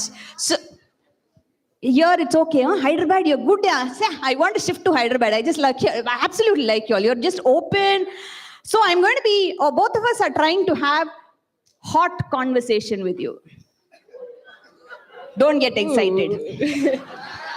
Don't get excited. Both of us, incidentally, wrote a book called I Misunderstood. Okay? And in that book, we talk about hot conversations. Tense. I want to talk in Tamil now. the seeds Don't get are two burning feelings, at this man. Don't point. get two feelings, okay? The point here is, okay, hot means honest and open talk. Simple. Oh, yeah. Thank you. Thank you. Thanks, man. Thanks. If we actually have honest and open talk, there's a lot that we can handle because with our mental health. Yes or yes? Yes. Absolutely. Thank you so much. I love the parents in the front. I know they are teachers also, but still, thank you so much. It's like, you know, you have this one secret that you want to tell your friend. How many of you had that one secret? Yeah, nice. Yeah. All the time having secrets. Huh? I like you, man. I'm sure you're backbenchers. Today you decided come and sit in the front. Yes. Ayyo! Yeah. See, the teacher is spilling the Thank you so secrets. much, ma'am. And guys, ask me how you know. Ask da. Because I was a backbencher, man. Seriously. You go and ask my teacher. Thanks. My teacher looking at me, she like, how do you guys understand a little bit of Tamil here? Yeah, little bit. I'll translate, okay? My teacher looking at me, guys, listen, it's very interesting. Looking at me like, நீ எல்லாம் லைஃப்ல உருப்பிடுவியா? That basically means, will you ever do anything in life? Same. No, we'll do a lot of things. You just have to first believe in yourself. Guys, studies, very important. Yes? Hello? Yes. Wherever yes, you have to say yes, man. Yes, studies very important. Friends, very important. Yes. Oh, yes. Having fun, absolutely important. Yes. That's what we're going to have now. Okay. While we are having fun, there are 5 questions. Engamma 5 questions. Okay. I am waiting, man. I am putting like this in between bit. See, actually, there's a stand-up comedian sitting there. He's probably thinking, what the hell is this lady doing, butchering this stand-up comedy space? Fantastic. Okay. See, I also had the name of the child, age of the child and all. Ignore everything. Wherever I've given my child, you can think of me. You, okay? Come on, yeah. India, Jugaad system, you know this. So the first question is, I have been in cheerful and good spirits. How many all of the time? So let's play this together, all of the time. Very good. Most of the time? Be truthful, man. Okay, good. More than half of the time? Yes, good. Less than half of the time? Oh, yes. Some happy students here. Very Absolutely. good. I like, Ashley, I think next place we are shifting here. Yeah. Okay. Some of the time? Okay. Not at all. Be truthful, guys. Girls, not at all? Yeah. Yes. I understand. Okay. If you actually got most of the times, means your mental health is really at a very good space. Something that you're doing very well. It's time that you start teaching it to others. Is that okay? Understood? Number 2 is when you fall in between, it's like you're there, but you're not there yet.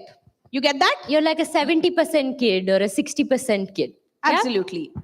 Absolutely. that is the time you actually reach out for help. The best part is you have your teachers here. And the best part is teachers, for some reason, they find out that something can happen of you. Something is going wrong with you. Today you did something. You know, one day you will become all right. Just focus on today. How many of you actually had that one teacher who trusted you? என்னைக்கோ ஒரு நாள்டா, someday-டா, for all you know, only because she cared for you, she made sure that you came and sat in front. How many of you think that's true? Yes? Yes? Let me tell you. Okay, can I share one story, guys? Yeah? Before we move on, can I share story? Absolutely. How many of you like stories here? Yes, great. Thanks. Okay, I was in my 11th standard, okay? 11th standard, you know? Yeah, 11th standard. Long time back, yeah? Very long time back. 11th standard, I was the class captain. Yeah, I don't know how it happened. It happened. Okay, fine. Some things happened like this. Second, there was sports in our class, and that was the time Chennai, they were building this huge sports auditorium. So as a school, we went and participated, and we did really well. So full time, I was only in that extracurricular activity. Hello, how many extracurriculars here? Yeah, nice. Even the teachers love it. Love it, yeah. So this extracurricular activity was taking up so much of this time that I forgot about the curricular activity. And it finally showed in my result. You know, I failed in math. Yeah, I know. Oh, yes. Absolutely. You're my best friend, man, now. Yes, absolutely. Failed in math. Then I come back home. My father looks at me like this.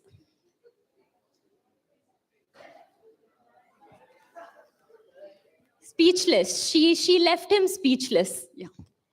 You can tell it like that also. He didn't know what else to say. Like, Max, 11th standard. He just looked at me and said, no. I mean, he didn't have to say anything. But then, you know, just his look made me feel so bad about myself. That day, I actually felt like a failure in life. It was bad. It was really, really bad. But that day, my school principal, she looked at me and she said, it's okay. You know what is the definition of success? She asked me. I said, no, ma'am. She said, definition of success is not just winning all the time, but it is going from one failure to another failure. What is the definition of success? Going from one failure to another failure. That day she made me realize that it was okay to fail. Guys and girls, go and catch that one teacher who believes you somewhere there. Sit down. I need to be careful what I'm telling. When I say catch the teacher, then don't go outside and tell, man, this lady said go and catch the teacher, they'll put me inside. What the hell? Have that teacher in your life as your mentor, man. Guys, girls, can you do that? Hold on to that one teacher. Hello? Okay, jokes apart. Can you actually, okay, I need to word it properly. Can you have that one teacher, because that teacher that day gave me her shoulder, put me on top of her shoulder and said, not literally, don't make your teenage brain run. Figuratively, she gave me her shoulder and said, look at the world, it's okay to fail. How many of you believe? Hello guys, girls, how many of you believe it's okay to go from one failure to another failure? Great. Thank you so much. Please give yourselves a huge round of applause.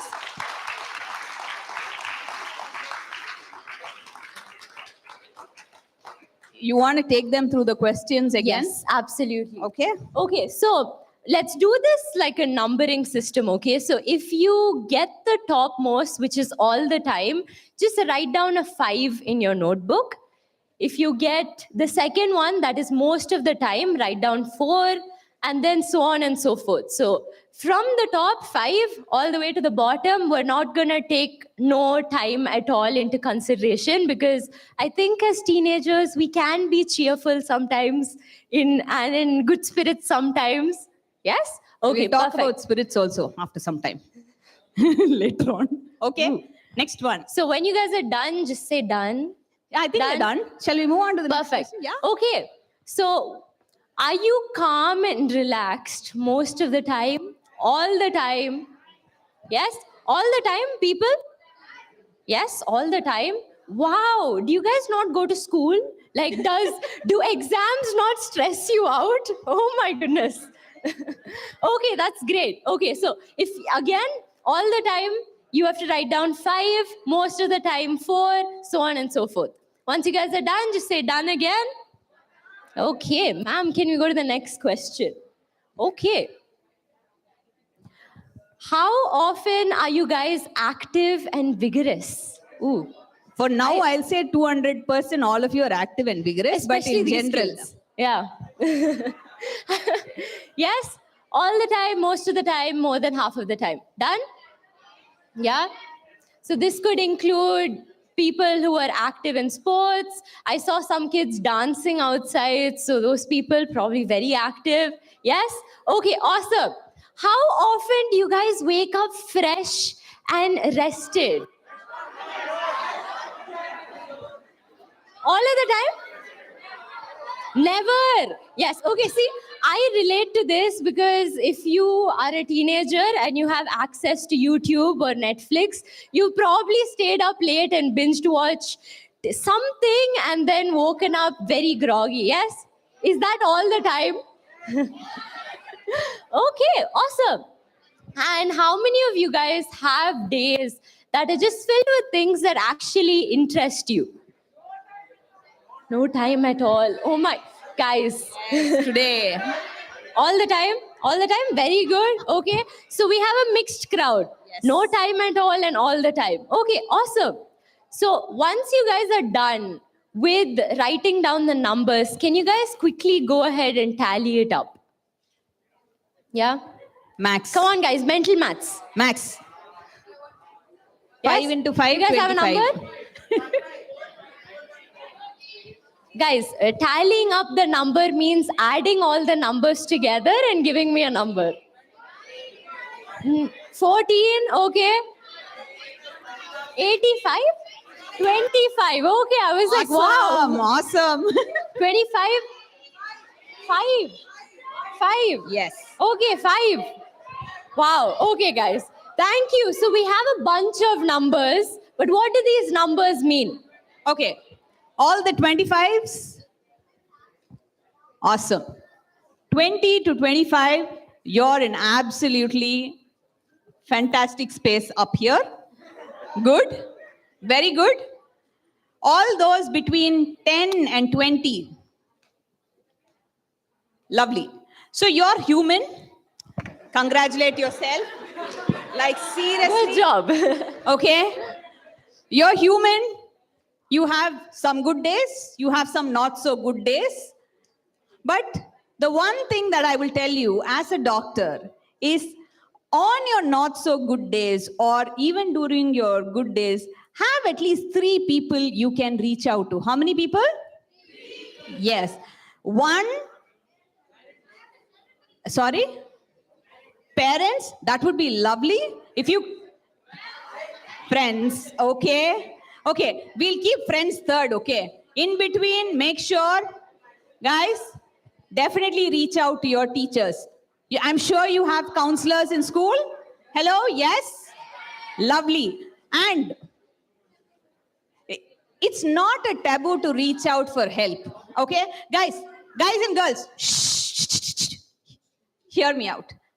I am physically unwell today. Yes or yes? You are all typically, or if you really check it out, maybe about 5 minutes back or 15 minutes back, you didn't know who I was, I didn't know who you were, yes? but I wanted support that I said I want to sit down for some time and will you give me permission to do that? Yes? Did you think bad of me? Did you consider me like, oh, what a bad girl. She comes here on stage and she's not able to stand up and talk. Oh, such a bad girl she is. Okay, I know girl is a little over, but it's okay. It's fine. Yeah, come on. Okay, if you go outside and say both of us, they'll say sisters. That's okay. Oh, I love you, my dear. This is what it feels like to be betrayed by, people your age. Absolutely. Thanks, guys. Okay, so ask for help. Okay, today one moral of the story, wherever, will you ask for help? Yes or yes? Are you sure? Will you identify those 3 people and have them with you? I'm actually a little doubtful of you, ma'am. You have to be a little careful. For all you know, these guys will come and catch you and say, this doctor only said come and catch you. So I don't know. But ask for help. Guys, girls, and I'll tell you why. Can I get a little serious now? Am I permitted? Please, yeah, give me permission. I want to tell you this. Can I? Yes. Jokes apart, ma'am had actually put out there, the previous ma'am, that India is a complicated country to get academics into. Yes, how many of you saw that? Yes, that's fact. And can I give you one more fact? India is the youngest nation in the world. You have the most adolescent population in India. Yes or yes? Yes, if that's a fact that you're learning today, great. But also, India has 2 challenges. How many challenges? Our children, unemployment comes afterward, my dear. Let's come what? First step, you come to the parent part later. First, we will talk about the student part. Okay, I know, Ashley, we had to start with relationships. No, my bad, yeah. See, okay, fine. I will stop it. But This is typical parent avoiding that side of topics. I hate relationship. I can't handle relationships. Seriously, the one thing that makes me sweat is my daughter talking about boyfriends. I'm being very open to you. I know. Seriously, parents. Okay, let's finish these two pressures. Do you know the 2 pressures that Indian students face? Exam pressure. Please give the gentleman a huge round of applause. Fantastic. Oh, it's documented, by the way. He's not. And it's not just exam pressure, it is academic pressure. What you just went through, which college am I going, which country am I going, how much marks should I get to go there, will I get a visa, will I get an admission letter, Sabha, will I go there and get an optional practical training? All of this falls under academic pressure. Do you want to know what's the second pressure? You come stand here and you do, man. You know this really well. Actually, the second pressure is parental pressure. Yes. So, yeah, I mean, fact, ma'am. It is actually, it's a study, ma'am. Statistical, ma'am. Yes. Sadly. Yes. Okay. So, okay, now where are we going with all of this? I don't want to be all over the place. One, mental health is very important. You know your numbers right now. Wherever you have to ask for help, will you ask for help? And 3 people that you have to ask for help. Yes? And then you got to know 2 pressures that Indian students face, academic pressure and absolutely. So there, how do you handle it, Ashley? How do you handle me, Ashley? Guys, it's taken a lot of practice and a lot of patience, but we'll get there, all of us. How many of you actually want to know how to handle your parents?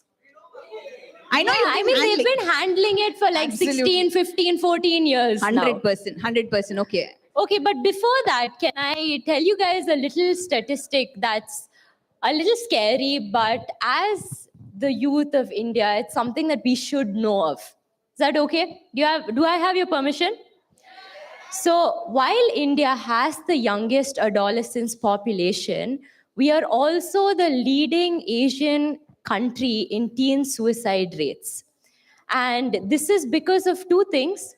One is academic pressure, and the other thing is parental pressure. Now, how many of you guys think that's actually a pretty serious thing and that shouldn't be a statistic that we should be a part of? Yes? I mean, as India and as kids, we have so much to give. And inspire the world, but then we're caught up in 10th grade exams and 12th grade exams and all of these things and trying to figure out our lives. And this matched with not being able to talk to people about the problems that we're going through, whether it's something physical that we're going through or it's something mental or emotional that we're going through. Do you think that is one of the reasons why this statistic is actually there? Yes? Okay, perfect. Now, let's look at how the to... three, Ashley. Huh? The three things that you actually wanted to talk to them about in relationships. Yes. Okay. Now, coming to the interesting part of the session. I promised you guys that we were going to be talking about relationships particularly and how it affects your life mission. Now, a lot of you guys said you want to be successful in life, but why don't you tell me a little more specifically, what is that one thing that you really want to achieve in life?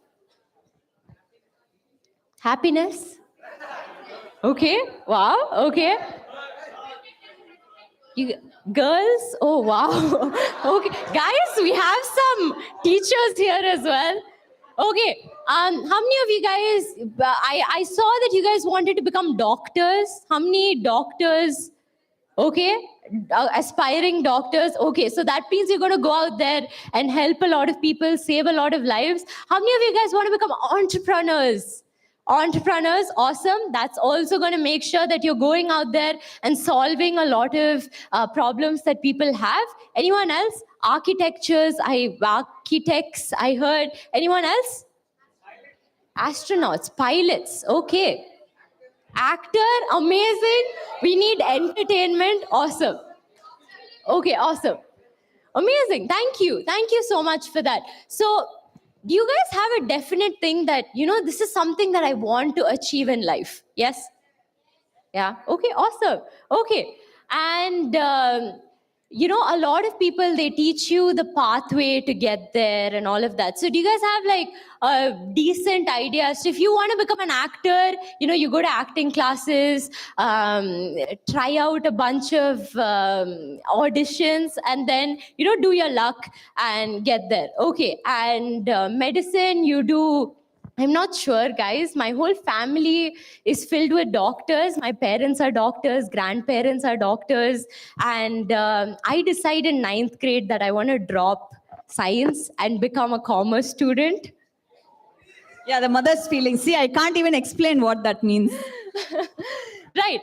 But one thing, and we talk about everything else, but there's something that's very prevalent in teenagers' lives that is just not spoken about. And that is relationships. Okay. What are some other things that are absolute taboo topics that we cannot talk to parents about? Girlfriends, boyfriends, results. Oh, good one. Okay, awesome. Anything else? Subjects? Marriage? Oh my, isn't it a little too early, guys, to be talking about marriage? Okay, secrets? Yes, okay, perfect. And we can't talk about hating math? Yes, absolutely. I couldn't talk about hating math. Fights? Awesome. And then there are more serious topics as well, like physical intimacy is something that, it's hard talking to our friends about it, let alone talking to our parents about it. And then there's substance abuse, stuff like that. Yes, guys, am I allowed to talk about these things? Okay, awesome. Now, as teenagers, how many of you guys are just so ready to grow up? Like, you want to turn 18, you want to go to college abroad, far away from your parents, and just live your life. Yes? Yeah. Okay, guys, been there, done that. Okay, awesome. So, while I know a lot of you guys probably have relationships or you want to be in relationships, all of that. Yes? Okay, guys, can we have some silence? Yes? A little important topic here.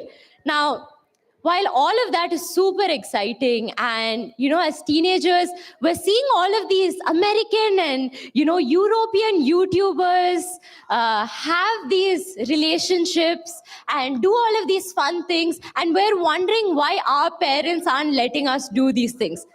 Yes, absolutely. I saw her hand shoot up so quickly. Yeah. But how many of you guys also realize that their parents kicked them out at the age of 18? Like after 18, God forbid they come back home. That means that at the age of 18, they're financially independent. They're taking care of all of their college loans on their own. And then they're going out and having a life, right? Yes? No sound. Yeah. So while they talk about all of the, glorious things and how they're having all of the freedom in the world, they're also taking up a lot of the responsibility that comes with it. Yes? Okay. How many of you guys are in a position to leave home right now? Not that I'm suggesting leave home right now.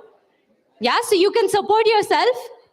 No? See, The hand fell down immediately. so quickly. Right. So the reason I want to touch upon this subject is because while a lot of us want to be in relationships and all of that, how many of us have considered that all of these things are going to be there when we're 18, when we're 20, when we're 25? Boys aren't going to be extinct from this world. Girls aren't going to be extinct from this world. And there's always going to be topics like physical intimacy, substances, all of that, that's just going to be floating around. Correct? Yes? Yes. Okay. Do you want the parent to come in? Yes. Yes. Yes. Yes. Oh, come on. Okay, guys, girls. Again, I want to have this hot conversation with you. Ready? No, this time it's actually hot. Okay. And I'm actually going to stand here and be absolutely 100% truthful with you and share with you how I screwed up as a teenager. I screwed up as a teenager. How many of you interested in knowing? Okay, great. Thank you so much. Can I have this one promise from you that you will not judge me for being Nee ippe promise pantiyada? Super. So sweet. Very good. Okay. But can I have that promise from you that you will not judge me? Is that okay? Because this is very important. Tomorrow there will be someone who's coming and talking to you, and you as the future leaders, it's very important you just hear things out and see how it makes sense to you. Is that okay? Yes? Hello, yes? No? Yes, This is great. a very cool story, Okay, guys. I told you about the time that I failed in math, yes? That was my 11th grade. And then I walk into 12th grade. My father is still not talking to me. Okay. Guys, girls, hear the story out. And I'm having daddy issues. Why? In our generation also, we had daddy issues, man. Okay, we had. Okay, here, my father is not talking to me. And my mother is finding fault with me every single day. Between us, how many of you face this in life? Okay, thanks. Thanks for being honest. Somewhere the other, someone or the other is telling us in our life that you are not good enough. Yes or yes? And sometimes that person who's telling us you're not good enough is the person itself. Yes? Yes. Hey, I have this pimple, man. It is looking so bad. Oh, my hair is not nice at all. My dress is not nice at all. Oh, why am I looking so bad? I don't know. I'm so bad in maths. I'm so bad in everything. How many times in a day have you actually butchered yourself? Be truthful. Everyone. Great. And then suddenly what happens? The same butchering I was also doing, and I went and sat down in this 12th standard. They took me out from my interesting school and put me in this pure science school where there was no math. Yeah. And I won't even open my mouth and tell you which school it was. It was...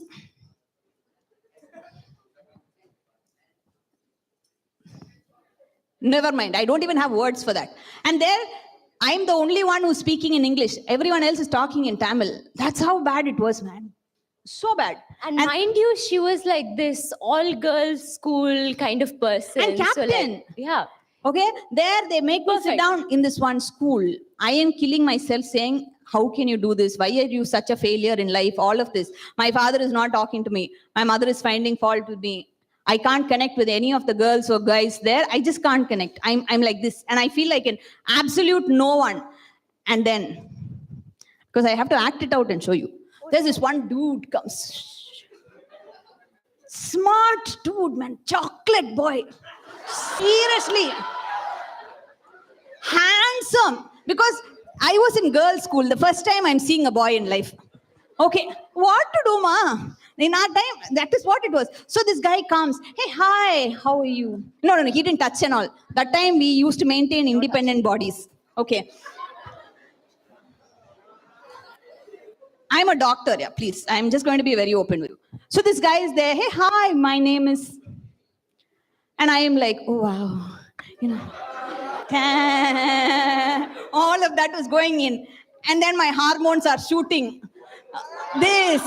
And this, after 3 months, this guy comes and tells you, I love you from the core of my heart. Oh. Till that time, I didn't even know that there was a core inside the heart. By the way, guys, when this proposal happened, there was also alcohol involved. Oh, yes. Oh, yes. We actually, we said we are going on school trip and all of us went and this boy had 1 bottle of wine and he was fully out. I was normal, but I was out in hormones, just saying. This. See, we have to handle facts, okay? Then this guy comes and tells me, I love you from the bottom, core of my heart. I still remember this day. And that was 31st August, 1996. She still remembers the date. I said, yes, of course, I was waiting for it. And after that, what happened in our time and all, if you love one boy, only that boy in life. My parents waited for me to break up with this fellow. Didn't happen. Didn't happen. They said, okay, fine, get married to that fellow. After marriage, we broke up. That's a different story. We'll have it for a later time. You understand, guys? But you know, during that time between my school and the time I got married, my mind was only working on when will I get married. I don't know how I passed my medical school. I didn't have friends because I'm this Egapati Vidaran, whatever that is, only one boy. So anyone who spoke to me, I said no. I had 150 guys and girls in my class. I didn't be friends. I had only 4 people around me. I could never ask anyone for help. I had just put myself inside this cocoon and I believed this was the only world. Correct. I wish I would have helped myself. I wish I had one lady like me who'd come and spoken some sense into my head then. No one did. And that's one reason why I'm standing here and even having this conversation with you despite my health is because it's very important that you know that apart from one intimate relationship, you have 100 other relationships, guys and girls.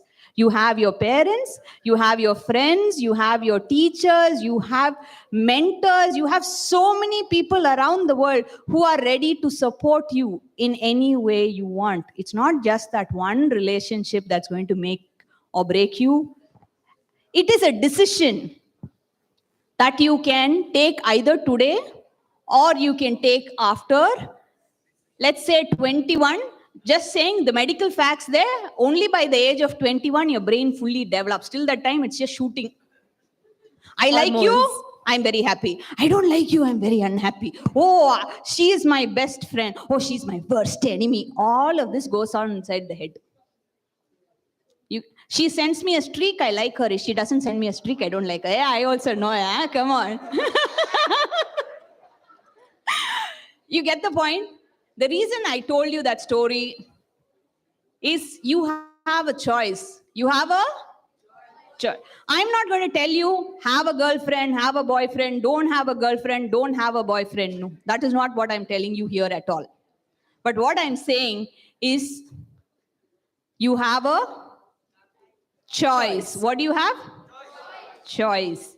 And like Ashley said, if I had waited for some more time, I probably would have had more choices in life. Just saying. or I would have also had more focus in what I'm doing. And by the time I finished medicine, I was married, and by the time I finished my internship, Miss Ashley was in the making. No, actually, she had already been made. I was just waiting for her to come out. That brings us to the next topic. Oh, I'm putting all the interesting topics to Ashley. Oh, guys, girls, relationships. Now, you know that there are multiple relationships, not multiple partnerships. I am saying multiple relationships, meaning one side, parents are there, friends are there, teachers are there, mentors are there, people are there who you can reach out for support. Yes or yes? Do you think you can reach out to support? Hello? And do you know that you have a choice that you can make? Yes? And this choice can wait for some more time? Yes? Till the time you think that you have a goal to reach. Yes? What is your goal? Astronaut? Doctor? Pilot? Actor? Engineer? Huh? Sportsman? Yes. So guys and girls, can we prioritize? Which one do you want to pick now? Professional or personal? Balance it. That's all I'm saying. Don't let one hijack the other. Can we do that? Okay. There are two more topics. Ashley, you want to take that up quickly? Yes. Okay. Can I have you guys go ahead and high-five the person next to you? Yeah? Behind you. Go ahead. Behind you, in front of you. How many other people you guys can high-five quickly? Oh, even the people in front can do the high-five? Yeah, absolutely. Yeah, Sure. You want to give me a high-five? Cool. Yeah, nice. Awesome. Yeah? Done? High-five's done. Can you actually give a high five to the next bench? I mean, this side also? This side. You guys can do that side also? Just go ahead. Yeah, it's okay, man. Just get up and go. Give one high five and come. Oh, wow. They're like walking to each other as well. Nice. Why, I like the back bench's sincerity from this side to that side.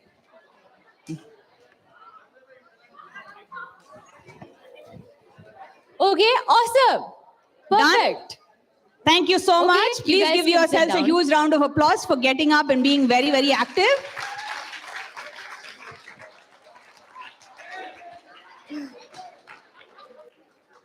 Are you doing only this side or you're going up and back?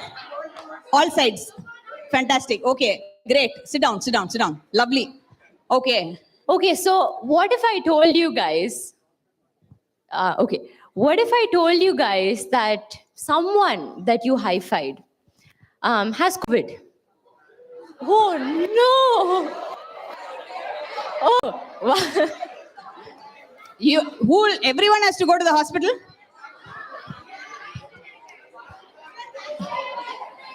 Okay, okay, cool. Yes. Let's forget COVID. Maybe you just have someone common flu, and the person that you've high-fived somehow manages to give it to you. Because I mean, you've doctor is here. Doctor is here. Dude, I am going to stay away from all of this, okay? Because I first have to have my universal precaution, my goggles. Have you seen those COVID doctors? They had those suits, they had those Full masks PPE. and all of that. You first protect yourself. What? You protect?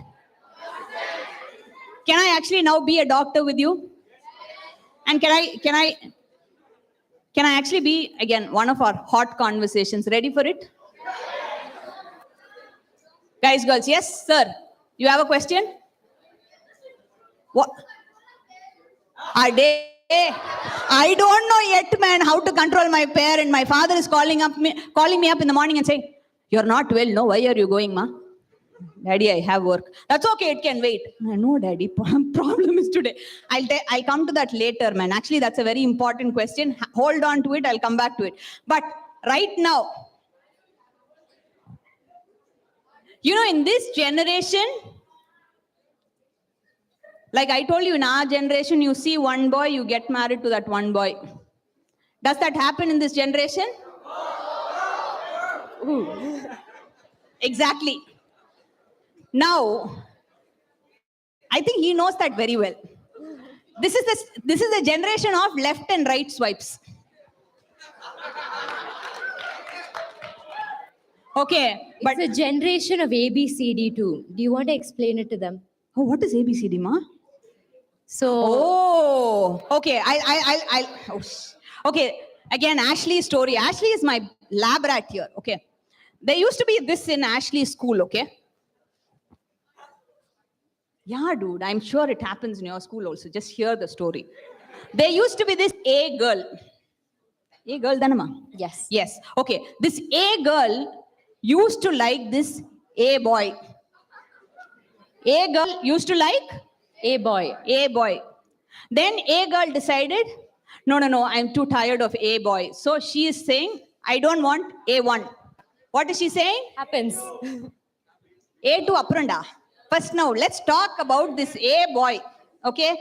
This A boy, A girl does not like. Okay? Are you all with me in the story? Yes. No, yes. Then B girl is waiting. B girl is A girl's friend. Oh, now A is free. So B girl goes and takes A boy. Hello? Yes? Yes. Internally, we all know it happens, but it's okay. I told you, it's too taboo. Okay. Then after some time, some jagda happens, then B girl say, no, I don't want you, A boy. Okay. Then what happens? There's another third one there. C girl. You know, she's not all that nice, but then she's just waiting. This guy has already been selected and rejected by A and B. So technically, he's a good boy. So C girl goes to A boy. Now imagine A boy has something that he should not have. Like simply called STD, sexually transmitted disease. Oh, yes. Exactly. Imagine. Right now we played one game here, right? All of you? You played this one game. Now show that. Oh, no. Oh, yes. Guys and girls, it sounds very funny, but this oh no, oh yes, ABCD is what is happening in this day. Yes or no? Yes. But then I will tell you one thing as a doctor. By any chance you end up in a hospital with this STD matter, your life is gali. Too much. Because this speed train, this Ferrari journey that you want to go, doctor, engineer, life mate, this I want to achieve, that I want to achieve. One back problem, tell me 3 months gone. I'm in the bed. I did one thing. I went to Dubai. I went on an escalator. Instead of going straight like this, I turned like this. I was taking this reel and I was going like this. And tuck, I fell. I also have a reel about it. You should go and check it out on Instagram. That one reel, man, life has turned into a huge reel. Seriously, 3 months back is gali. Imagine like this, life is gali. What will happen? Hello? Okay. I'm asking you sincerely, all of you, how many of you feel you have fantastic potential inside of you? Truthfully. And if you had one person supporting you, you will just go places. Just one person supporting you. Yes? If just say Chiranjeevi Garu is coming and telling, dude, you're the best actor, man. I will be there to support you.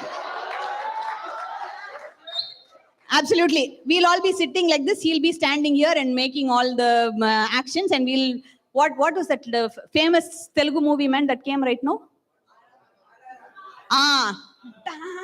You will be doing all of that.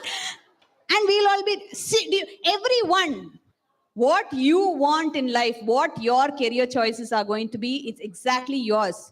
But focus on your career and make sure this, what is this, ma? Hi-Fi, ABCD and all doesn't happen. Can you take care of that? Possible? It feels like it will happen only to our neighbors. No. It's like this one game here. You never know. One simple transmission of germs can actually put you back in your journey. Yes? Hello? You'll take care of that? Can I trust you on that? And ask me why. Why should I trust you on that? Ask me why. Why? Ask me loudly, yeah, guys. Why? Why? Nice. That's exactly why. I believe, okay, and it's my life's mission to empower youngsters like you to become young leaders. And I strongly, strongly believe that each one of you, when I say each one of you, I meant each one of you, you have immense, immense potential inside of you. And if only you work on yourself, you can become the best version of yourself. Yes or no?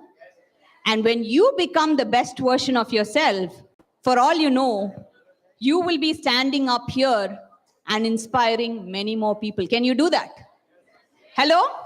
And if you do that,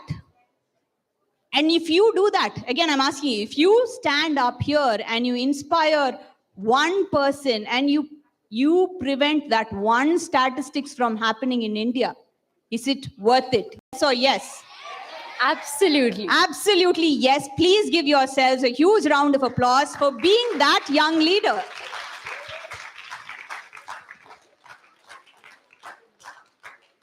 You can actually nicely clap, yeah. It's okay. Both hands together. Let's do this.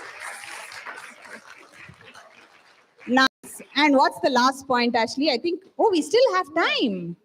5 minutes. The last most important point, Ashley.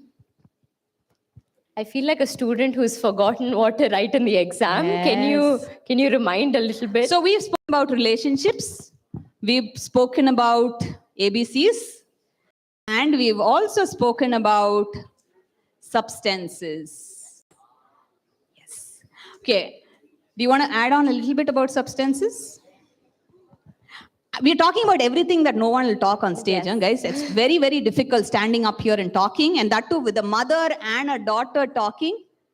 But trust me, it's always better that you're open and you're able to have an adult who's there supervising you in your journey, because it's very, very lonely and scary out there all by yourself. And sometimes, while it feels like your friends are the best, they are also youngsters. They are probably as clueless you are. So sometimes reaching out to parents and saying, you know what, I screwed up, can you help me, is okay. And that's where handling your parent, you ask me now how to handle your parent? Be honest with your parent. Go and look them in the eye. Thank you. Thank you. And I know what you're going to think, right? That your parent is not going to accept when you are honest with them. But the truth is, your parents, whether they express it or not, they're the people who are going to be there for you. They're the ones who brought you into this world. And there's this kind of love that is just unexplainable. And all of this love kind of comes out as frustration and all of that. And it's just because they want the best for you, even if it's a little hard to understand sometimes. But, you know, on a surface level, when we think about relationships, we think, what can go wrong with love? When we think about physical intimacy, we think that's just it. And when we think about substances, we just think, you know, it's okay. What is going to go wrong with me trying it once? But one thing that we don't realize is that there's always a downside or a flip side to it. So love can also lead to heartbreak, which could lead to a bunch of things.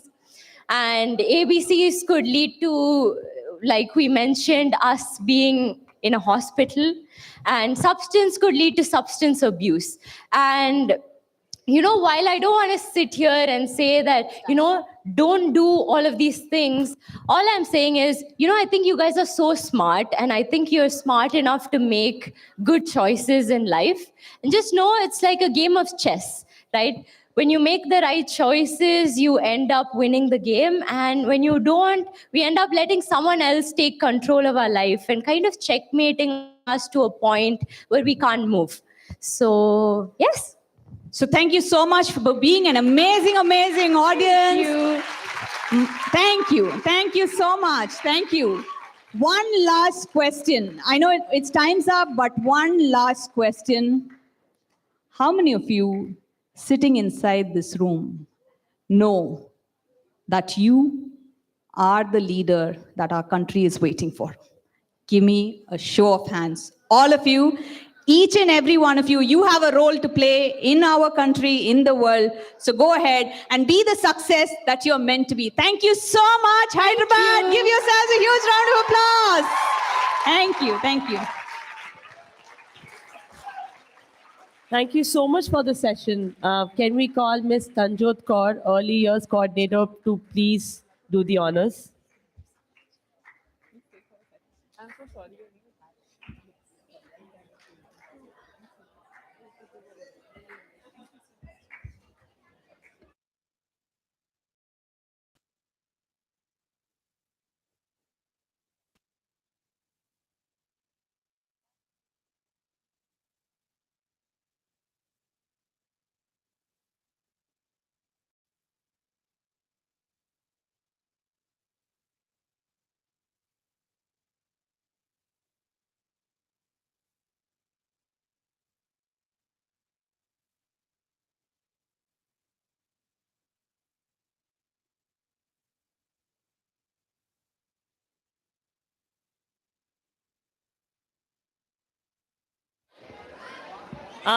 Kids,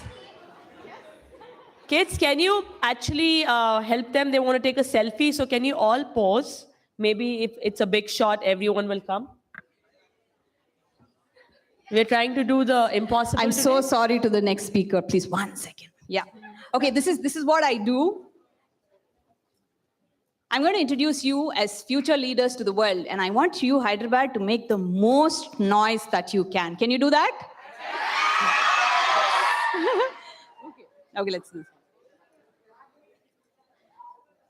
Hey, hi everyone. This is Dr. Sharmila. And this is Ashley. And we are the authors of the book, I Misunderstood. And here we are in Hyderabad at the children, or what's this called? The Student Empowerment Summit by Premia Academy. Me and my spelling mistakes. But here we are with amazing teachers, amazing, amazing young leaders, and we want you to see them. Are you ready? Yes, yes, yes, yes, yes. Whoa. The future leaders of the world. Keep it up, guys. Thank you so much.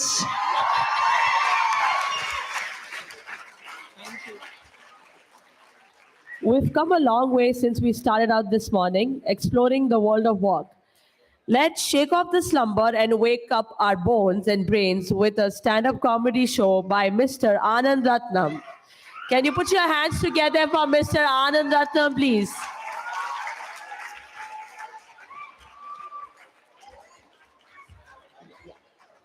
Check. Check, check. Hey guys, hi. I know some kids are running. Hello. Hi. Kids over there, are you running away? Yes, you can if you want to. I'm not going to stop you. No problem at all. Thank you so much for everyone who stayed back here. Can you have a round of applause for the previous speakers, Sharmila Anand and Ashley Anand? Come on. They were really good. My God, they were like too good. I thought when they got over, we should have wrapped up the show. Did you guys have fun with them? Yes, it's good.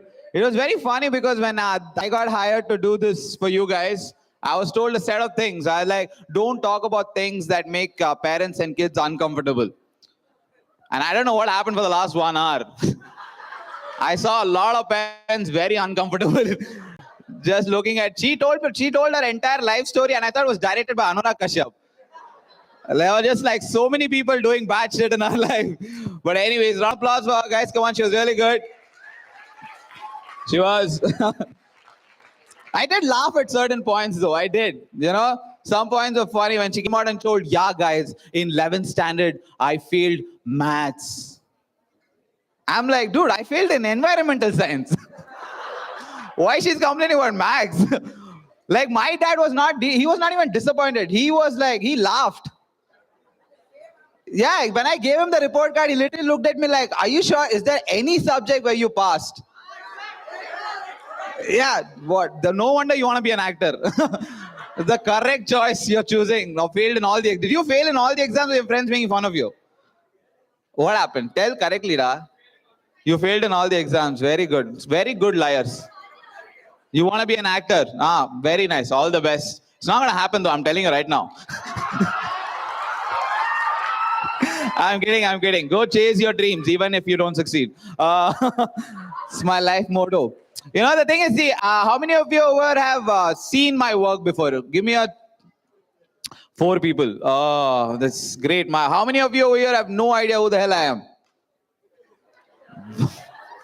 My career is going amazing. I've been doing stand-up for 7 years, and this is, I like it. I like the fact that 15, what's the average age if I'm asked? 15, 16? 14, 15, 16. I'm glad you guys don't know about me. Because if you guys know about me, then your parents should be more worried. I'm telling you that. Like the whole idea is, if for those of you who don't know about me, guys, kids at the back, sure. I like why you like being teachers. This is fun. Sure, listen to me. Even if I don't have anything. Who's that? Hey, on Bahubali, what you did there? What is stretching on like Bahubali over there, huh? Calm down, everybody, keep quiet. I'll just take another 30 minutes of your time, then we all can leave. Your buses are waiting outside. I gave the driver $100 to go eat dinner and lunch and come. So just stay with me over here. Can you guys do that? Not convincing enough. This side of the room is convinced. What about this side?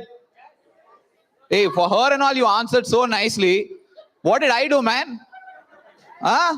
What? You're hitting on a daughter? Huh? What happened? What is this? Huh? For her and all, one Tare, they look so man. When I came, hey, go man, like that. No, this side of the audience, what about you guys paying attention? Thank you so much. Can you be a little louder? Very good. Now you're overacting. You're overdoing it. This side of the audience, what about you guys? Very good. Stay with me for a while and we'll get through this together. Okay?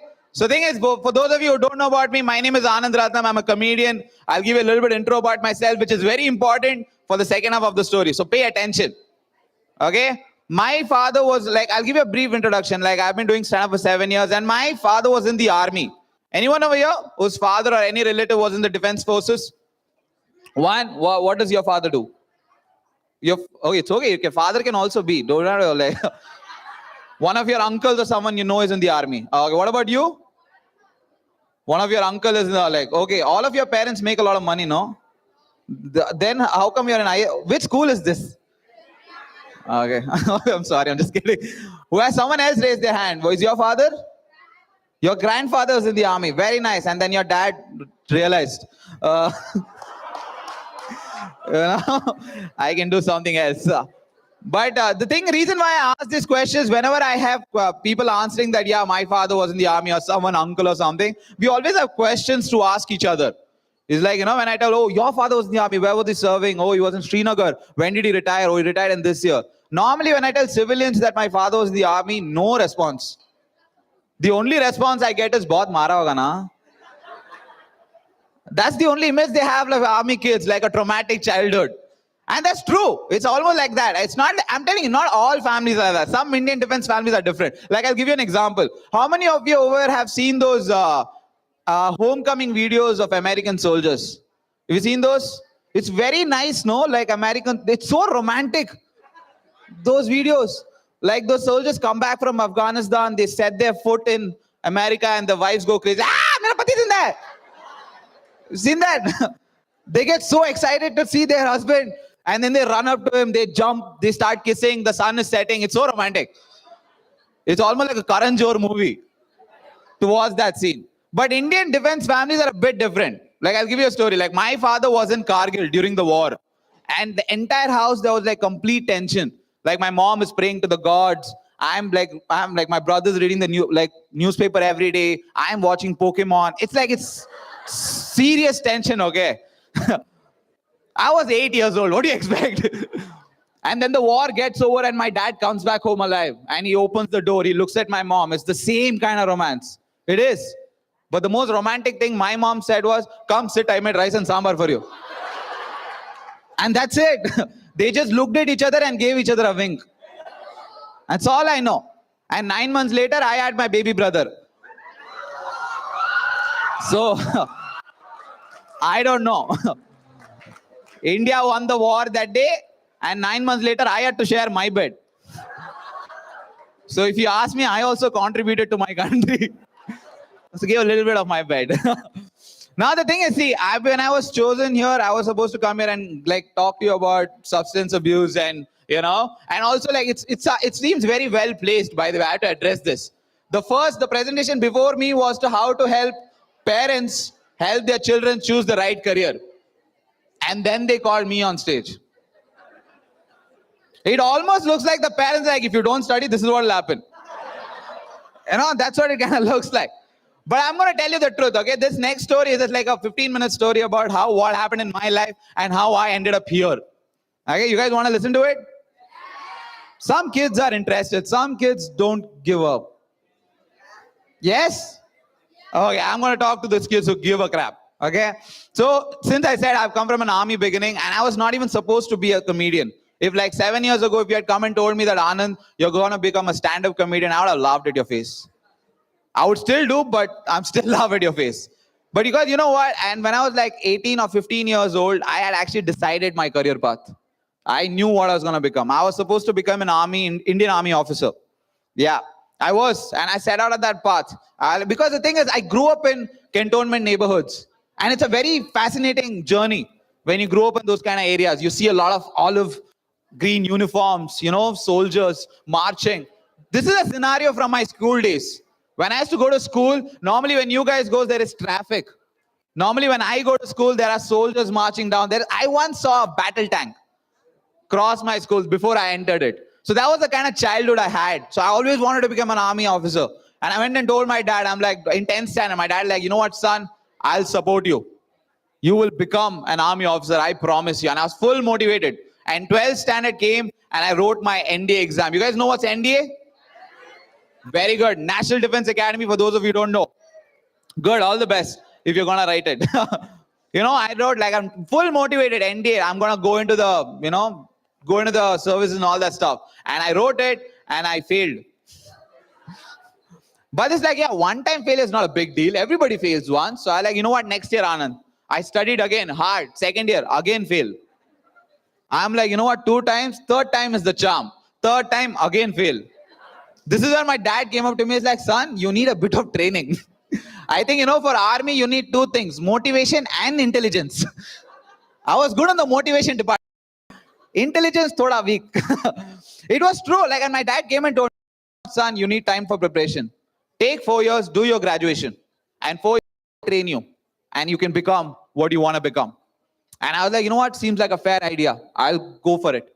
4 years, I did my engineering. I did my civil engineering. I did not even pay attention to the class. Every semester, 35%.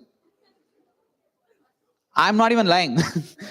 35%. I just wanted to pass because my end goal was to get into the army. I was like, I just wanted to get my degree. 4 years got done. Then there's another exam. Do you guys know the name of the exam? CDS. Correct. Do you guys know?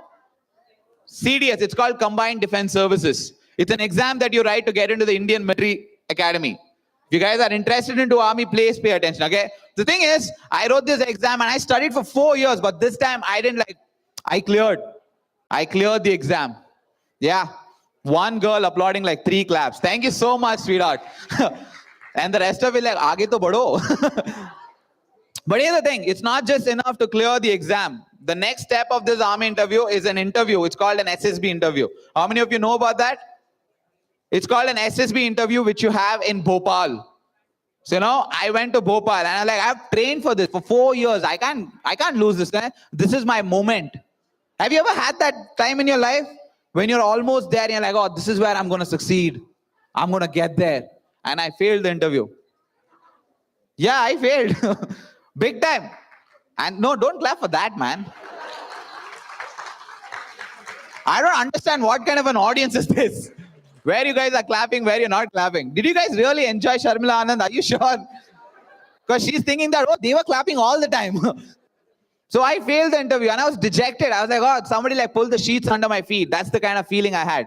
Come back to Bangalore, and I'm like, I'm thinking like only one person who supported me all this while is my father. Like, you know what? I'm going to go tell him, Dad, I failed. And he came. I was in my room, just minding my business. I was on my phone watching videos. YouTube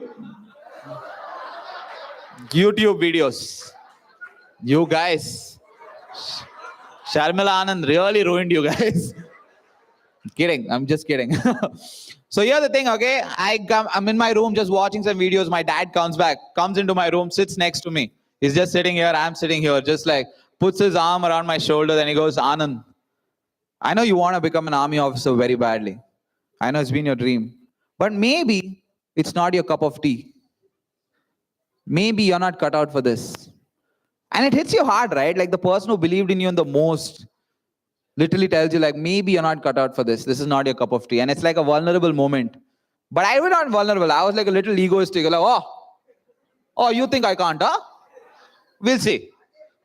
I was too focused. Like the next exam was 6 months apart. I had 6 months to train for it. And I swear to God, I was so motivated. My laptop wallpaper was Hrithik Roshan from Lakshya. You know that post? That was my wall. That's how motivated. And by the way, that's a very distracting photograph. If you look close, you can see the sixth finger. And it kind of takes away your motivation. I'm like, screw the motivation. Address this first. I was too motivated. I'm like, you know what? I didn't want to clear the interview. I just wanted to prove because the way my father spoke, it was almost like I was talking to my ex. Yeah, that's how my father like, maybe it's not your cup of tea. Who talks like that? Who comes and like, maybe it's not your thing.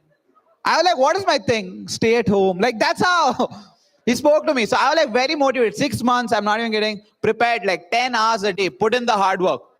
And then 6 months later, the D-Day comes. I do the interview. I clear the exam. I do the SSB last day of the interview. They give you the results. They call me in the room. It's like, Anand, how was your experience? I'm like, yeah, it was good. Tell me the results. Did you like it? I'm like, just get to the results. We're wasting my time. And then suddenly he goes, congratulations, Anand. You've been selected. Yeah. Been selected. And you will be going to Indian Military Academy in the year Jan 2015. If you clear your medical round. Okay? That's the sentence said that to me. I was very excited. I was so happy. I called my dad and my ex. I literally like, na na na na na na na na na. I was so happy.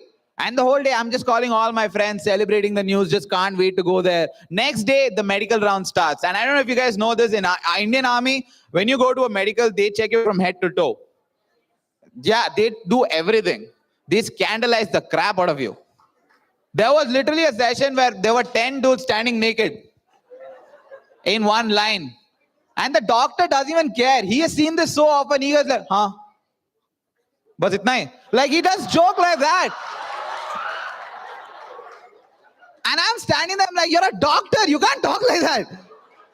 And he's doing all these kind of jokes. Ma'am, I know you're sorry. It's a true story. And he's doing all these jokes, okay? And we're all standing there. But at the end of the medical round, I actually found out something.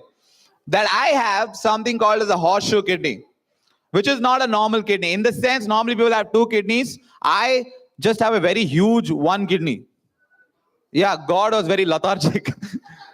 So what is it called? It's conjoined at the bottom. It's a congenital disorder when it's a permanent rejection in the Indian Army. Yeah, and it doesn't do much to your body, but it is a permanent rejection. And it was just done. Like in 1 second, the doctor's like, I'm sorry, son. I know it's been your dream, but I'm sorry you can't serve the nation.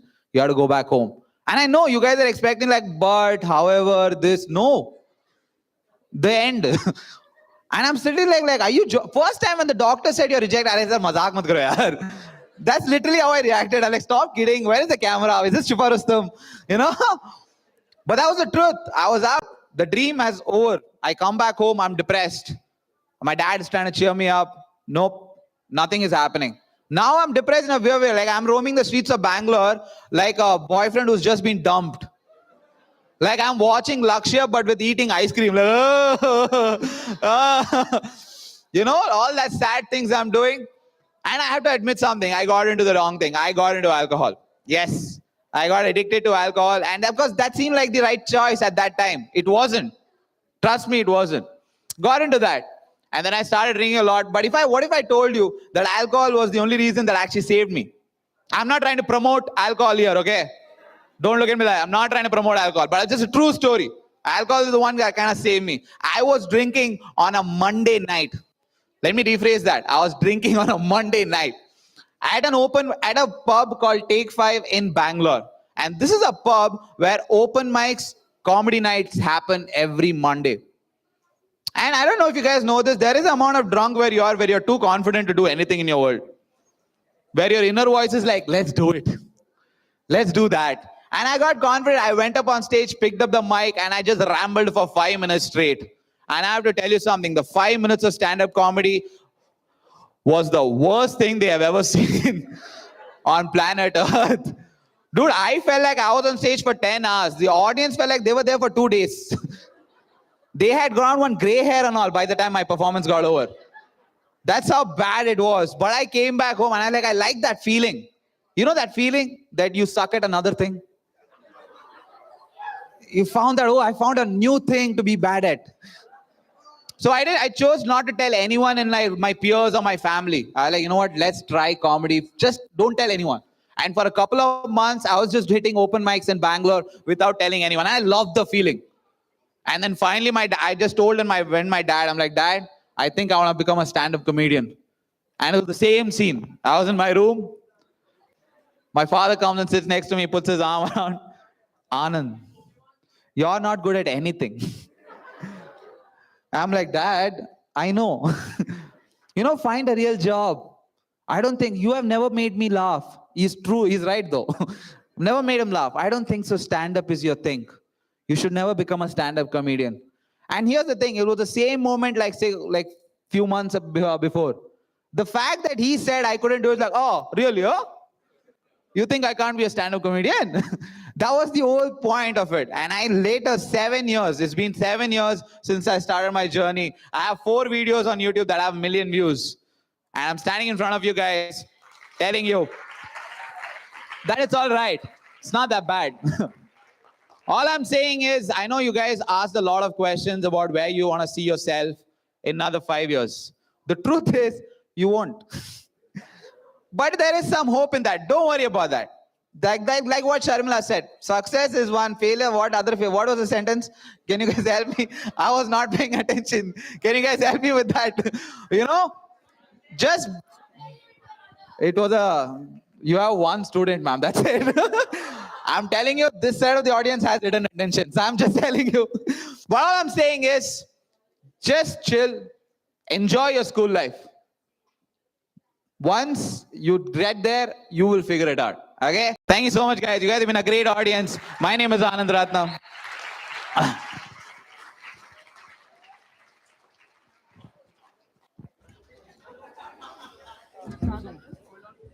Okay. Thank you, Mr. Anand, for that dose of entertainment and energy.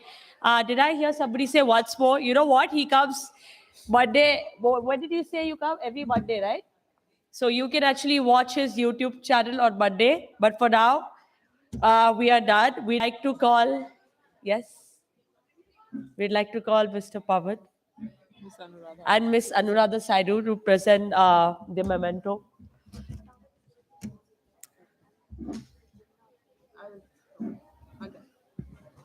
Big round of applause.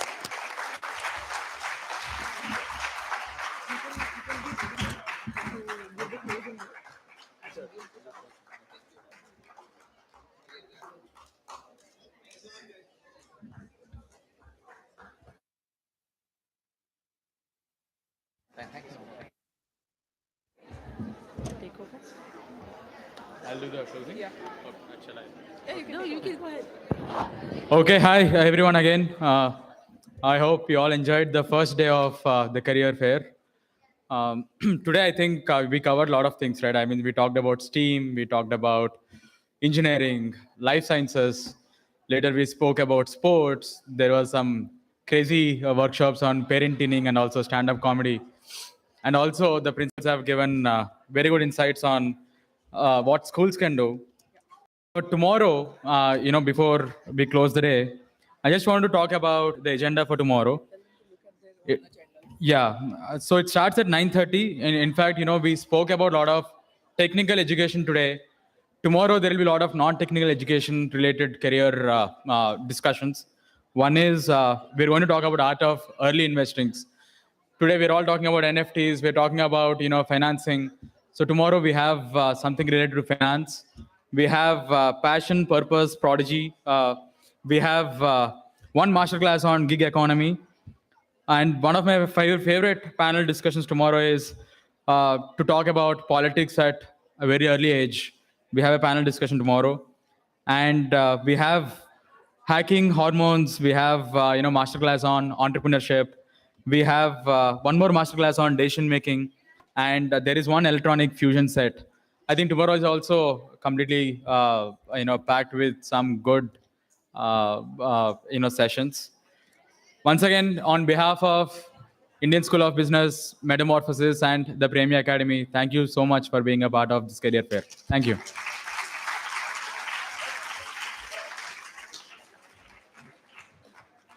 Thank you, Mr. Pavan.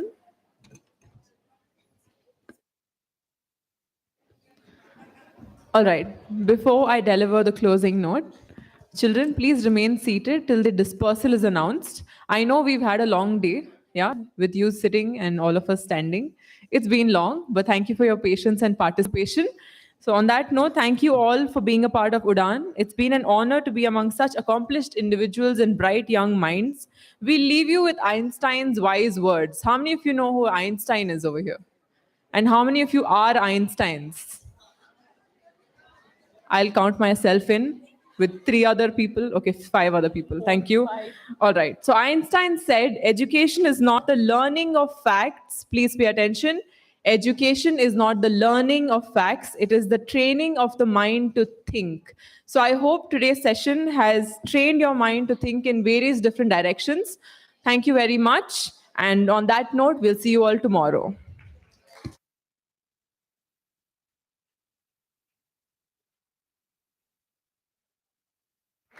Please remain seated till further instructions are given. Thank you.